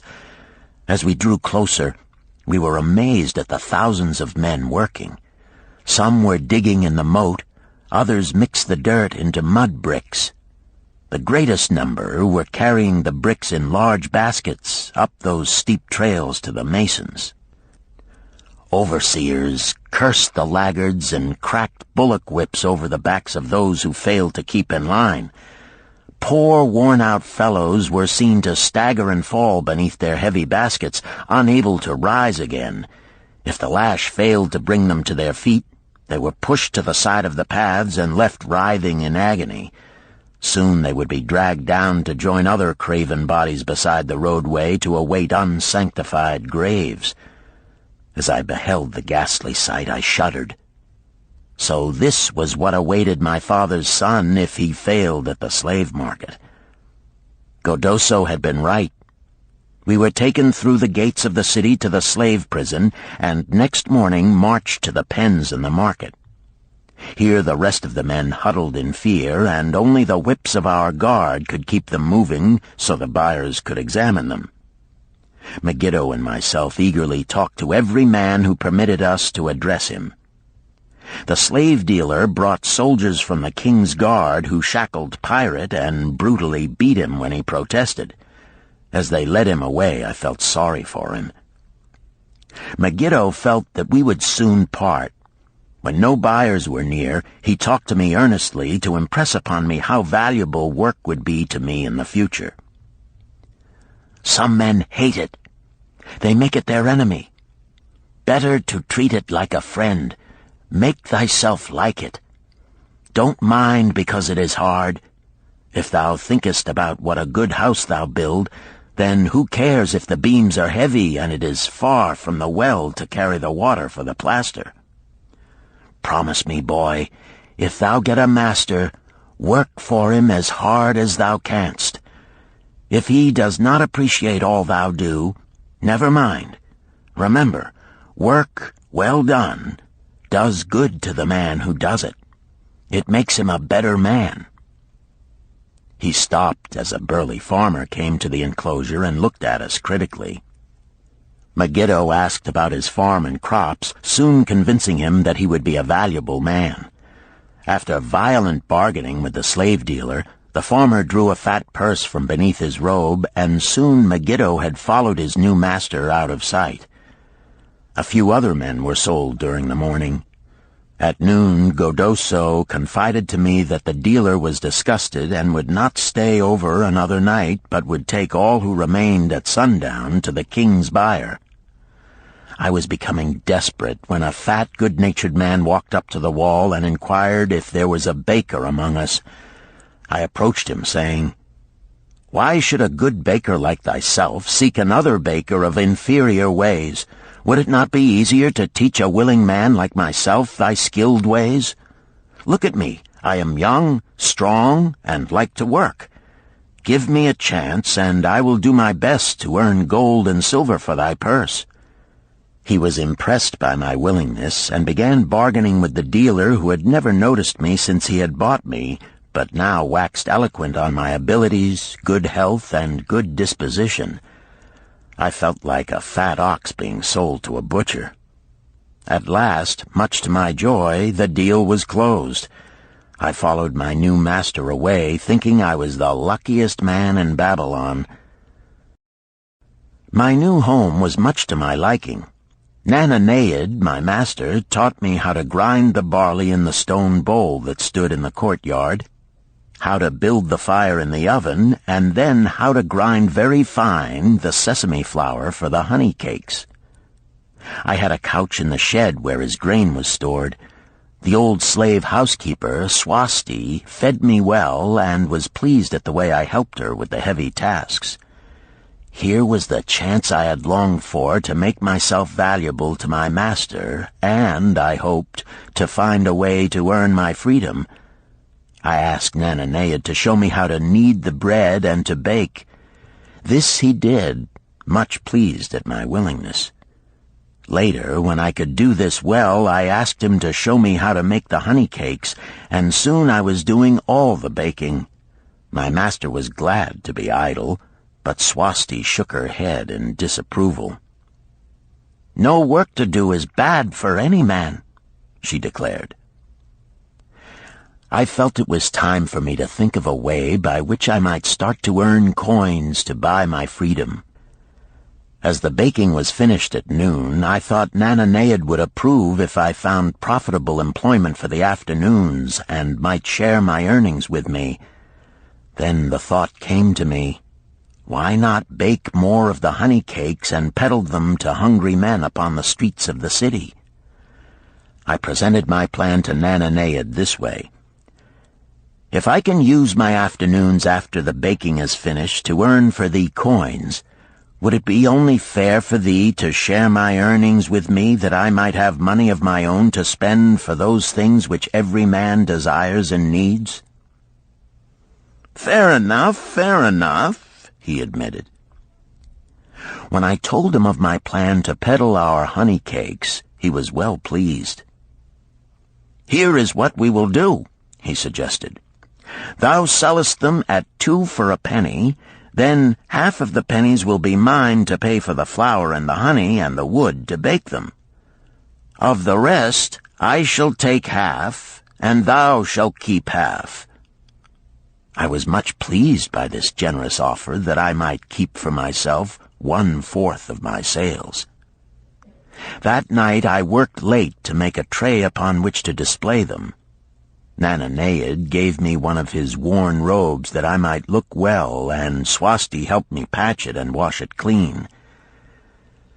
The next day I baked an extra supply of honey cakes. They looked brown and tempting upon the tray as I went along the street, loudly calling my wares. At first no one seemed interested, and I became discouraged. I kept on, and later in the afternoon, as men became hungry, the cakes began to sell, and soon my tray was empty. Nananeid was well pleased with my success and gladly paid me my share. I was delighted to own pennies. Megiddo had been right when he said a master appreciated good work from his slaves. That night I was so excited over my success I could hardly sleep, and tried to figure how much I could earn in a year and how many years would be required to buy my freedom. As I went forth with my tray of cakes every day, I soon found regular customers. One of these was none other than thy grandfather, Arkad. He was a rug merchant and sold to the housewives, going from one end of the city to the other, accompanied by a donkey loaded high with rugs and a black slave to tend it. He would buy 2 cakes for himself and 2 for his slave, always tarrying to talk with me while they ate them. Thy grandfather said something to me one day that I shall always remember. "I like thy cakes, boy. But better still, I like the fine enterprise with which thou offerest them. Such spirit can carry thee far on the road to success." But how canst thou understand, Arkad, what such words of encouragement could mean to a slave boy, lonesome in a great city, struggling with all he had in him to find a way out of his humiliation?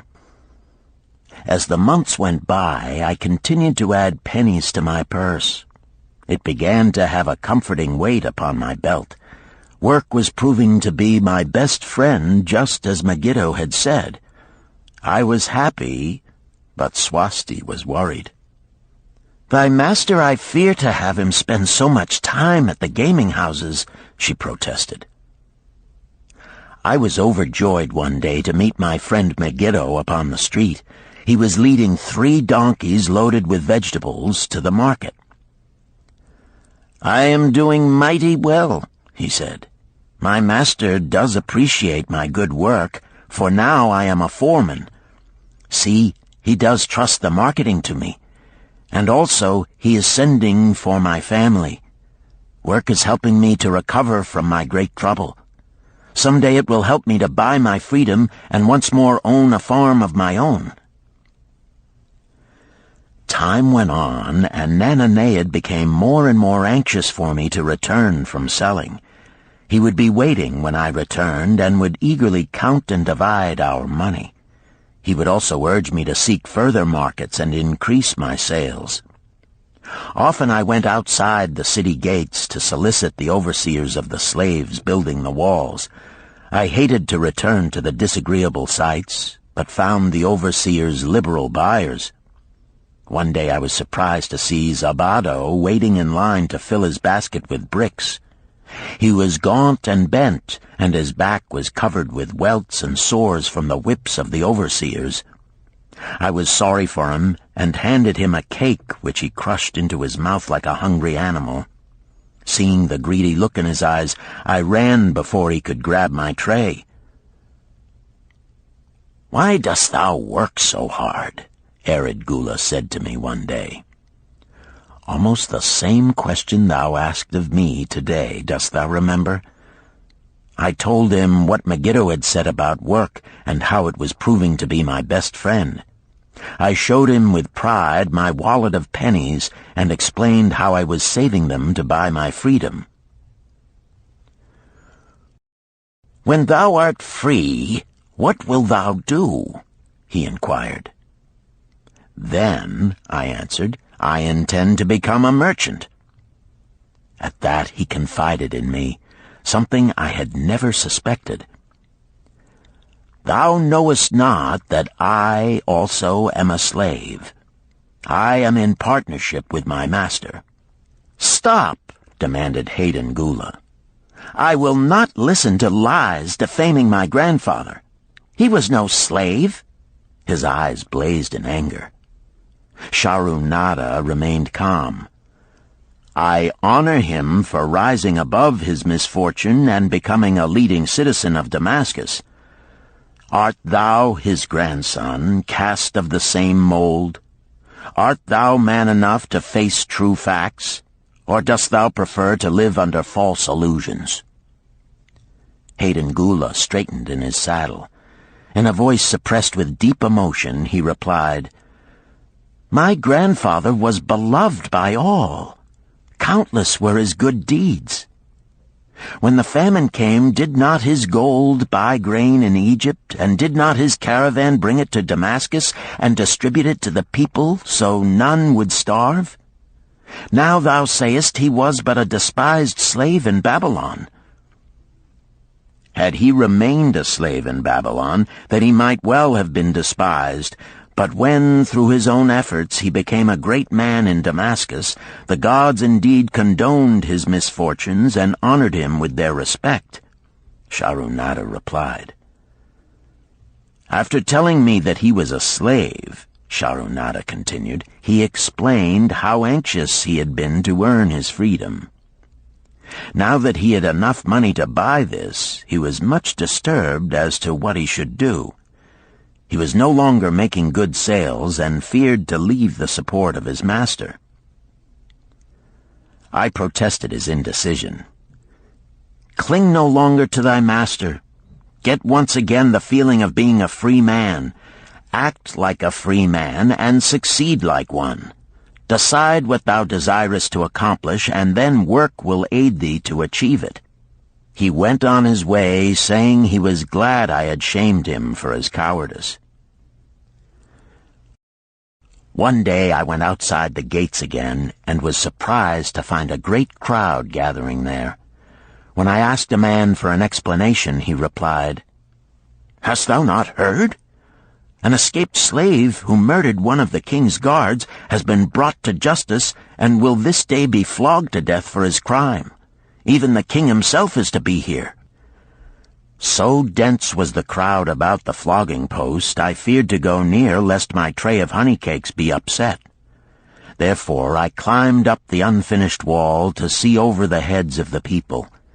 I was fortunate in having a view of Nebuchadnezzar himself as he rode by in his golden chariot. Never had I beheld such grandeur, such robes and hangings of gold cloth and velvet. I could not see the flogging, though I could hear the shrieks of the poor slave. I wondered how one so noble as our handsome king could endure to see such suffering, yet when I saw he was laughing and joking with his nobles, I knew he was cruel and understood why such inhuman tasks were demanded of the slaves building the walls.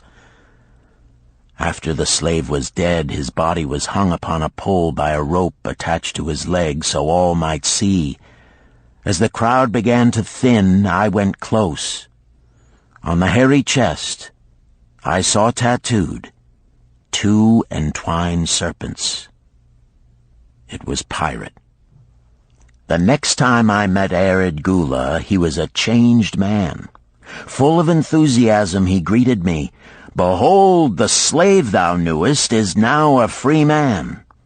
There was magic in thy words. Already my sales and my profits are increasing. My wife is overjoyed. She was a free woman, the niece of my master. She much desires that we move to a strange city where no man shall know I was once a slave. Thus our children shall be above reproach for their father's misfortune. Work has become my best helper. It has enabled me to recapture my confidence and my skill to sell."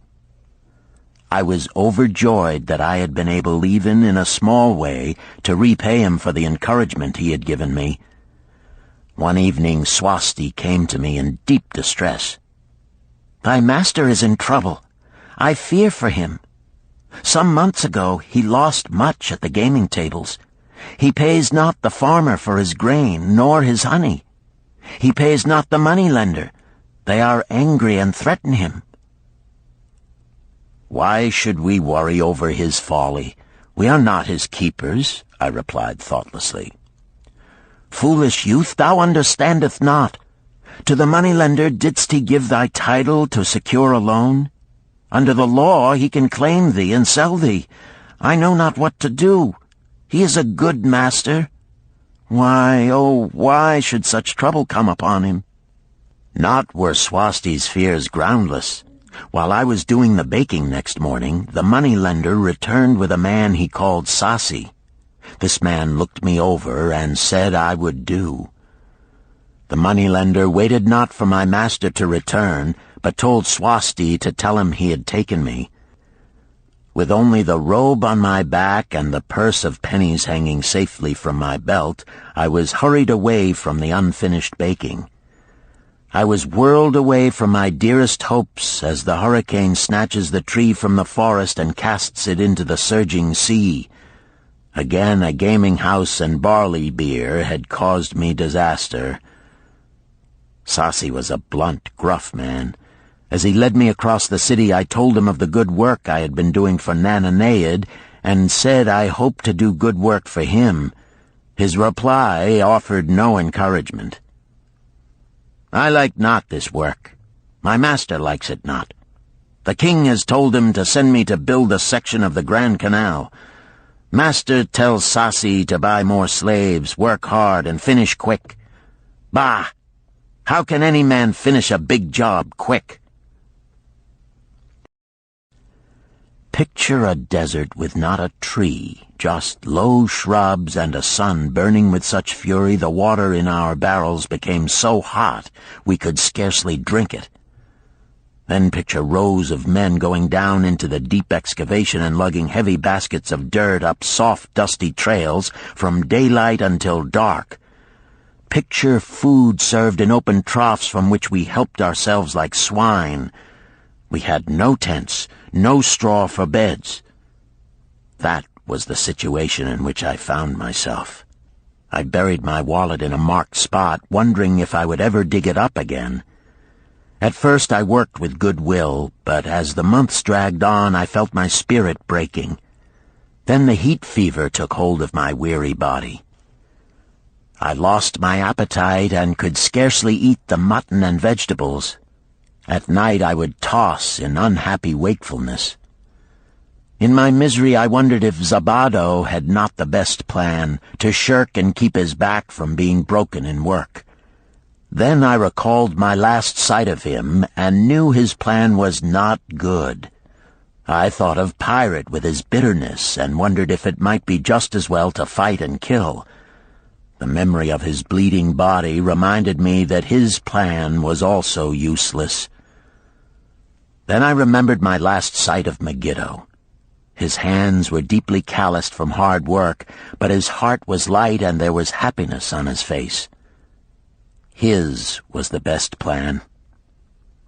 Yet I was just as willing to work as Megiddo. He could not have worked harder than I. Why did not my work bring me happiness and success? Was it work that brought Megiddo happiness, or was happiness and success merely in the laps of the gods? Was I to work the rest of my life without gaining my desires, without happiness and success? All of these questions were jumbled in my mind, and I had not an answer. Indeed, I was sorely confused. Several days later, when it seemed that I was at the end of my endurance and my questions still unanswered, Sasi sent for me. A messenger had come from my master to take me back to Babylon. I dug up my precious wallet, wrapped myself in the tattered remnants of my robe, and was on my way. As we rode, the same thoughts of a hurricane whirling me hither and thither kept racing through my feverish brain. I seemed to be living the weird words of a chant from my native town of Harun. Besetting a man like a whirlwind, driving him like a storm, whose course no one can follow, whose destiny no one can foretell. Was I destined to be ever thus punished for I knew not what?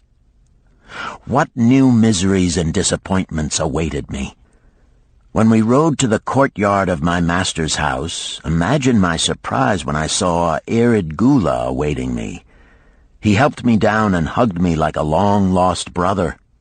As we went our way, I would have followed him as a slave should follow his master, but he would not permit me. He put his arm about me, saying, "I hunted everywhere for thee. When I had almost given up hope, I did meet Swasti, who told me of the money-lender who directed me to thy noble owner. A hard bargain he did drive, and made me pay an outrageous price. But thou art worth it. Thy philosophy and thy enterprise have been my inspiration to this new success."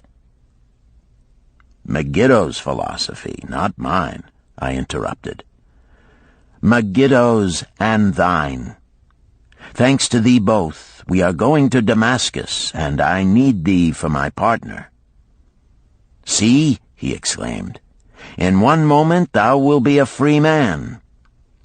So saying, he drew from beneath his robe the clay tablet carrying my title. This he raised above his head and hurled it to break in 100 pieces upon the cobblestones. With glee he stamped upon the fragments until they were but dust. Tears of gratitude filled my eyes. I knew I was the luckiest man in Babylon. "Work, thou see, by this, in the time of my greatest distress, didst prove to be my best friend.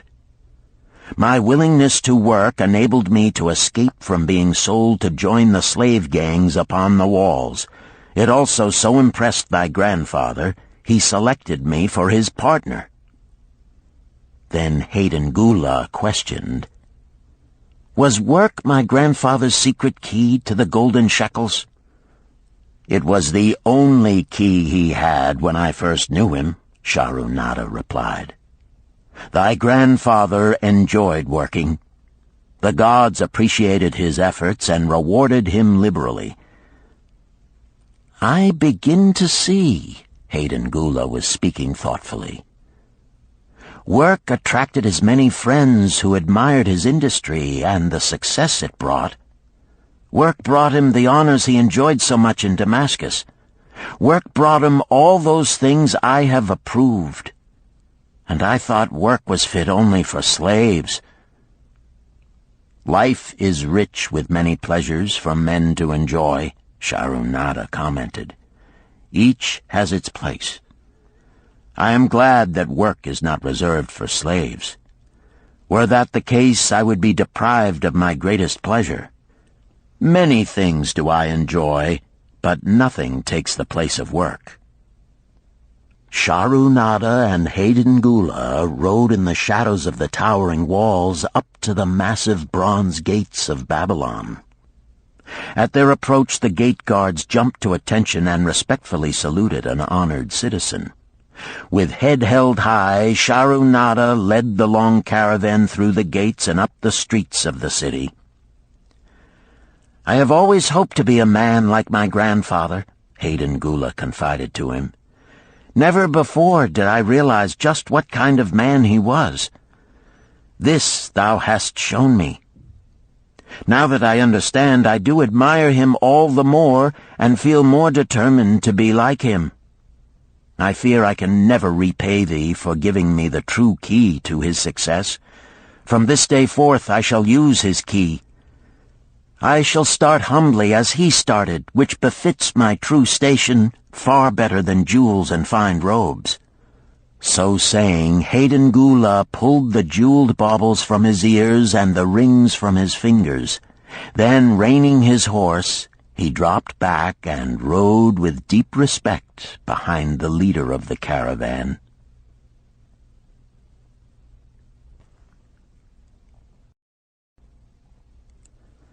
Chapter 11.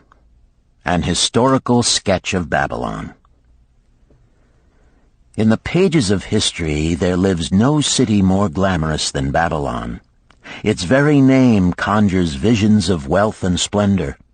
Its treasures of gold and jewels were fabulous. One naturally pictures such a wealthy city as located in a suitable setting of tropical luxury, surrounded by rich natural resources of forests and mines. Such was not the case. It was located beside the Euphrates River in a flat, arid valley. It had no forests, no mines, not even stone for building. It was not even located upon a natural trade route. The rainfall was insufficient to raise crops. Babylon is an outstanding example of man's ability to achieve great objectives using whatever means are at his disposal. All of the resources supporting this large city were man-developed. All of its riches were man-made. Babylon possessed just two natural resources: a fertile soil and water in the river. With one of the greatest engineering accomplishments of this or any other day, Babylonian engineers diverted the waters from the river by means of dams and immense irrigation canals. Far out across that arid valley went these canals to pour the life-giving waters over the fertile soil. This ranks among the first engineering feats known to history. Such abundant crops as were the reward of this irrigation system the world had never seen before. Fortunately, during its long existence, Babylon was ruled by successive lines of kings to whom conquest and plunder were but incidental. While it engaged in many wars, most of these were local or defensive against ambitious conquerors from other countries who coveted the fabulous treasures of Babylon. The outstanding rulers of Babylon live in history because of their wisdom, enterprise, and justice. Babylon produced no strutting monarchs who sought to conquer the known world that all nations might pay homage to their egotism. As a city, Babylon exists no more. When those energizing human forces that built and maintained the city for thousands of years were withdrawn, it soon became a deserted ruin. The site of the city is in Asia, about 600 miles east of the Suez Canal, just north of the Persian Gulf.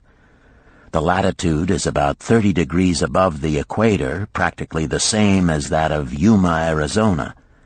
It possessed a climate similar to that of this American city, hot and dry. Today, this valley of the Euphrates, once a populous irrigated farming district, is again a windswept arid waste. Scant grass and desert shrubs strive for existence against the wind-blown sands. Gone are the fertile fields, the mammoth cities, and the long caravans of rich merchandise. Nomadic bands of Arabs, securing a scant living by tending small herds, are the only inhabitants. Such it has been since about the beginning of the Christian era. Dotting this valley are earthen hills. For centuries they were considered by travelers to be nothing else. The attention of archaeologists were finally attracted to them because of broken pieces of pottery and brick washed down by the occasional rainstorms. Expeditions, financed by European and American museums, were sent here to excavate and see what could be found. Picks and shovels soon proved these hills to be ancient cities. City graves, they might well be called. Babylon was one of these. Over it for something like 20 centuries, the winds had scattered the desert dust. Built originally of brick, all exposed walls had disintegrated and gone back to earth once more. Such is Babylon, the wealthy city, today. A heap of dirt, so long abandoned that no living person even knew its name until it was discovered by carefully removing the refuse of centuries from the streets and the fallen wreckage of its noble temples and palaces. Many scientists considered the civilization of Babylon and other cities in this valley to be the oldest of which there is a definite record. Positive dates have been proved reaching back 8,000 years. An interesting fact in this connection is the means used to determine these dates. Uncovered in the ruins of Babylon were descriptions of an eclipse of the sun. Modern astronomers readily computed the time when such an eclipse, visible in Babylon, occurred, and thus established a known relationship between their calendar and our own. In this way, we have proved that 8,000 years ago, the Sumerites, who inhabited Babylonia, were living in walled cities. one can only conjecture for how many centuries previous such cities had existed. Their inhabitants were not mere barbarians living within protecting walls. They were an educated and enlightened people. So far as written history goes, they were the first engineers, the first astronomers, the first mathematicians, the first financiers, and the first people to have a written language. Mention has already been made of the irrigation systems which transformed the arid valley into an agricultural paradise. The remains of these canals can still be traced, although they are mostly filled with accumulated sand. Some of them were of such size that, when empty of water, a dozen horses could be ridden abreast along their bottoms. In size they compare favorably with the largest canals in Colorado and Utah. In addition to irrigating the valley lands, Babylonian engineers completed another project of similar magnitude. By means of an elaborate drainage system, they reclaimed an immense area of swampland at the mouths of the Euphrates and Tigris rivers and put this also under cultivation. Herodotus, the Greek traveler and historian, visited Babylon while it was in its prime and has given us the only known description by an outsider. His writings give a graphic description of the city and some of the unusual customs of its people. He mentions the remarkable fertility of the soil and the bountiful harvest of wheat and barley which they produced. The glory of Babylon has faded, but its wisdom has been preserved for us. For this we are indebted to their form of records. In that distant day, the use of paper had not been invented. Instead, they laboriously engraved their writing upon tablets of moist clay. When completed, these were baked and became hard tile. In size, they were about 6 by 8 inches and an inch in thickness. These clay tablets, as they are commonly called, were used much as we use modern forms of writing. Upon them were engraved legends, poetry, history, transcriptions of royal decrees, the laws of the land, titles to property, promissory notes, and even letters which were dispatched by messengers to distant cities. From these clay tablets we are permitted an insight into the intimate personal affairs of the people. For example, one tablet, evidently from the records of a country storekeeper, relates that upon the given date a certain named customer brought in a cow and exchanged it for 7 sacks of wheat, 3 being delivered at the time, and the other 4 to await the customer's pleasure. Safely buried in the wrecked cities, archaeologists have recovered entire libraries of these tablets, hundreds of thousands of them. One of the outstanding wonders of Babylon was the immense walls surrounding the city. The ancients ranked them with the Great Pyramid of Egypt as belonging to the 7 wonders of the world. Queen Semiramis is credited with having erected the first walls during the early history of the city. Modern excavators have been unable to find any trace of the original walls, nor is their exact height known.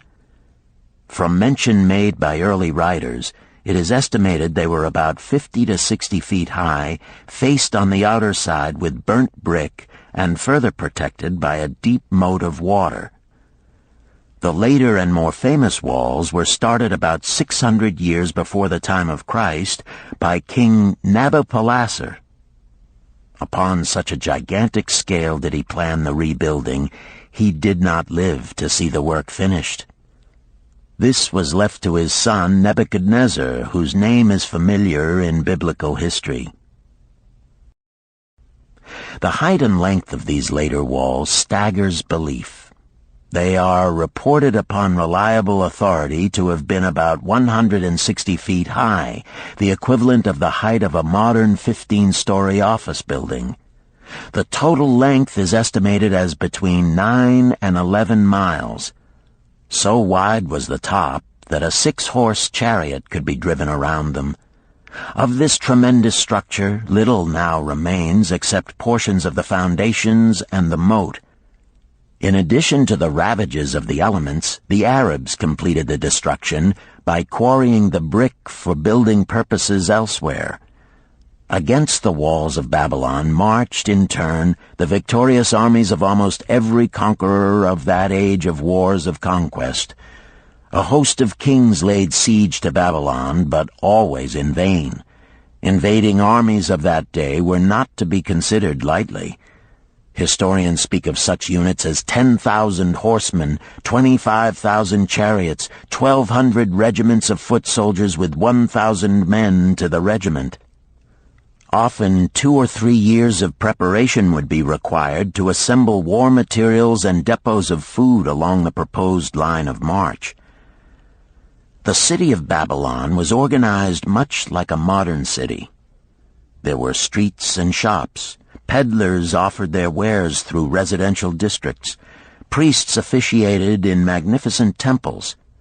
Within the city was an inner enclosure for the royal palaces. The walls about this were said to have been higher than those about the city. The Babylonians were skilled in the arts. These included sculpture, painting, weaving, gold working, and the manufacture of metal weapons and agricultural implements. Their jewelers created most artistic jewelry. Many samples have been recovered from the graves of its wealthy citizens and are now on exhibition in the leading museums of the world. At a very early period, when the rest of the world was still hacking at trees with stone-headed axes, or hunting and fighting with flint-pointed spears and arrows, the Babylonians were using axes, spears, and arrows with metal heads. The Babylonians were clever financiers and traders. So far as we know, they were the original inventors of money as a means of exchange, of promissory notes, and written titles to property. Babylon was never entered by hostile armies until about 540 years before the birth of Christ. Even then, the walls were not captured. The story of the fall of Babylon is most unusual. Cyrus, one of the great conquerors of that period, intended to attack the city and hoped to take its impregnable walls. Advisors of Nabonidus, the king of Babylon, persuaded him to go forth to meet Cyrus and give him battle without waiting for the city to be besieged. In the succeeding defeat to the Babylonian army, it fled away from the city. Cyrus thereupon entered the open gates and took possession without resistance. Thereafter, the power and prestige of the city gradually waned until, in the course of a few hundred years, it was eventually abandoned, deserted, left for the winds and storms to level once again to that desert earth from which its grandeur had originally been built. Babylon had fallen, never to rise again. But to it, civilization owes much. The eons of time have crumbled to dust the proud walls of its temples, but the wisdom of Babylon endures. The End. You've been listening to The Richest Man in Babylon by George S. Clason, narrated by Richard Ferrone, and directed by Ben Ruggiero. If you've enjoyed this book and this performance, Recorded Books recommends The Art of War by Sun Tzu, narrated by Joe Mantegna. This classic of military strategy includes a detailed introduction and commentary on the history of Chinese warfare and military thought. We also recommend Nickel and Dimed by Barbara Ehrenreich, narrated by Christine McMurdo Wallace. Nickel and Dimed reveals low-wage America in all its tenacity, anxiety, and surprising generosity. A land of big boxes, fast food, and 1,000 desperate stratagems for survival. You'll find a wide selection of titles in the Recorded Books catalog, including bestsellers, mysteries, classics, histories, and more. So to order another recorded book, or for a copy of our latest listing, please call the toll-free number found on the back of this book. Don't forget to ask about easy 30-day rentals by mail. On our website, you can browse our catalog, place orders, hear about our latest releases, or tune into narrator profiles and author interviews. So visit us there at www.recordedbooks.com. And thank you for being a Recorded Books reader.